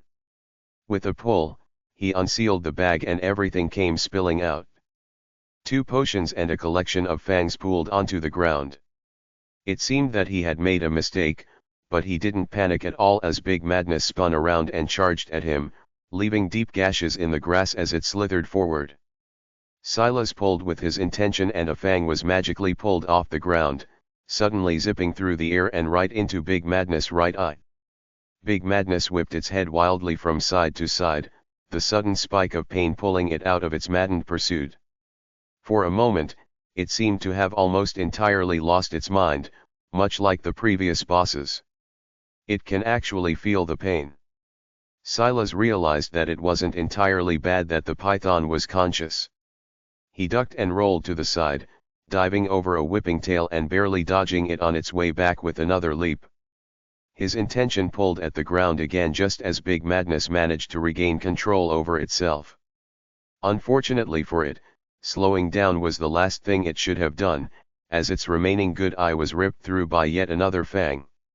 Silas thanked his lucky stars that these dungeon creatures had deviated from the path of normal pythons, or else it was impossible for them to be so effective. Well, that and his charisma increasing to the point he could impose so much more of his will on the world. Unable to see, the agitation of Big Madness grew to the point it couldn't control itself anymore. It slowly sunk into the madness as Silas quickly dodged out of its way. I can't just use this opportunity to attack it. I'll break my hand. What do I do? There was a good chance that Big Madness might tire itself out, but the fact it had been able to maintain control of itself, and even regain control at one point, put Silas on edge. Snakes were known for their poor vision to begin with, Silas knew this. If it managed to calm down, it could use its sense of smell to track him down. I'll have to cut off its tongue just to be sure. Silas pulled at another fang from the ground. Timing it right, he sent it flying into the mouth of the python just as it roared. This time, he moved 3 at one time, lodging them in one after another. Fangs have good piercing power, but cutting. Silas burst into action, activating. His speed tripled and his dexterity doubled. In his own act of madness, he suddenly gripped the flickering tongue of Big Madness just as it whipped its head to the side. Chapter 34, Madness Key. He held on strong, activating and pulling with his doubled strength. At that moment, his raw power was truly great. A howl of pain was preceded by a spurt of blood. Silas already had his escape plan prepared, ducking and rolling again to get out of the way. He tossed the bloodied tongue to the side, his green irises exuding a chilly light. It wasn't killing intent, but rather sheer focus. He slowly dismantled the boss creature, cutting at its weaknesses one by one until it was just a shell of itself. It was completely disoriented, unable to make its way in the world any longer. Silas controlled two more fangs, driving them right up Big Madness' flaring nostrils. Like this, the python not only lost the ability to see or smell, but had also lost the ability to breathe with any sort of ease.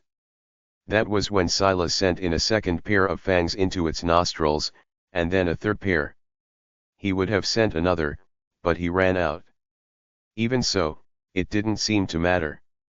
Lacking sensory perception, and now having lost the ability to breathe normally, Big Madness began to keep its mouth open.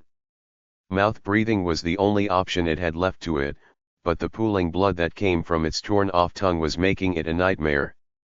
It was too busy rampaging to slow down, and the accumulation of lost breath from its nose, and the fact blood was pooling into its lungs now with every haggard breath, was slowing it down further and further. Silas whittled the creature down step by step. It was an almost methodical slaughter. Compared to how he had been when he first entered the dungeon, this was on another level. This was the Silas Brown he preferred to be. In the madness, he felt he understood himself better. You have slayed Big Madness. Floor 3 of Slithering Madness cleared. You have cleared Slithering Madness Dungeon, F. Rewards. Big Madness, Skill. Soft Gene Elixir, Consumable. Big Madness Slayer, Title. Madness Key, 1/2, Treasure. Madness Key. Silas had basically expected the other things, but this caught him off guard. Especially the fact that it only seemed to be one of a set of two. An elixir bottle and a key fell into his hands. The latter was shaped like a very ancient key, one forged of heavy metal and had quite some thickness to it. However, it was flat on one side, while its head was formed of a maze of peaks and valleys that likewise only looked half complete. If there was another half, it would slide into the maze quite perfectly, Silas could imagine. Was the other key in the other paths? But it said the dungeon was complete. Do I have to find the other key elsewhere? Or can the dungeon be completed more than once, maybe? Silas looked toward the other rewards. Big Madness, Skill. A little bit of madness never hurt anyone. Exchange your sanity for a strength boost. Silas nodded to himself. That seemed to be why used the word power. It focused more on constitution, though there was a great strength boost as well. He activated and a familiar pattern repeated itself. Your understanding of has deepened. Has reached legendary mastery. Big Madness, Skill. A little bit of madness never hurt anyone, however, it is nothing to you. Use the madness to increase your strength. Plus 300% strength. That much strength? That's a 4 times multiplier. But what if and were activated at the same time? Would the plus 300% be added to the base number or the already plus 100% of? Silas soon got his answer, and it was quite disappointing. When he activated both skills at once, or rather tried to, he was forced to immediately stop. It wasn't because something had stopped him, but rather because he felt that the paths the ether in his body were trying to take were about to clash. If he continued, he might have even ended up killing himself. He didn't know what it would mean for ether to explode inside of you, but it didn't take a genius to know it wouldn't be good. Maybe if his constitution was higher, he could take the risk. But for now, activating both would be a death sentence. but would it even be possible for my body to withstand a 4 times multiplier to my strength stat without the support of higher constitution? Until now, the skills hadn't really made Silas feel uncomfortable. It was probably because the power came from ether, rather than increasing what his body itself was capable of. But even if that was the case, if he tried to use this added strength to make contact with something, he could really hurt himself. He looked down at his hands. He really needed a weapon. Or. His gaze landed on Big Madness corpse. He closed the distance with a few steps and placed a hand on it. Dash. Big Madness. Gene detected. Common gene, 4, strength, F, 3, constitution, F. Attempt assimilation. Yes, no. Dash. Silas braced himself, remembering the horrid pate it took to assimilate common genes.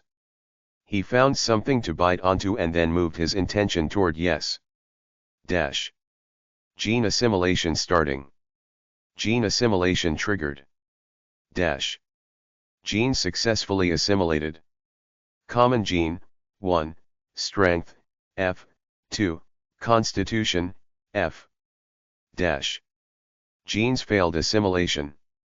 Common gene, 3, strength, F, 1, constitution, F. Dash. A deep grunt left Silas' lips, his fingers digging into the ground. The nails he had lost on his right hand still hadn't recovered, and yet he didn't even seem to notice as he dug deeper and deeper, biting down on the piece of his pants hard. It took several minutes before he finally collapsed in what felt like a pool of his sweat. He barely registered a familiar disappointing message. Dash. Strength stat has reached 50 and cannot increase further. Species limit has been reached. Please evolve species, increase level, or change class to progress further. Chapter 35 Scorned Raps. Name, Silas Grimblade. Species, Human, F. Affiliation, Grimblade lineage. Level, 0. Titles, A Flexible Will, Skill Savant, A Patient Stalker, Big Madness Slayer, Dormant, Middle Madness Slayer, Dormant, Little Madness Slayer, Dormant. Dash. Physical, 42. Strength, 50. Constitution, 49. Dexterity, 19. Speed, 50. Mental, 14. Intelligence, 10.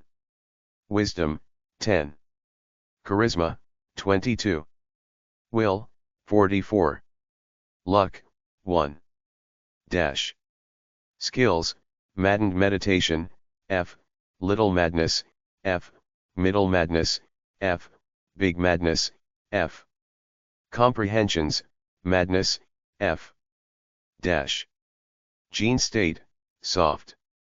Fragmented genes, Grimblade lineage, F, 8, dexterity, F, 4, constitution, F, 9, strength, F.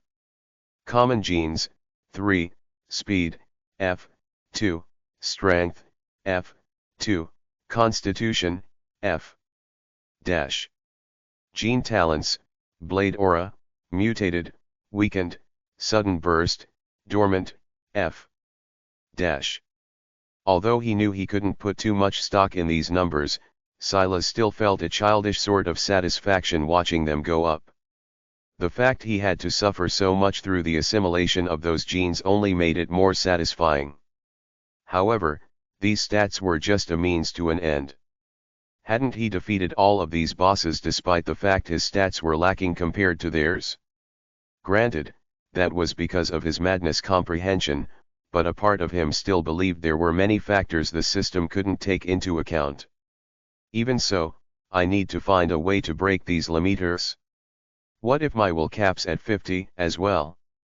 Wouldn't that make madness useless against more powerful targets?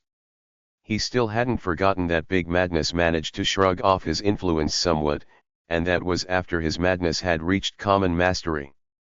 When madness was activated now, his will was over 100 thanks to the 150% boost. but a creature with a will of just 22 managed to maintain some clarity. There was obviously a bottleneck somewhere here that he wasn't aware of. Or maybe I've misunderstood madness. Every time he deepened his comprehension of madness, at least the 2 times he had, it seemed to require a lot of self-reflection. If the point of madness was to drive others crazy, wouldn't his comprehension path have to be more general? Now that he thought about it, activating madness also gave him a keen sense of self that was arguably stronger than the influence he had on other creatures. His stats didn't increase, but they seemed to mean more, in a weird way. As though he could maximize every inch of them. Then there were those telekinetic abilities he had gained. That was also a process of his own will taking form rather than his just playing with the mind of an enemy. If that's the case, it makes sense. My ability to influence the minds of others isn't scaling because that isn't the point of the comprehension at all. At least, it's not the main point.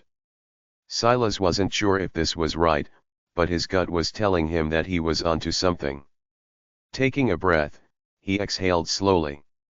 He would have to explore this more. Without the barriers to study, he had lost his shortcut, though, so he would have to find another way or just take it one step at a time. Unless. He looked around. Between the various python corpses he had accumulated along the way, he had too many things to carry and yet no way of conveniently doing so. Once he left this dungeon, he'd be stuck in the middle of the lake, and he would only have a short time to escape. Those animals that had been slumbering and in the midst of their evolution should have also long since woken up. Simply put, he couldn't just carry hundreds of kilograms worth of snakes around with him no matter how great his strength had become. Without a choice, he kept only Middle Madness' mutilated corpse with him and was ready to leave when the screen appeared, sensing his intention. You have cleared Slithering Madness Dungeon, F. Leave now. Yes, no. Silas paused. After some thought, his intention moved toward no just to see what would happen. Your madness is commendable. The screen glitched for a moment before it came back into sharp focus. What was that? Silas frowned. The so-called screen was just a projection of his mind, so how could it glitch? A hint of worry sprouted in his chest. This dungeon had messed with his mind a lot. Even during his comprehension sessions, he had done a lot of thinking about things that hadn't even come to mind in years. It was too weird. Slithering Madness Dungeon, F. Level maximum, 0. Recommended, 100 physical. Description: lurking in the depths, high in the trees and on the forest floors, they are natural predators, unfettered and unbothered. So scorned by the skies, they've been restricted to a life of crawling on their bellies. But their day to fall again is not far off. Silas' memory was excellent, and it could be said to be doubly so when his attention was focused on every detail. He knew that in a world like this, even the slightest mistake could cost him his life, so he directly glossed over the fact the recommended physical had doubled. That wasn't the problem. But their day to fall again is not far off. That definitely read rise before, not fall. And scorned is capitalized now? What does that change mean? Your madness has been rewarded. Scorned raps, treasure. Scorned raps, treasure. Accursed treasure scorned by the skies themselves. In its presence, your body cannot be adorned by armor, and your hands cannot be graced by weapons. The madness is relentless and its fury scorns the world in return. Curse status, cannot be unequipped. Plus 10% constitution to fists. Right then, a pair of what looked like long, dirty cloths appeared in the skies, slithering down toward Silas, almost like snakes themselves. It seemed like they had once been a pristine and shimmering white, but were worn by dirt and dried blood over countless years of hardship and toil. Silas couldn't avoid them even if he tried. Chapter 36 The same. The wrap he had used to brace his wrists and fists, made of his own shirt, burned to ash the moment the scorned wraps touched them. He couldn't even register the pain as the cursed treasure tightly wound itself around his fists, wrists, and a portion of his forearm. Silas was silent all the while. He had no idea what he had just gotten himself into, but he was smart enough to know that it was unavoidable at this point. What a weird way to use adorned and graced. It's as though it takes the usage of armor and weapon as the actions of the prim and proper, rather than that of a real warrior. Silas looked down at his fists. Did he feel that way too? Absolutely not. His vision blurred, and he found himself on a forked road once again. However, this time, there was only one choice. The cobblestone path leading into what looked like an ancient ruin or city of sorts. Silas wasn't sure about the situation ahead, so he tested a few things on this outer road.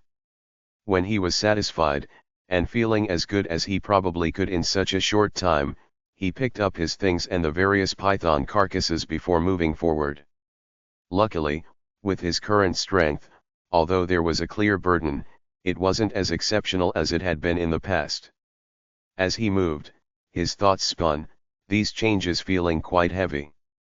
These stats are all relative, so does that mean that 50 would always be the limit regardless of race? If that's the case, then the first iteration of this dungeon was meant to be entered by someone who had reached the limit. In that case, this second hidden portion of the dungeon is supposed to be passed by someone with double those stats, far beyond those limits, as a level 0. Madness indeed. However, Silas felt a level of confidence he hadn't felt when he first entered the dungeon, and that was for no other reason than his comprehension. He had a feeling that it would be of great help here as well. What Silas didn't expect was that he wouldn't run into a swarm of enemies, or even some dangerous situation of sorts. As the cobblestone road to his back faded, a ruin that reminded him of the Stonehenge appeared before him. The main difference was that these tall stones were more irregularly shaped, curving, and looping into one another as though dancing. Silas didn't know why he got that feeling, because they were obviously static objects. But it was as though something was pulling at him. Silas frowned, clearing his mind. This felt like a weaker version of what the barriers had tried to pull him into, much weaker. When he looked around, he found there was no entrance, no exit. The area was barely 30 or so meters from edge to edge and he could see every inch of it clearly. But there were no obvious enemies or targets. What's the point of this? He would have already felt hints of panic if he didn't understand that there had to be a way out. There was a small, existential part of him that worried that the glitch from earlier might have applied to the whole dungeon, effectively trapping him in here forever. But he still felt that that shouldn't be the case. He put the corpses he was lugging around down and began to walk around more earnestly. Why would I need 100 physical for this? What's going on? He began to observe the curving stones more closely and found that there were grain-like patterns within them, so faded that in the somewhat somber lighting, it was hard to pick up until he looked closely. Once again, they reminded him of those snakes, some roaring, some mating, some in battle. He touched it and felt a spark jolt through his body, but it ultimately didn't feel like much. It was like he had rubbed his feet one too many times on some carpet and then touched a doorknob, but it wasn't anything more substantial than that. Floor 1 of Slithering Madness cleared. Rewards. Little Madness, skill. Silas' brows shot up. Floor cleared? How? He hadn't done anything. And also, wasn't the recommended physical 100? Shouldn't the rewards be even better, then? Why was he getting the same reward he had already gotten the first time around? Is it the same?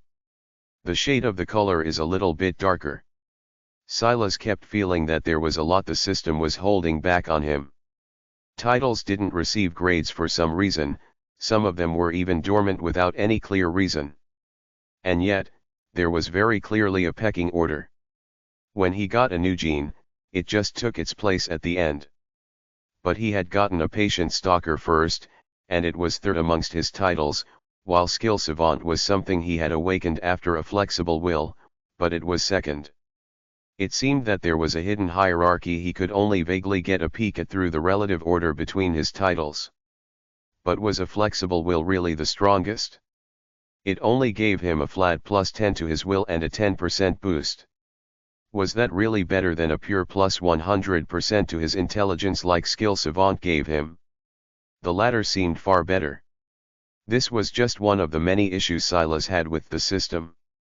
It ran more like a poorly coded program than something the lives of real people were riding on.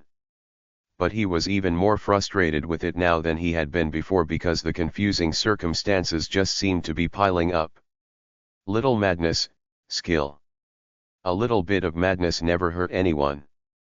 Exchange your sanity for a power boost. Once again, the same description. The only change was that sanity and power were capitalized for an inexplicable reason. Chapter 37 It didn't. Chapter 37 It didn't. Silas shook his head. It was good that he had passed the first floor so easily.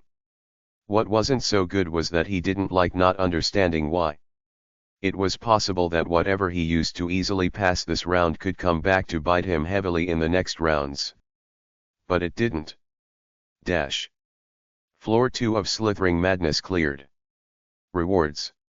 Middle Madness, skill. Dash. Silas stood in the middle of floor 2, stumped once again. The tingling sensation on this floor was a little stronger, but he shrugged it off just as easily. The floor itself was practically identical.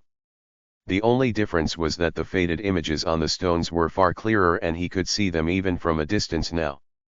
Comprehension, that's the only explanation. Maybe there was a path to comprehending madness in this dungeon, but because he had done so unconventionally, he took something that should have been a challenge and shrugged it off. Thinking about it now, what if he had chosen this path first? Maybe he would have still comprehended madness, but then, when he got to the end, wouldn't that mean he would have to face a 100 physical big madness when he went through the dungeon a second time? Silas didn't know if he was lucky or unlucky. On the one hand, he didn't have to face off against truly monstrous creatures. But on the other hand, how many more genes would have been available if he managed to defeat a little, middle, and big madness that were twice as powerful? He managed to shake himself free of those angsty thoughts, though. Setting aside whether his madness alone would have been enough to deal with them after even the weaker big madness managed to keep its wits under his influence, none of that would change his stat cap. Silas stepped onto the third floor. This time, there was a substantial change. The drawings felt alive and looked as though they had been painted into existence by a large amount of blood. The more Silas stared at them, the more real they felt until they suddenly began to move. It was so much clearer than the barriers. They didn't fade in and out depending on his touch, but were really there, living and breathing. He no longer saw it as a series of separate actions, but rather a cohesive whole, and it seemed to embody passion in 3 different forms. Passion you were willing to put your life on the line for. Passion of love and affection. Passion of raw emotion, not necessarily love, but happiness, anger, even arrogance. Dash. Floor 3 of Slithering Madness cleared. Rewards. Big Madness, skill. Madness key, 2 halves, treasure. Common gene crystal, treasure. Void, title. Void, skill. Dash. The list was mostly confusing. He wasn't sure what 3 of the 5 items were, and by the chosen words void, it seemed the system didn't really understand either. But quite quickly, both void rewards took effect on their own. Dash. Title void has taken effect. Big Madness Slayer, Middle Madness Slayer, and Little Madness Slayer have been fused. Dash. Title unlocked. Title, Madness Conqueror. The madness does not sway you, instead it fuels you. You have conquered the madness. Plus 50 will. Plus 100 charisma. Plus 10% success in absorbing all genes. Dash. Silas' brows raised. Until now, whenever he got a boost to gene assimilation by any one of his titles, they always specified fragmented genes. But this clearly did the exact opposite of that. He braced himself to hear the familiar chime of his stats having reached their cap, but instead, his world actually went white. When Silas' vision cleared, he found himself gasping for breath on the ground. Something wet was on the side of his face, and when he reached for it, he was shocked to find that it was a striking shade of red. "I'm bleeding from my ears." It couldn't be a coincidence. Will and charisma seemed to have both to do with his mind, and now he was bleeding from his ears? Had he ruptured something? Were his eyes bleeding too? How was his brain actually doing? It wasn't until several seconds later that Silas realized he was thinking just fine and there wasn't the expected fogginess in his mind. Instead, he felt unprecedented clarity. Dash. Skill void has taken effect. And have been fused. Dash. Madness control, skill. Your body is your temple, and it listens to no commands other than your own. Plus dexterity. Dash. That was it. There was no number, no percentage, it just said plus dexterity as though that was supposed to mean something to Silas. Subconsciously, Silas tried activating the skill, half expecting it to rocket up to legendary mastery just like the others had. But instead, everything seemed to slow down around him. When he looked down at his hands, he could seem to see after images being left in the air as though he was watching still frames of himself rather than true fluid movement. And then it stopped. He felt an emptiness in the pit of his stomach, and at some unknown point in time, he had already gotten up from the ground and walked around the entire region before returning to his original spot. I ran out of ether. The weird part was that Silas could usually guesstimate how much time had passed while he was out of it, but this time there was nothing. His sense of time had been too distorted just now, and it felt like hours had passed at least, but he knew that was impossible. He wasn't foolish enough to think that the skill gave him control over time. Rather, it gave him such a high level of control over his body that it made whatever his dexterity stat was meaningless. Maybe that was why there was no number attached to it. This skill could raise his dexterity to whatever it needed to be for him to unearth his full potential and then some. Chapter 38 Gene Crystal. Bonus chapter for 50 golden tickets . This must be what his grandfather meant by not all skills were created equal. He had just lost 3 legendary mastery skills, and he didn't even know if he should miss them at all. That didn't even mention the fact wasn't even at common mastery yet. Silas turned his attention to the final 2 rewards. Dash. Common Gene Crystal, F, Treasure. One's genetic code is a universe within the universe. Endless and vast, the number of meandering paths it can take are uncountable. Use this common gene crystal and begin to forge your own path. Capacity, 50. Dash. Capacity of 50? Forge your own path. Suddenly, the answer hit Silas like a bolt of lightning, and he understood. Until now, no matter what kind of beast he killed, he always received genes of the same kind, one of the 4 basic physical stats. Could it be that this gene crystal allowed him to take those genes and combine them into something like the Grimblade lineage? And since it had the prefix of common, the capacity should refer to 50 common genes, then. Silas' eyes narrowed. He felt that his guesses were pretty close to the mark, but what of it? What could he do with this information? Did he just have to randomly pour genes in and hope it popped out something good? And could he use it more than once? The description didn't seem to say anything about a limit to how many times he could use it. So did that mean he could experiment? He needed more information, but there was just far too little. He could only turn toward the final item, hoping that it would give him something to bet on. With slow movements, he brought the 2 halves of the madness key together, but he couldn't even take action before they snapped forward, forming a loop of twine around their handles and wrapping around his neck. Dash. Madness key, treasure. A key leading to a fortune of madness. Detects other madness disciples and enlightens your path. Contains small spatial world within. Can answer one question in exchange for gene. Curse status, glutton. Gene a day to maintain happiness. Requirements grow by the day. Remaining until hunger increases. Curse status, cannot be unequipped. Dash. Sila's mind was entirely occupied by a single line. Can answer one question in exchange for gene. He didn't care about the cost, he didn't care about the glutton curse, he didn't even care about the so-called madness disciples or how this item somehow had a hidden space within it. When he saw this one line, he actually gripped his fists in excitement, showing more emotion than he was used to. It seemed that the madness had its positive effects as well. But the moment the excitement faded, the flood of questions came. How much did it know? How broad could he make the question?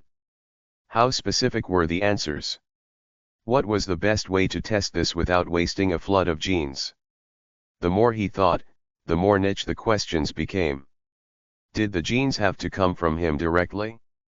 Or could he use the key to absorb genes instead? And if he used the madness key to absorb genes directly from a corpse, what gene state would it have? Could it absorb all the genes? Or would it be weaker than his soft gene state in this regard? Should he test it with questions he knew the answer to first? And if all questions were worth the same regardless of what they were, should he try to front-load as many of them as he could now, even if it was at a short-term detriment to his overall stats? If in 7 days' time the cost of a question rose to 2 fragmented genes, wouldn't he regret not doing so? Or worst yet, what if it immediately jumped to a common gene? There was no telling how badly the hunger would kick it up.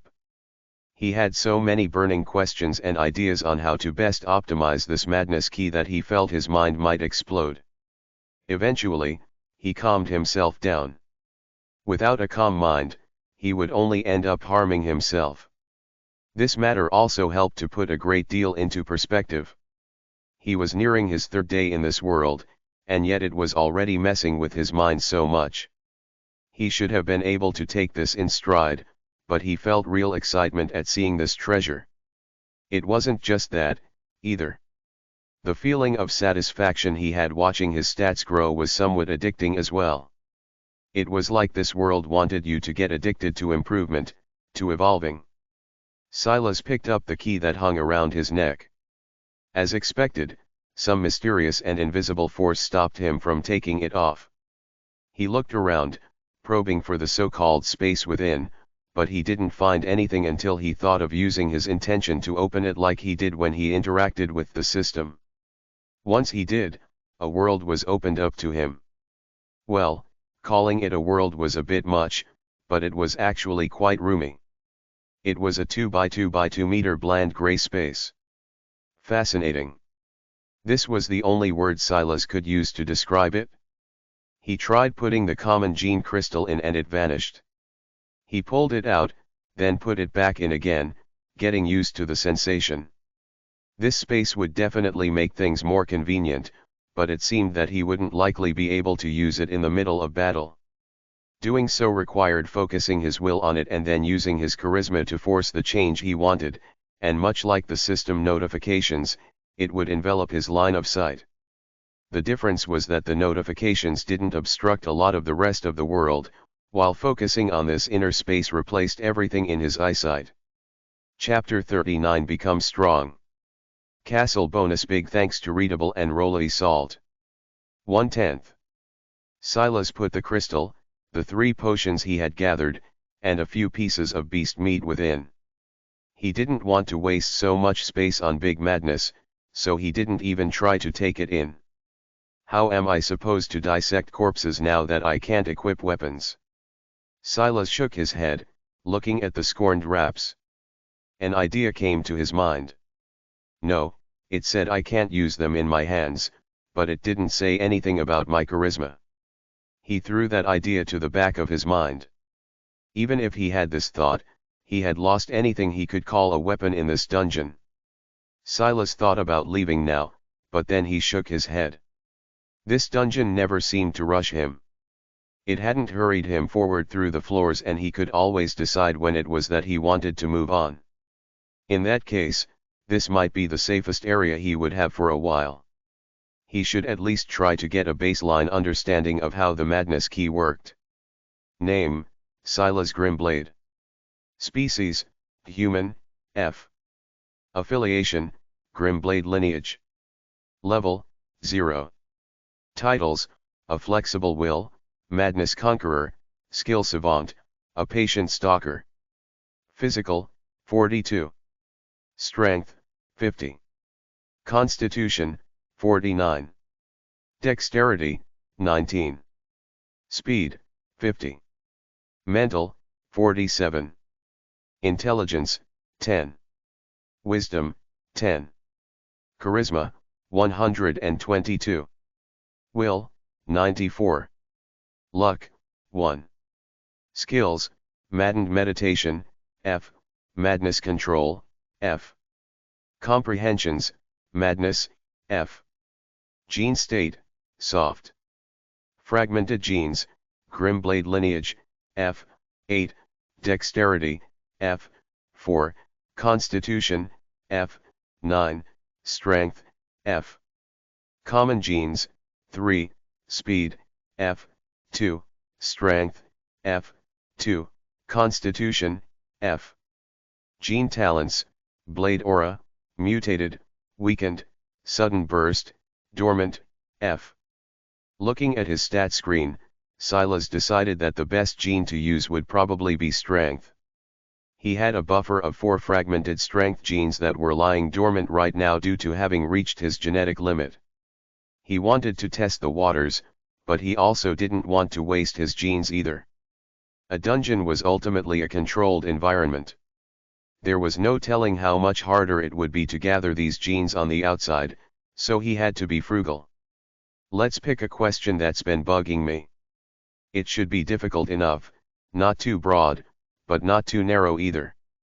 Let's see, how does this work? Silas touched the key, and once again used his intention.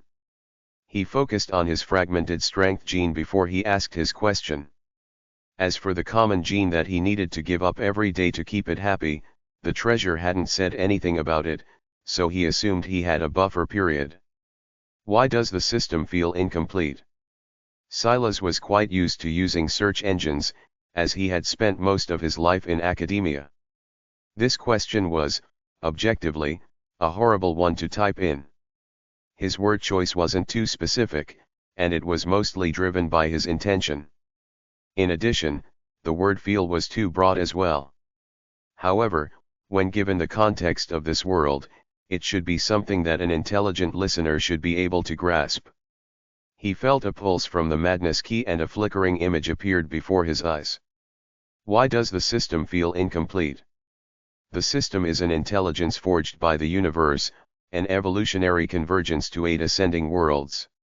However, the information the universe can decipher, versus what lesser creatures can decipher, is separated by a vast chasm. Most summoned worlds receive a rudimentary version of the system, stripped down of its complexities, simplified in its numbers, and made easily digestible for the masses. Silas finally felt a hint of relief.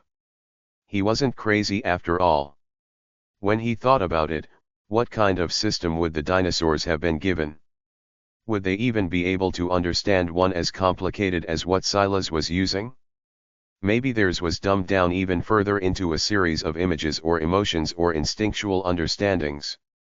The answer of the madness key also seemed to imply that there was a better version of the system, or maybe even several forms of upgrades, but he restrained himself from asking about it. This satisfied one need, but he had other, more pressing needs. It was unlikely that he would be able to upgrade the system anytime soon, anyway. Turning his attention toward the common gene crystal, he asked a question that was far more important to his immediate success. How do you use the common gene crystal? Common gene crystals are gene fusion devices capable of inputting common physical and mental genes, and outputting a unique gene. Depending on the capacity, one can make more or less complex unique genes, with the weakest outcome being a unique fragmented gene, and the strongest being a unique bronze gene. In order to begin, one needs to start with a foundation. This can be a skill, a comprehension, a title, a treasure, or a freshly slain beast. With this foundation, the gene crystal will enter a state of dormancy. Upon awaking, it will provide an evolution tree and gene requirements to meet the target goal depending on the path taken. These gene requirements will list the number and combination of genes necessary to successfully fuse the unique gene. A gene crystal can be used more than once, but its durability is variable. The closer to its gene capacity you go, the more durability it will lose per use. Chance of succeeding in absorbing a gene crystal created unique gene is also variable. Gene crystal can be sacrificed for an improved success rate dependent on capacity.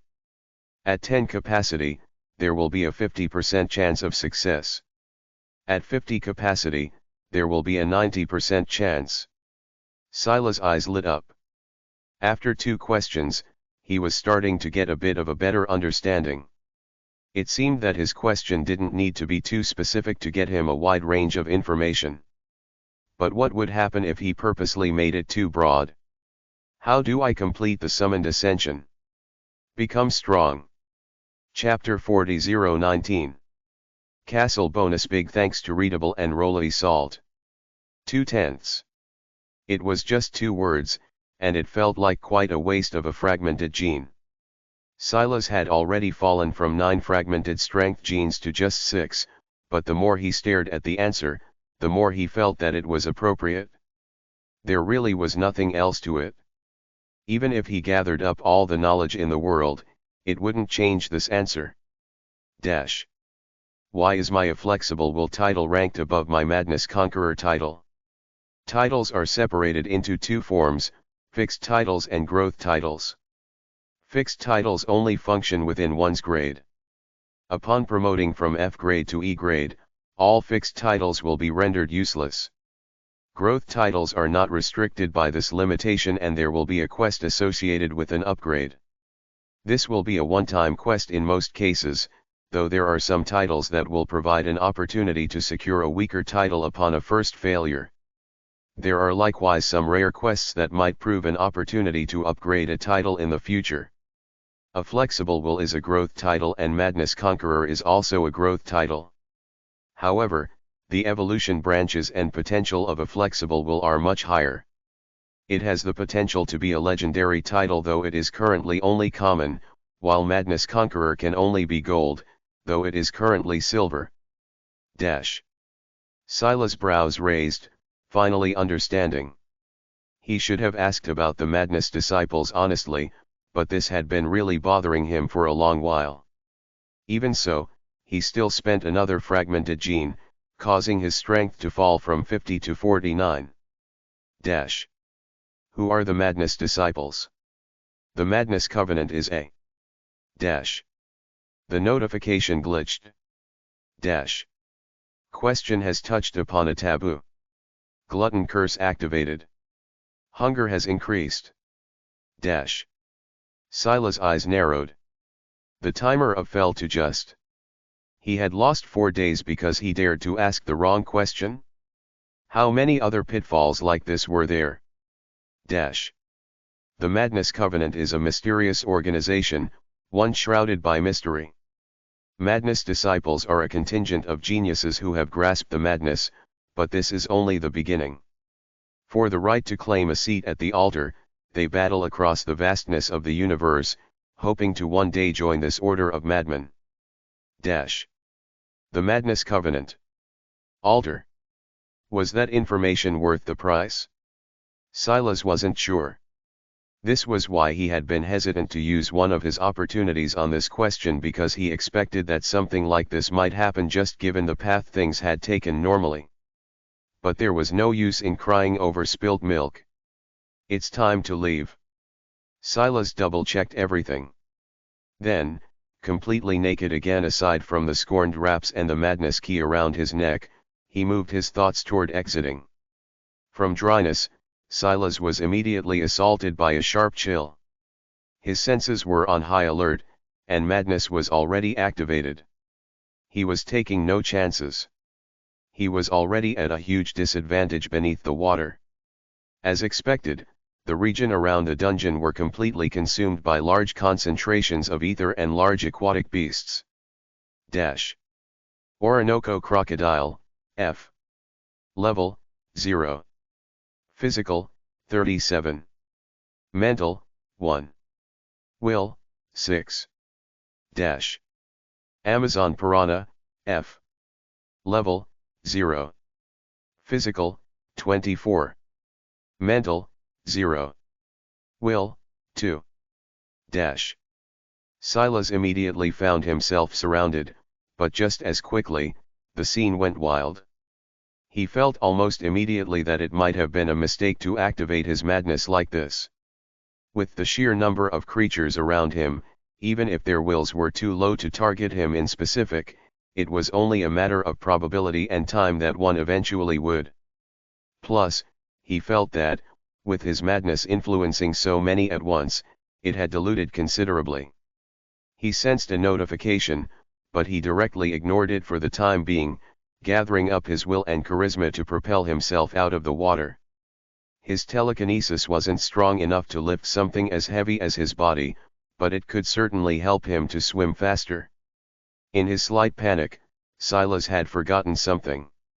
His current stats simply couldn't be compared to what they had been in the past. Even if the water was a debuff, he could still outmaneuver these creatures. Silas still felt that dexterity weighed a little heavier in the water, but with his telekinesis, it simply didn't matter. He shot out of the water so fast that he appeared almost a meter above the surface before he started falling back down. But by this point, he had already reached near the shore. His eyes landed on the sheer number of beasts in the surroundings and he made a break for it. Silas took a breath and exhaled, pressing his wet back against a tree. Seeing the scene around the dungeon, he knew he made the right decision to enter it when he did. Now that the dungeon had been cleared, though, the ether would slowly disperse and this region should go back to normal with time. I received a notification earlier, Silas thought, suddenly remembering. He used his intention to check on it. Quest received. Plight of Castlemaine, Bronze. 2 S's. Silas raised an eyebrow, but didn't put too much stock in it. There could be any number of reasons why it was like this. Rudimentary Village is recruiting temporary adventurers from the surroundings to wage war. As the first established city of the 7th summoned Ascension, its status is special and the opportunities are plentiful. Fragmented reward requirements. Do not allow Castlemaine to fall. Common reward requirements. Repel Rudimentary Knoll Village 019. Kill 5 gnolls. Bronze reward requirements. Conquer Rudimentary Knoll Village 019 City Steel. Chapter 41 Titanoboa. Castle bonus big thanks to Readable and Rolly Salt. 3/10. Name, Silas Grimblade. Species, Human, F. Affiliation, Grimblade Lineage. Level, 0. Titles, A Flexible Will, Madness Conqueror, Skill Savant, A Patient Stalker. Physical, 42. Strength, 49. Constitution, 49. Dexterity, 19. Speed, 50. Mental, 47. Intelligence, 10. Wisdom, 10. Charisma, 122. Will, 94. Luck, 1. Skills, Maddened Meditation, F.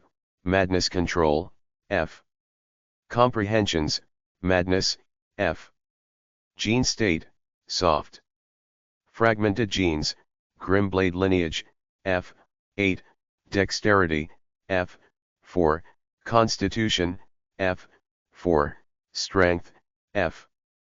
Common genes, 3, speed, F, 2, strength, F, 2, constitution, F. Gene talents, blade aura, mutated, weakened, sudden burst, dormant, F. Silas moved through the dense forest with swift feet. Both his stamina and speed were exceptional now, the only unfortunate part was that his dexterity was lacking. He thought about it and felt that topping up his dexterity stat first would be smart. After accepting the quest, he had a ticking timer of about 3 days to make it there. There was a virtual sort of compass that appeared at the side of his vision, showing him where he needed to go. With his current speed, not to mention his confidence in facing the creatures he might face, he felt it would only take him a few hours to cover that distance. From the stats of the creatures in the lake, Silas had a general understanding of how strong the challenges he might face would be. Simply put, they were weaker than him. As such, it was best to take advantage of them now and reach his species limits before considering anything else. While he was looking for dexterity builds to target, though, he didn't expect that he would run into an old enemy first. Titanoboa, F. Level, 0. Physical, 39. Mental, 3. Will, 11. Its stats were much higher than the last time Silas had seen it. It was hard to tell if it was the exact same creature, but even in the past, Titanoboas so large should have been rare.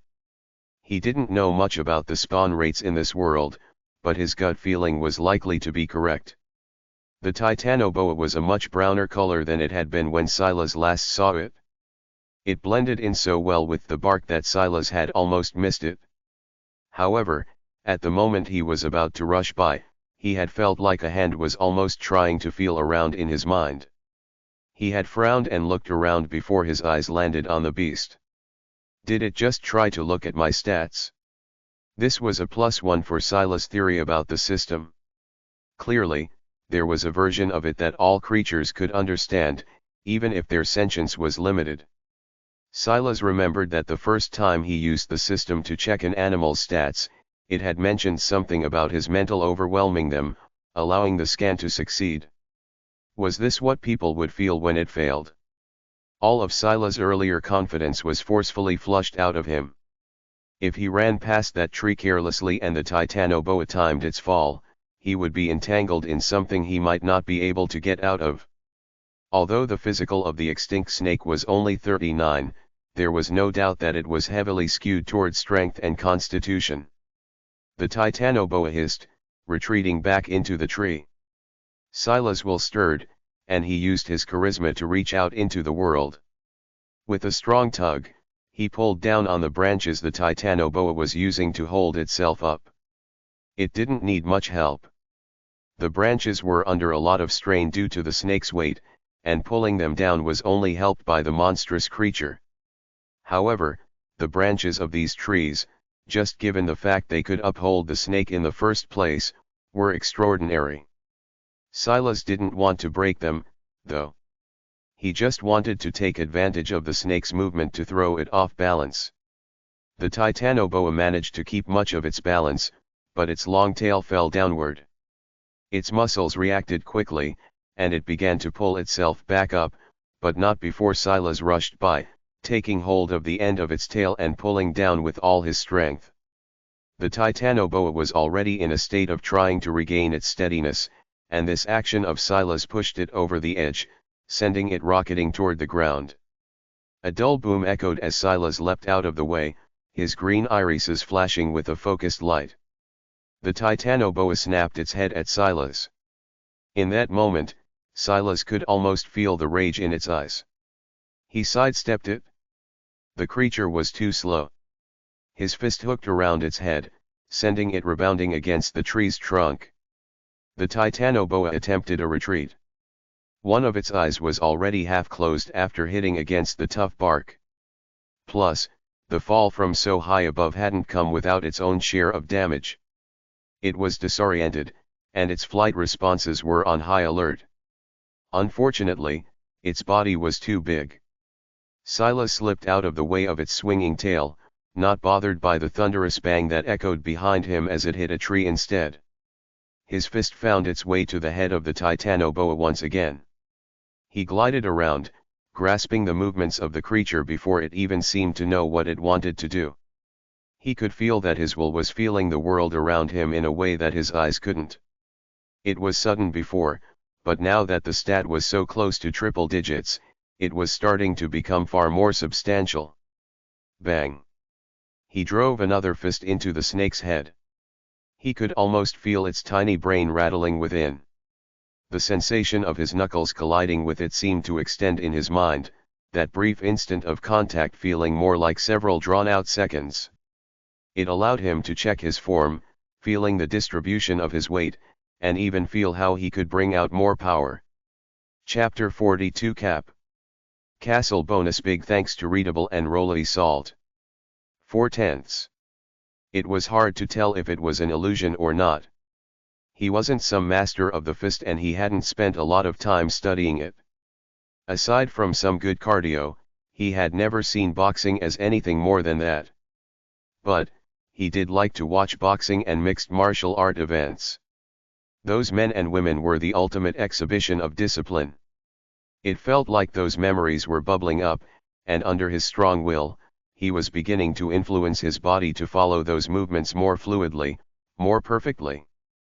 It wasn't just that, but he felt that it was also a lingering effect of.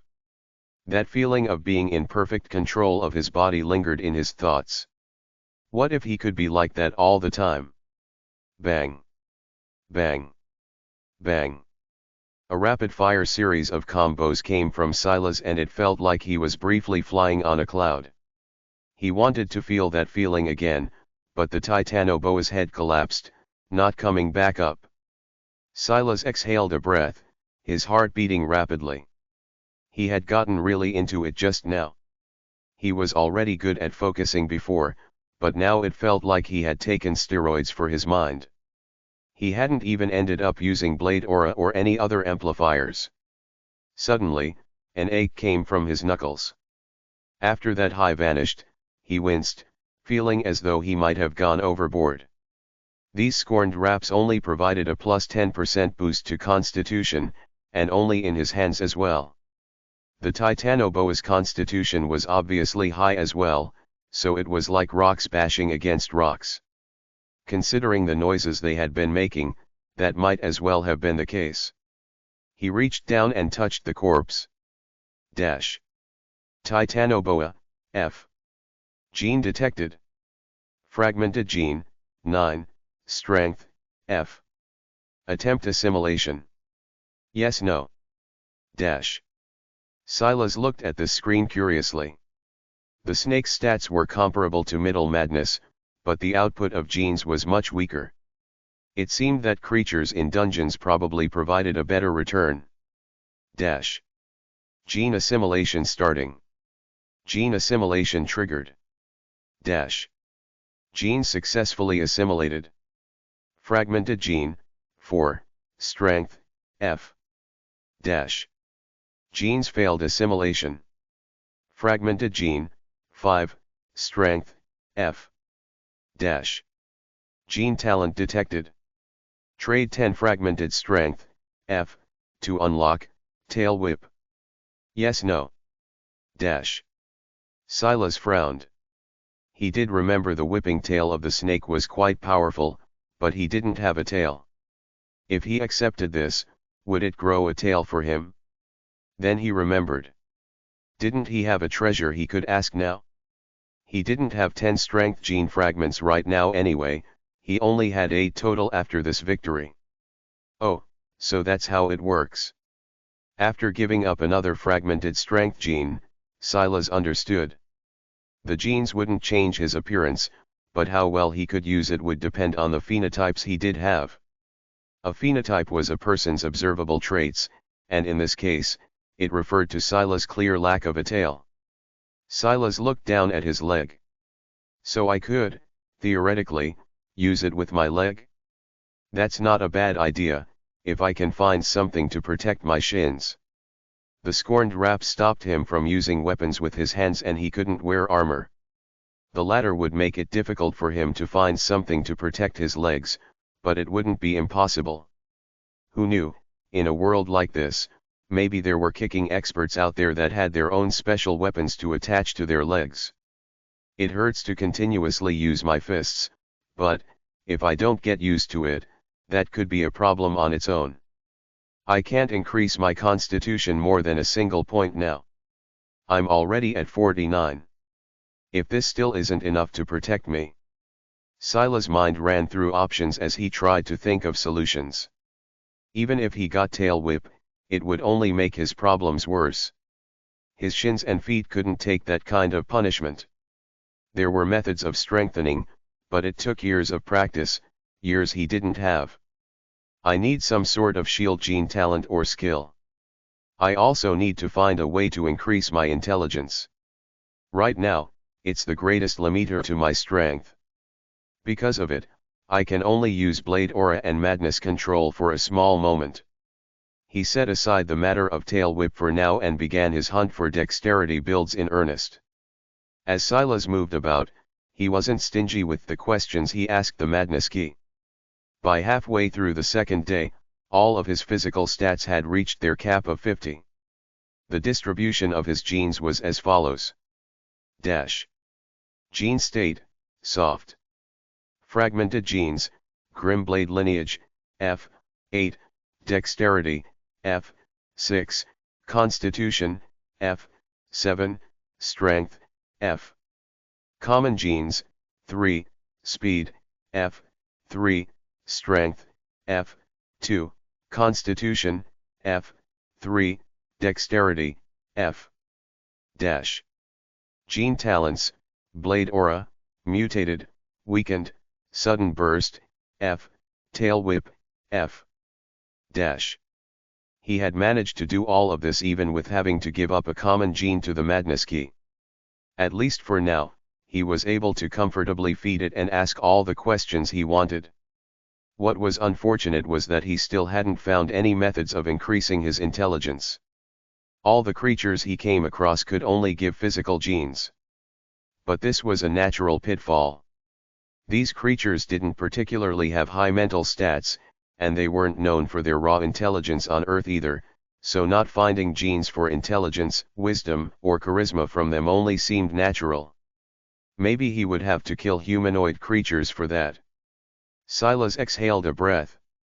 He didn't blink at killing animals, but there was something a bit sour about this.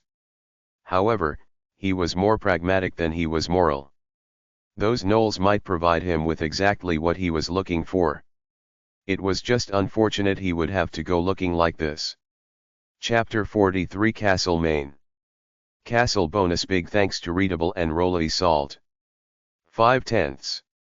Silas looked down at himself. He was still shirtless, and he wasn't going to find anything to replace it anytime soon.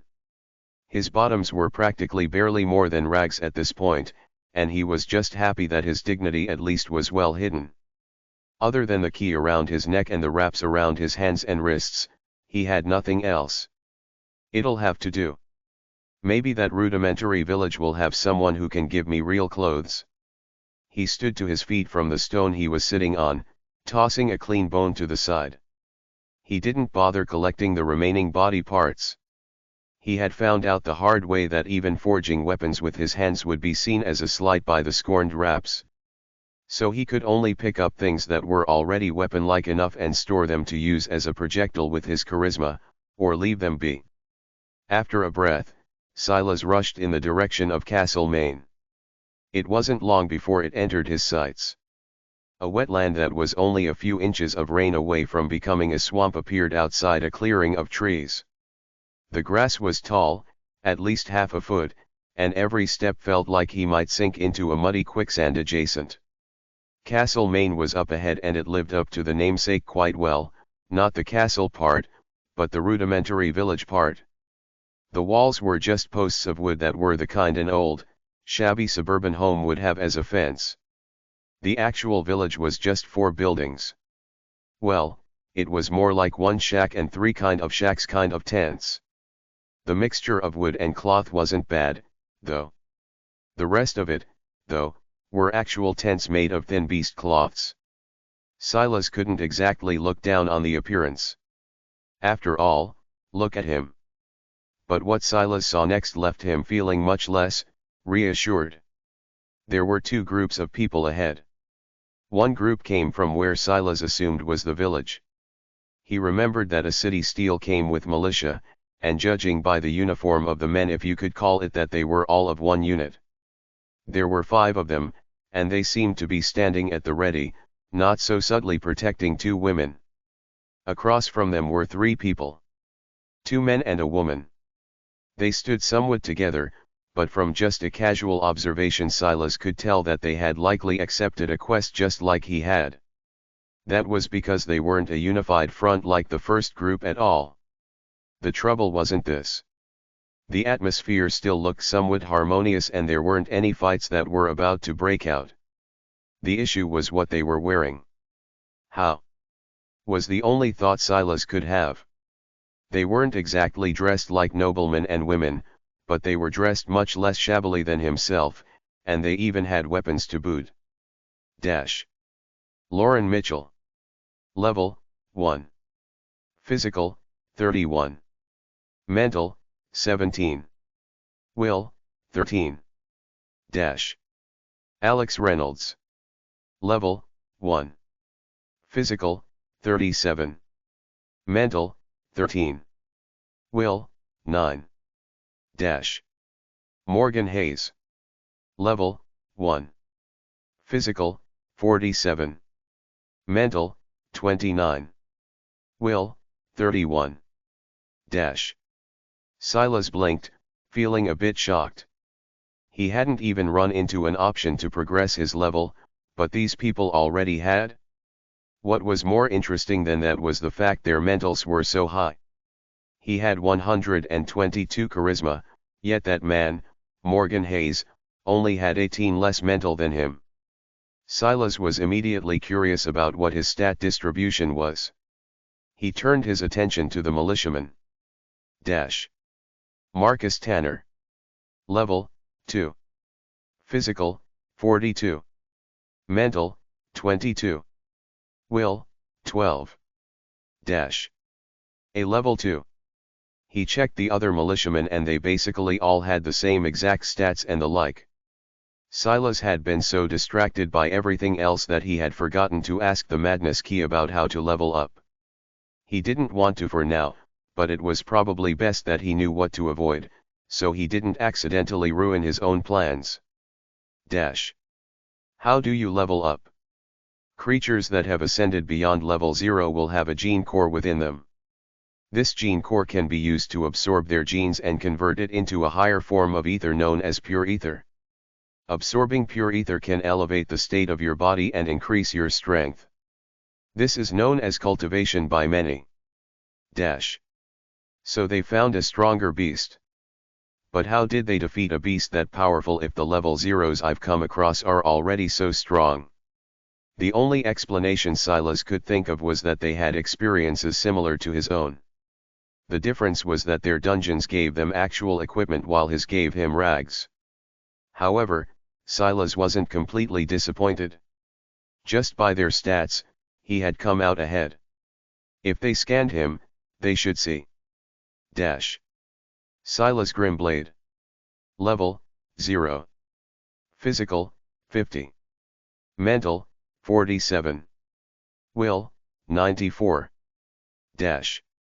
Even the strongest of them, Morgan Hayes, didn't have comparable stats. Silas turned his attention to the 2 women the militiamen were protecting. Olivia Thompson. Level, 0. Physical, 32. Mental, 21. Will, 27. Silas nodded and moved on to the other woman when what felt like a white light blinded him for a moment. She. Silas' brows rose. Suddenly sensing something, the woman in the distance looked toward Silas and he almost immediately felt something press against his mind as well. But just as quickly, the woman frowned, closing her eyes as her nose scrunched up. Clearly, she had just felt something similar. but it surprised her a lot more than it surprised Silas. By then, everyone seemed to have noticed Silas running in from the distance. Several probing touches pushed at Silas' mind, causing him to frown. It wasn't because he felt that they were rude, considering he had done the same thing just now. It was just that he didn't like the feeling. It was like fingers were poking right at his brain. But all of them reacted much the same as the woman had. Much more violently, in fact. Chapter 44 Hail. Castle bonus big thanks to Readable and Rolly Salt. 6/10. Alex Reynolds, who had the weakest mental of them all, even physically took a step back, tears falling from his eyes as though he had just been cutting onions. This reaction alone was enough for them to ignore what Silas was wearing, if that could be considered clothing at all. The woman regained her bearings as Silas did, and the two looked at one another, a hint of something else in their eyes. Silas blinked with some surprise. He hadn't been able to tell earlier due to the distance and the fact he could only see the woman's side profile, but the long black hair, those blue eyes so pale they could be gray, that delicate brown skin that was a shade or two darker than even his own, it looked like this trial-summoned Ascension had taken its toll on her, but her eyes were still quite fierce, much like he remembered them. His mind filled in what the system had missed on its own. Casserie Hale. It suddenly made sense why this place was called Castle Maine. It was just like her to pick such a silly name for something so serious. Casserie blinked for a moment and then shook her head, looking back toward the adventurers. I guess it's for now, she continued her words from earlier. I'll get the formalities out of the way and I'll say thank you for coming to the aid of Castle Maine. However, I want to draw a clear line first. You are, indeed, helping my rudimentary village. But you are being rewarded for it by the system. The more you help, the more you will receive. My village is not a charity case and I have full authority to revoke any accepted quests. If I feel that you are undermining my authority, or that you think you're doing me a favor, I will not hesitate to do so. I hope I've made myself clear. Casserie swept her gaze over everyone. She didn't single anyone out, not even Silas himself. Silas didn't mind, nor did he try to press her for attention. Right now, she was a leader, and this was a matter of life and death, not a reunion. Those gnolls would really be out for blood. The two of them hadn't been close for almost a decade. That was practically a lifetime. She had done a lot of growing without the name Silas Brown creeping into her mind for who knew how long. The fact she was acting like this actually made him feel more reassured. She would be more likely to survive in the long haul. Of course, there was the possibility that he was overthinking things. The odds she had recognized him might be lower than he knew. His own memory was quite good, and he was good at associations, but it had been almost a decade. If it was in a usual setting, the odds that she'd recognize him would probably be just as high. But right now, when he was covered in mud and grime, maybe she didn't. That was fine too, in his opinion. I'll give you a brief overview. The Knoll village is about 12 kilometers in that direction. We discovered them first, but there's a good chance that they will stumble into us, eventually. I want to take preemptive action, setting up traps around their territory and killing them off one by one until we can eventually conquer the city. There are two problems with this plan. Casserie took a deep breath. The first is their numbers. They had 20 warriors. They're a pure militarized territory. They had no women and children and their entire population is made up of warriors. The second is their sense of smell. They once had 25 warriors. We killed 5 of them during earlier scuffles. However, due to an unfortunate slip-up, we were unable to deal with one of the corpses properly before it was found. We were forced to change our path back to the village so that they couldn't track us and managed to kill 2 of the 5 in that pursuit. If we want to deal with that number of warriors, hit and run tactics are definitely the best. But we have to be sharp and precise, getting rid of evidence to stop them from tracking us. The last thing I have to tell you is that the physical stats of the gnolls are around 40. If you are not prepared for this risk, please leave now. We will set off for the first mission when the sun rises. They seem to be stronger at night, so it's best we do our work in the day. I will provide food and accommodations, please make yourselves at home. I will also say just one more thing. I don't want to control you all like some sort of overlord, but you're all smart people to make it this far. Revealing the location of my village to you all is a risk. During the duration of this quest, none of you may leave. After saying this, Cassari gave everyone a final chance to leave before leaving the rest up to Marcus, the first militiaman that Silas scanned. They were led to a large tent outfitted with bunk beds enough to allow 16 people to rest here comfortably. She must have been expecting more people, or she prepped for the future.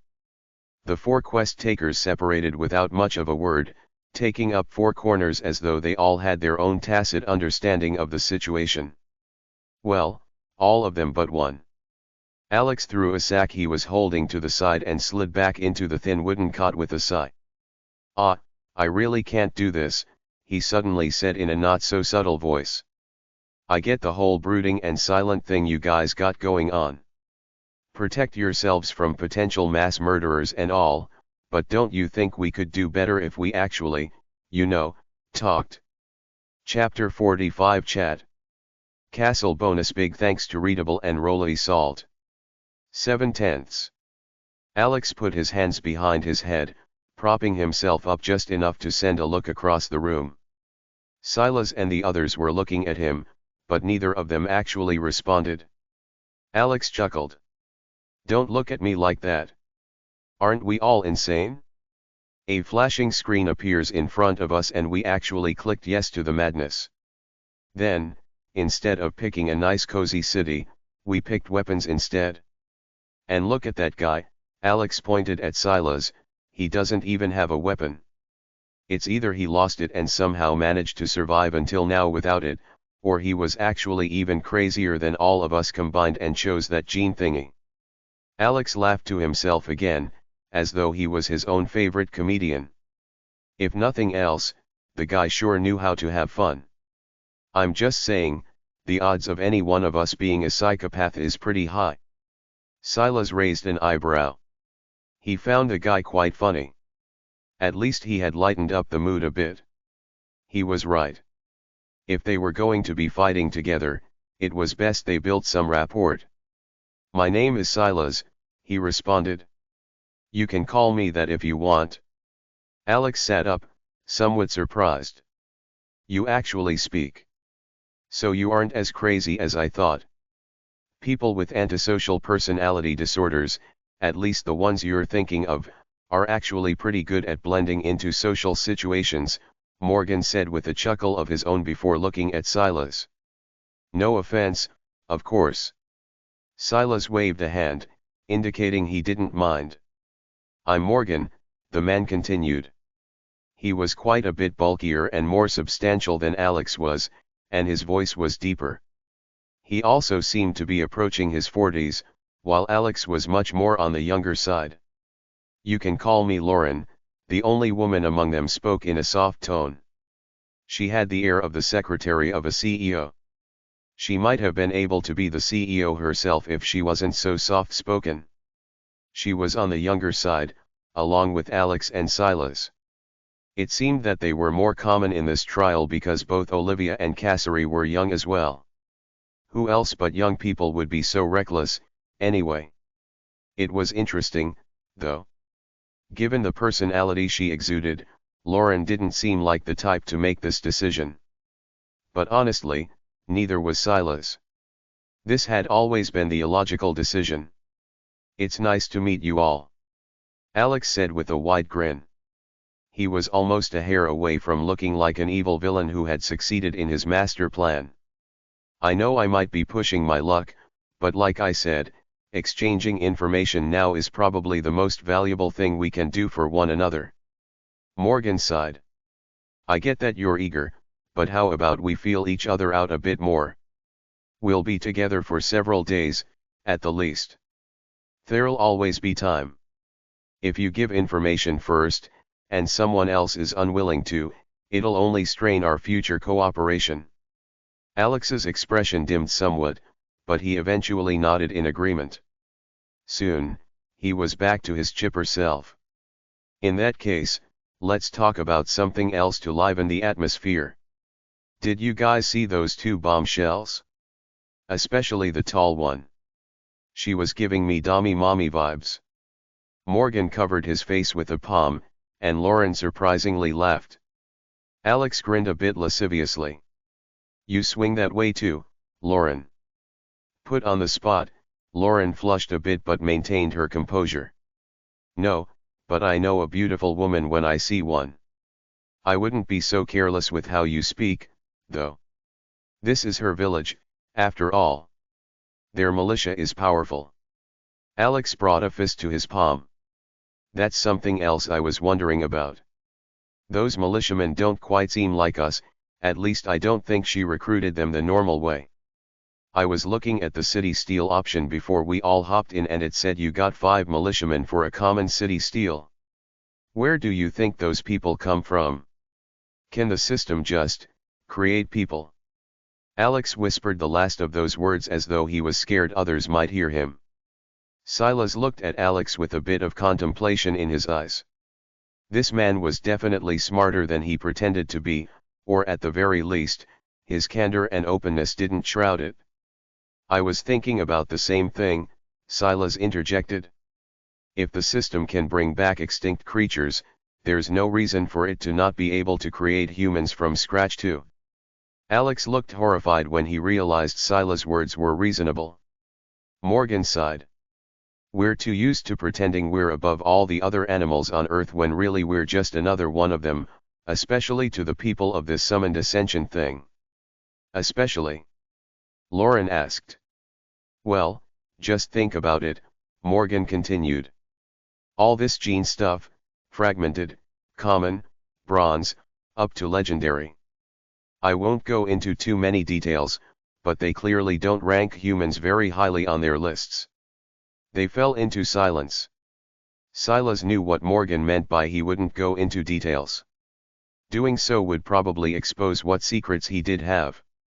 Silas himself entered with a fragmented gene, and he was already one of the better ones. Just look at how valuable the Bronze City steel was to the Grimblade family.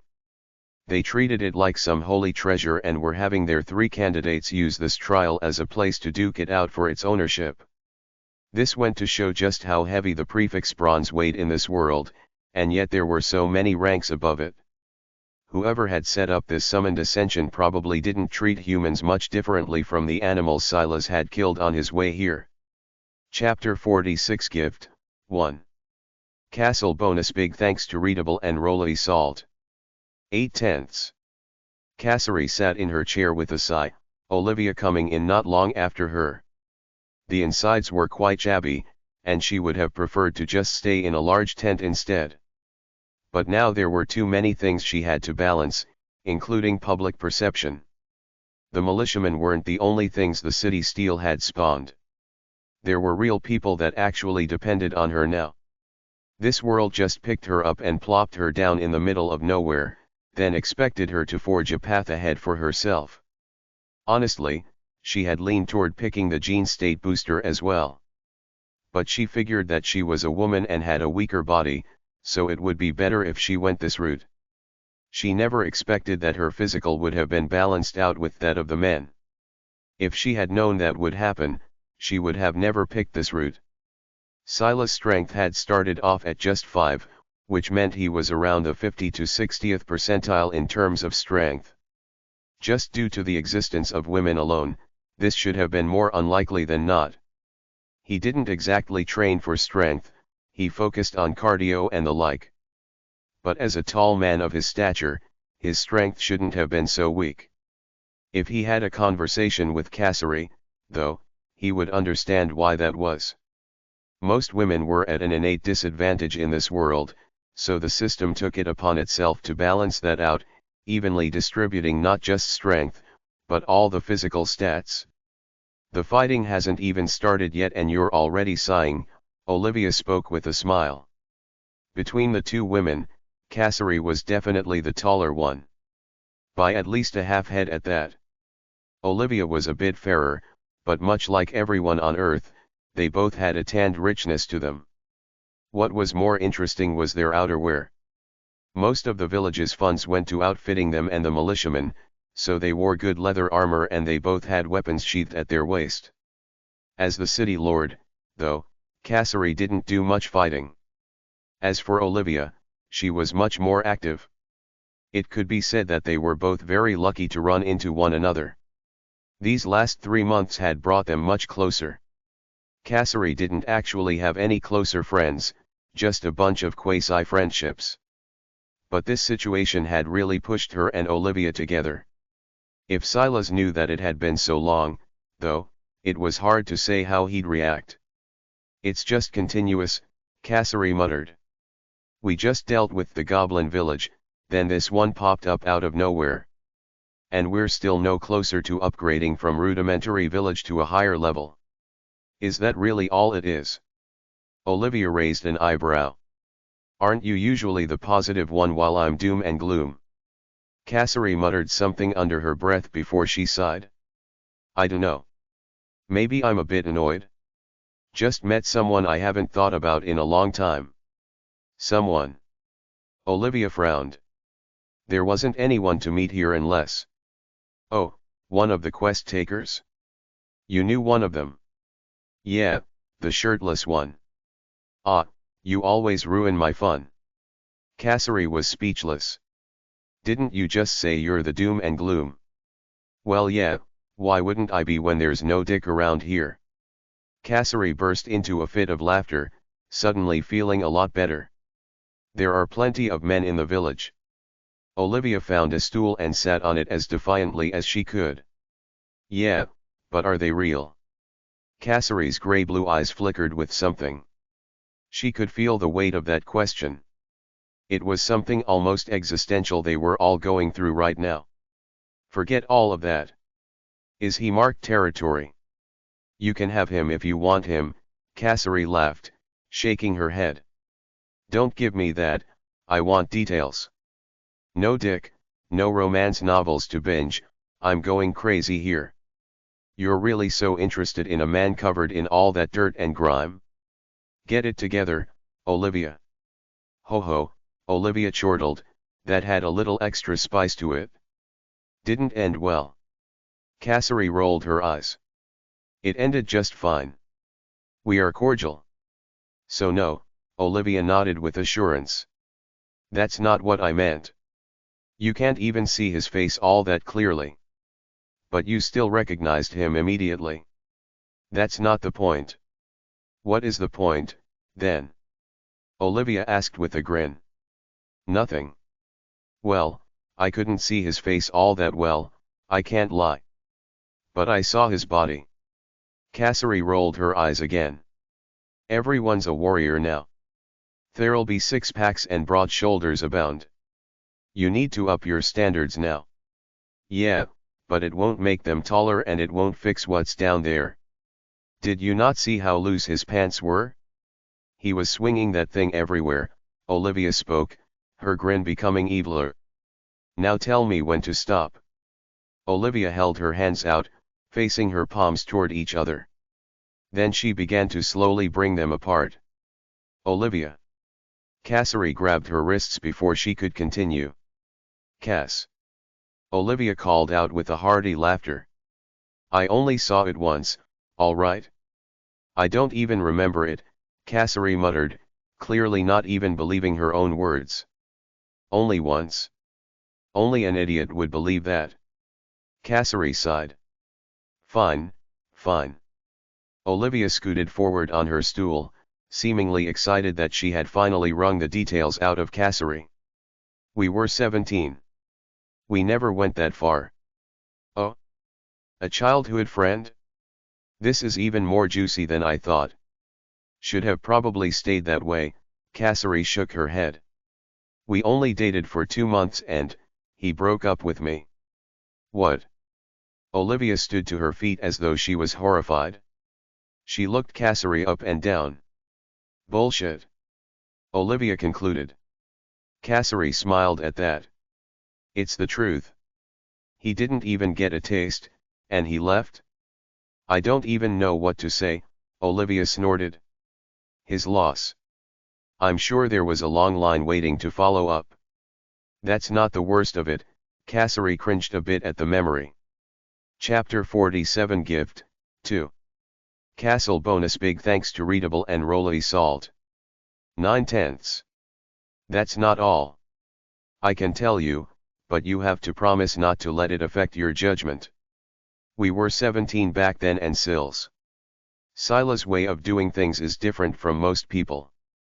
This isn't high school drama, this is life and death, okay? Don't bring it out of these four walls. Olivia's eyes widened instead of answering. That bad? She eventually said, her tone softening. Cassary smiled bitterly in response.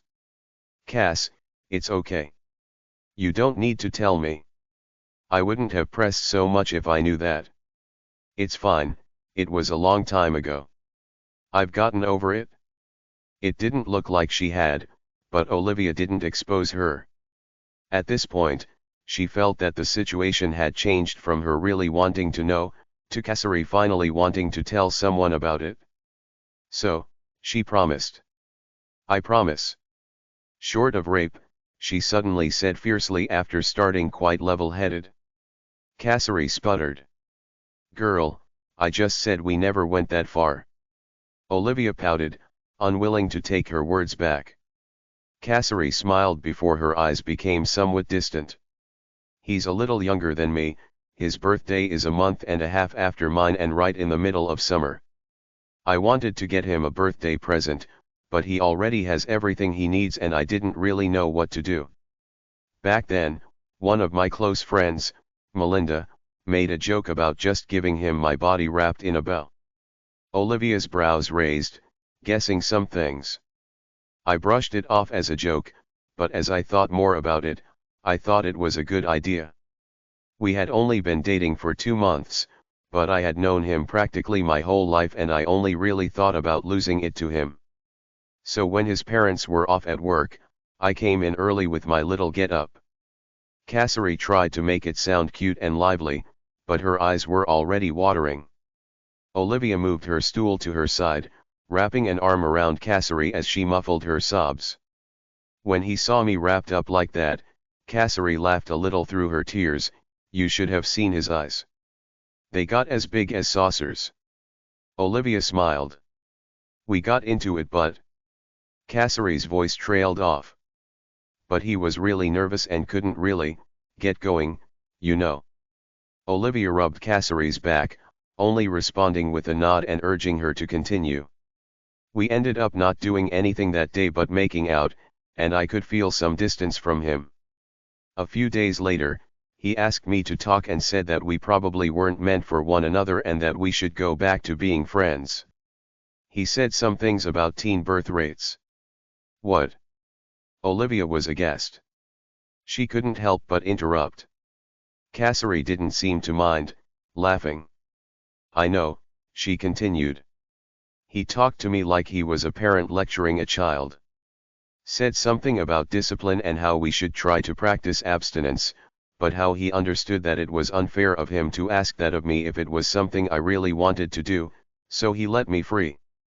Cassary grit her teeth, her tears spilling forth as some of that familiar anger she thought she had long gotten over, came spilling back out. It was like the guy I loved was calling me a skank to my face. I really couldn't take it, Liv. I really hated him back then. Olivia's expression softened, her palm still rubbing Cassary's back. I knew he was like that, so calculative and analyzing about everything, but he couldn't even analyze himself. He preferred to throw it on my lap and make me deal with it. So I lashed out, and I said some really bad things to his face.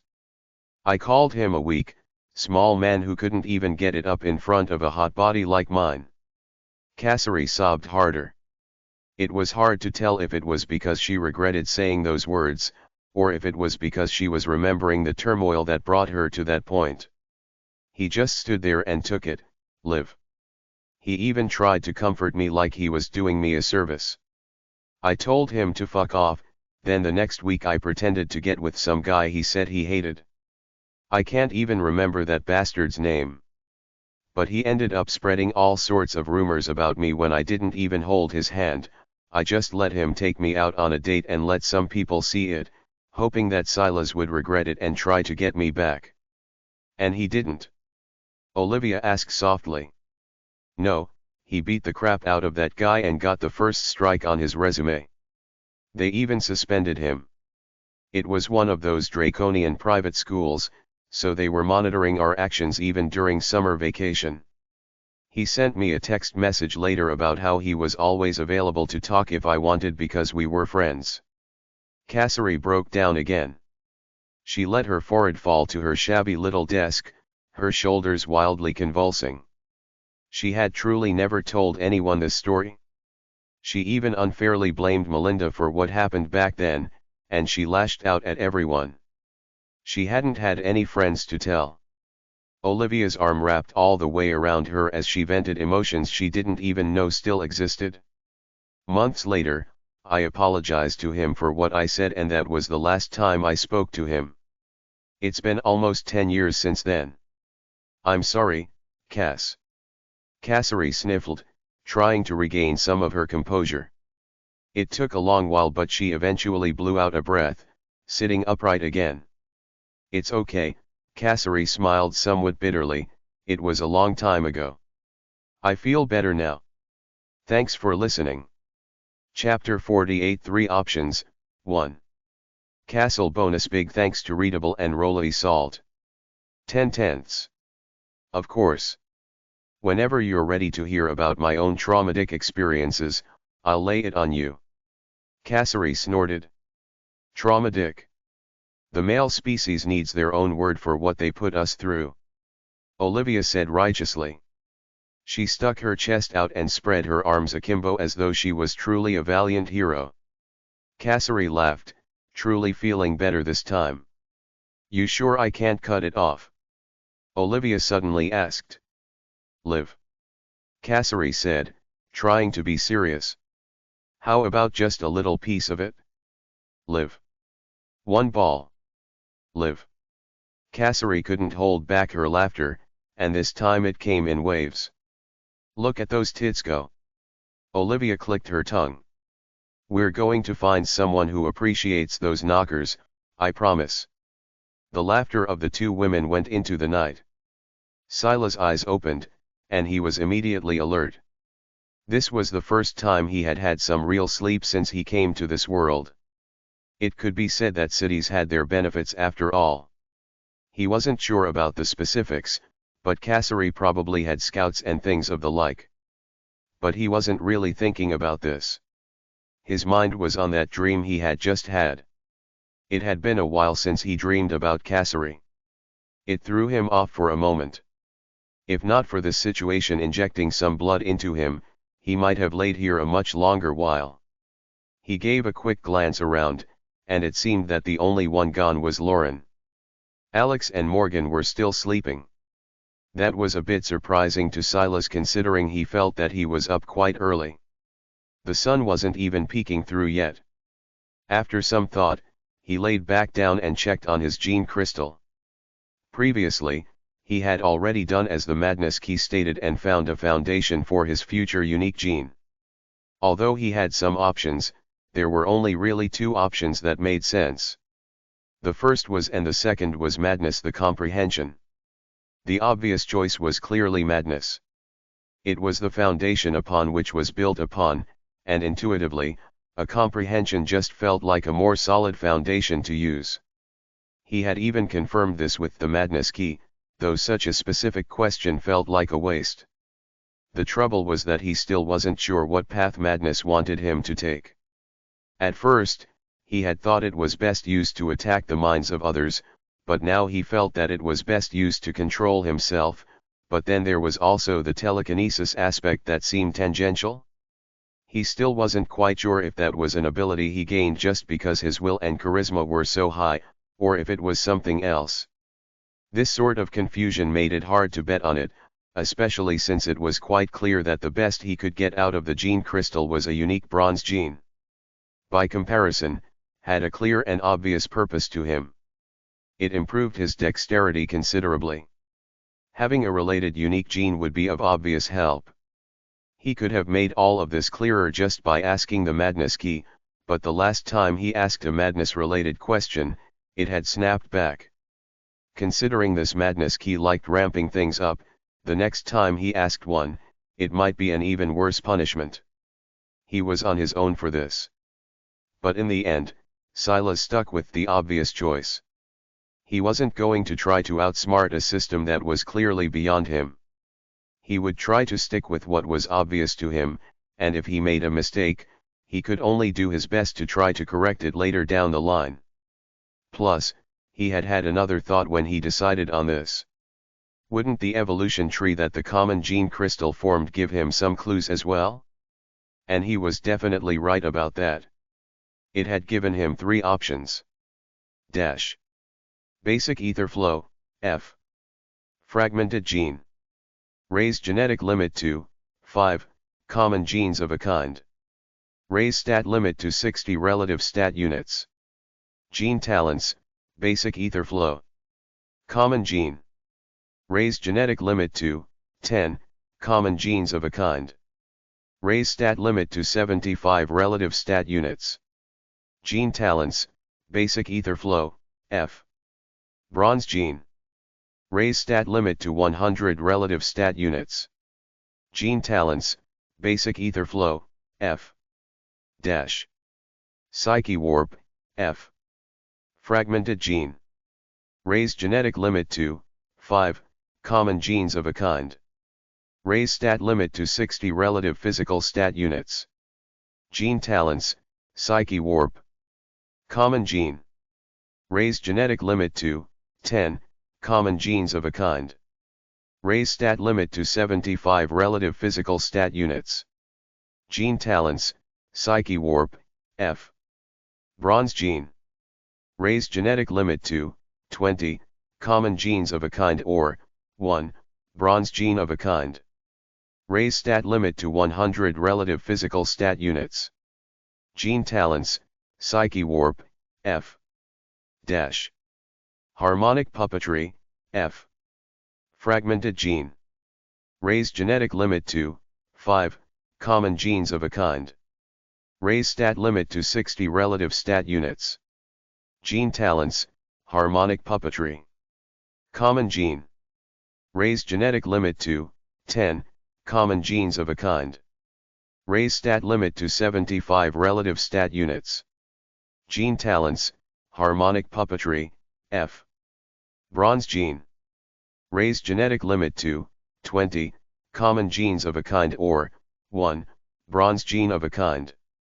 Raise stat limit to 100 relative stat units. Gene talents, harmonic puppetry, F. Basic ether flow, psyche warp, and harmonic puppetry, these were the 3 unique genes that it had created for him. But the requirements weren't cheap either. As for the names, they were decided by him after he read their descriptions. Each one had the exact same limit increasers. What really set them apart was hidden in the weeds. Chapter 49 3 options, 2. Basic ether flow. Ether comes naturally to you, even when it's outside of your body.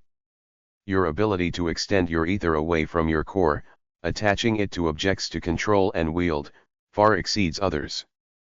+5 intelligence, +5 charisma, fragmented. +10 intelligence, +10 charisma, common. +20 intelligence, +20 charisma, bronze. Requirements to unlock, bronze. 5. Strength, constitution, dexterity, speed, wisdom. 10. Charisma. 15. Intelligence. Psyche warp. The minds of others are yours to bend and twist to your pleasure. Feed them illusions, delusions of grandeur, fear the likes of which they've never experienced in their entire lifetimes. +5 will, +5 charisma, fragmented. +10 will, +10 charisma, common. +20 will, +20 charisma, bronze. Requirements to unlock, bronze. 5. Strength, constitution, dexterity, speed, wisdom. 10. Will. 15. Charisma. Dash. Harmonic puppetry. Your body is your orchestra, its strings are yours to pluck. Your resistance to the mental assaults of others is unmatched, and your control over your body is unmatched, even if that means exceeding its limits. +5 dexterity, +5 intelligence, fragmented. +10 dexterity, +10 intelligence, common. +20 dexterity, +20 intelligence, bronze. Requirements to unlock, bronze. 5. Strength, constitution, speed, wisdom. 15. Dexterity. 15. Intelligence. Dash. Each one had its own merits, and it was actually quite difficult to choose.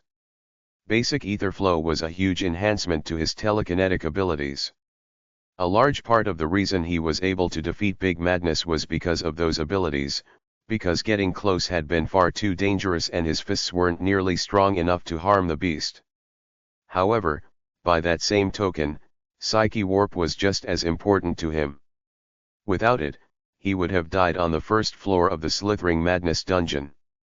Being able to deal with enemies without putting himself in any danger was enticing, and both of these unique genes fulfilled that wish. Then there was harmonic puppetry. Its description felt like you were controlling your own body on puppet strings that came from your mind, which was why Silas had named it as such. This one was enticing for a different sort of reason. That magical feeling he felt while fighting the Titanoboa had occurred again and again on the journey here.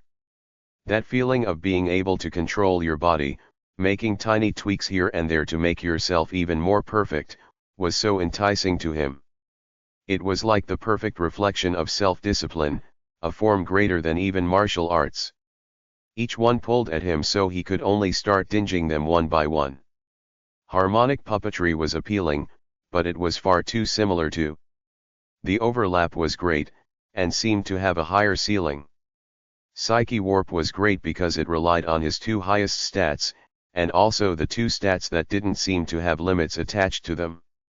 Well, at the very least, he hadn't hit them yet. But it was also the most hit or miss stat. If he met a creature with a high enough will, it would be useless. Of course, that was the case for all stats to a certain extent, like because his constitution wasn't high enough, it was hard for him to harm strong beasts with his fists alone, at least when he didn't use Blade Aura. But he could only use Blade Aura on his body when Madness was activated in the first place. However, he could always fight quality with quantity and patience in that case, like he had against the Titanoboa. Eventually, within reason, his hits were going to hurt. On the other hand, Will felt much more cut and dry. Either you had enough or you didn't. Plus, it didn't leave you with much flexibility either. Although Psyche Warp seemed to be evolving toward controlling people, maybe even more permanently, Silas wasn't sure how he felt about that, either.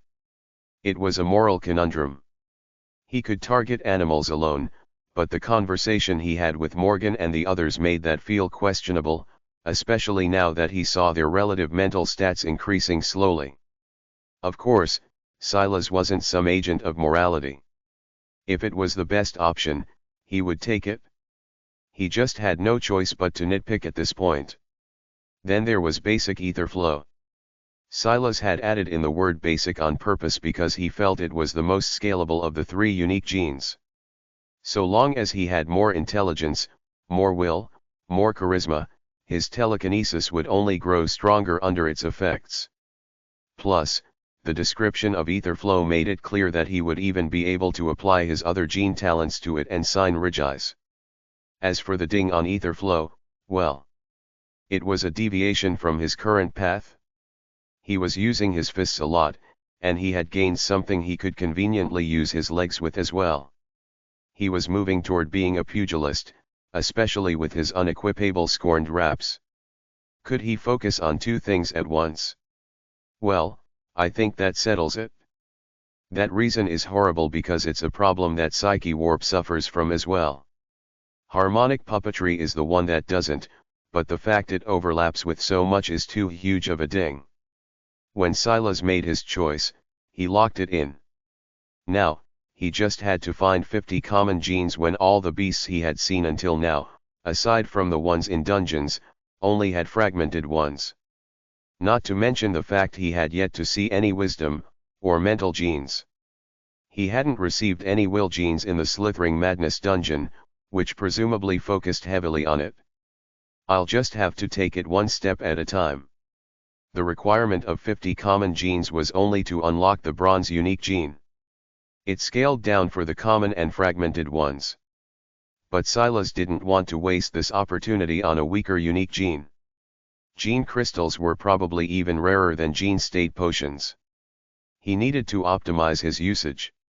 Chapter 53 Options, 3. I should go see if I can take a bath or something of the sort. I saw a well earlier. They should have access to fresh water even if it's cold.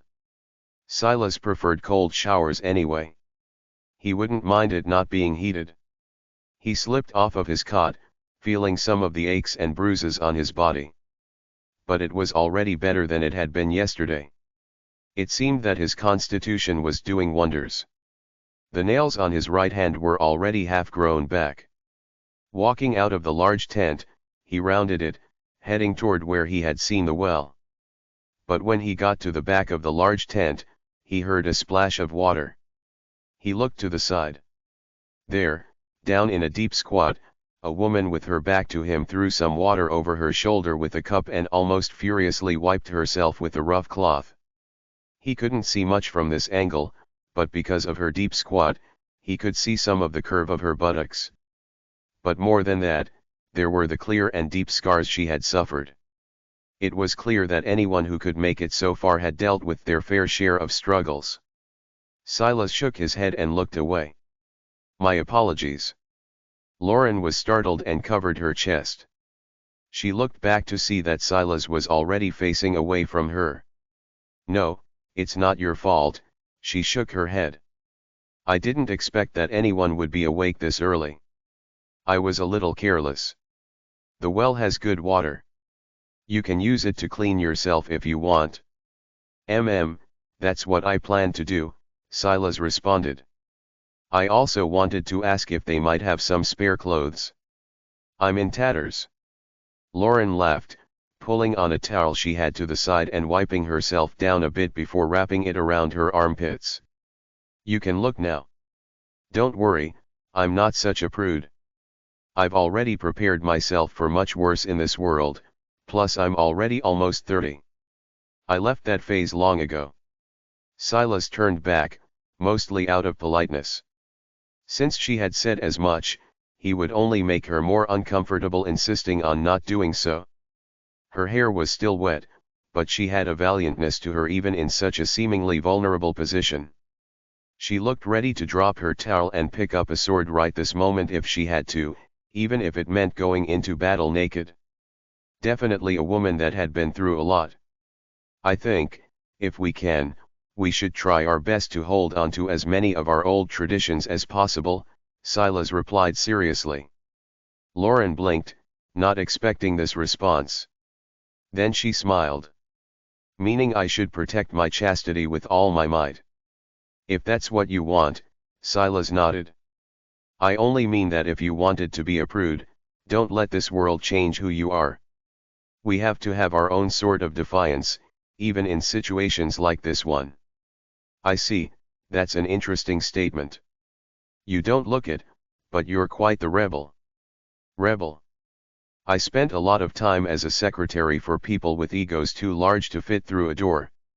And I'm one of them. Maybe.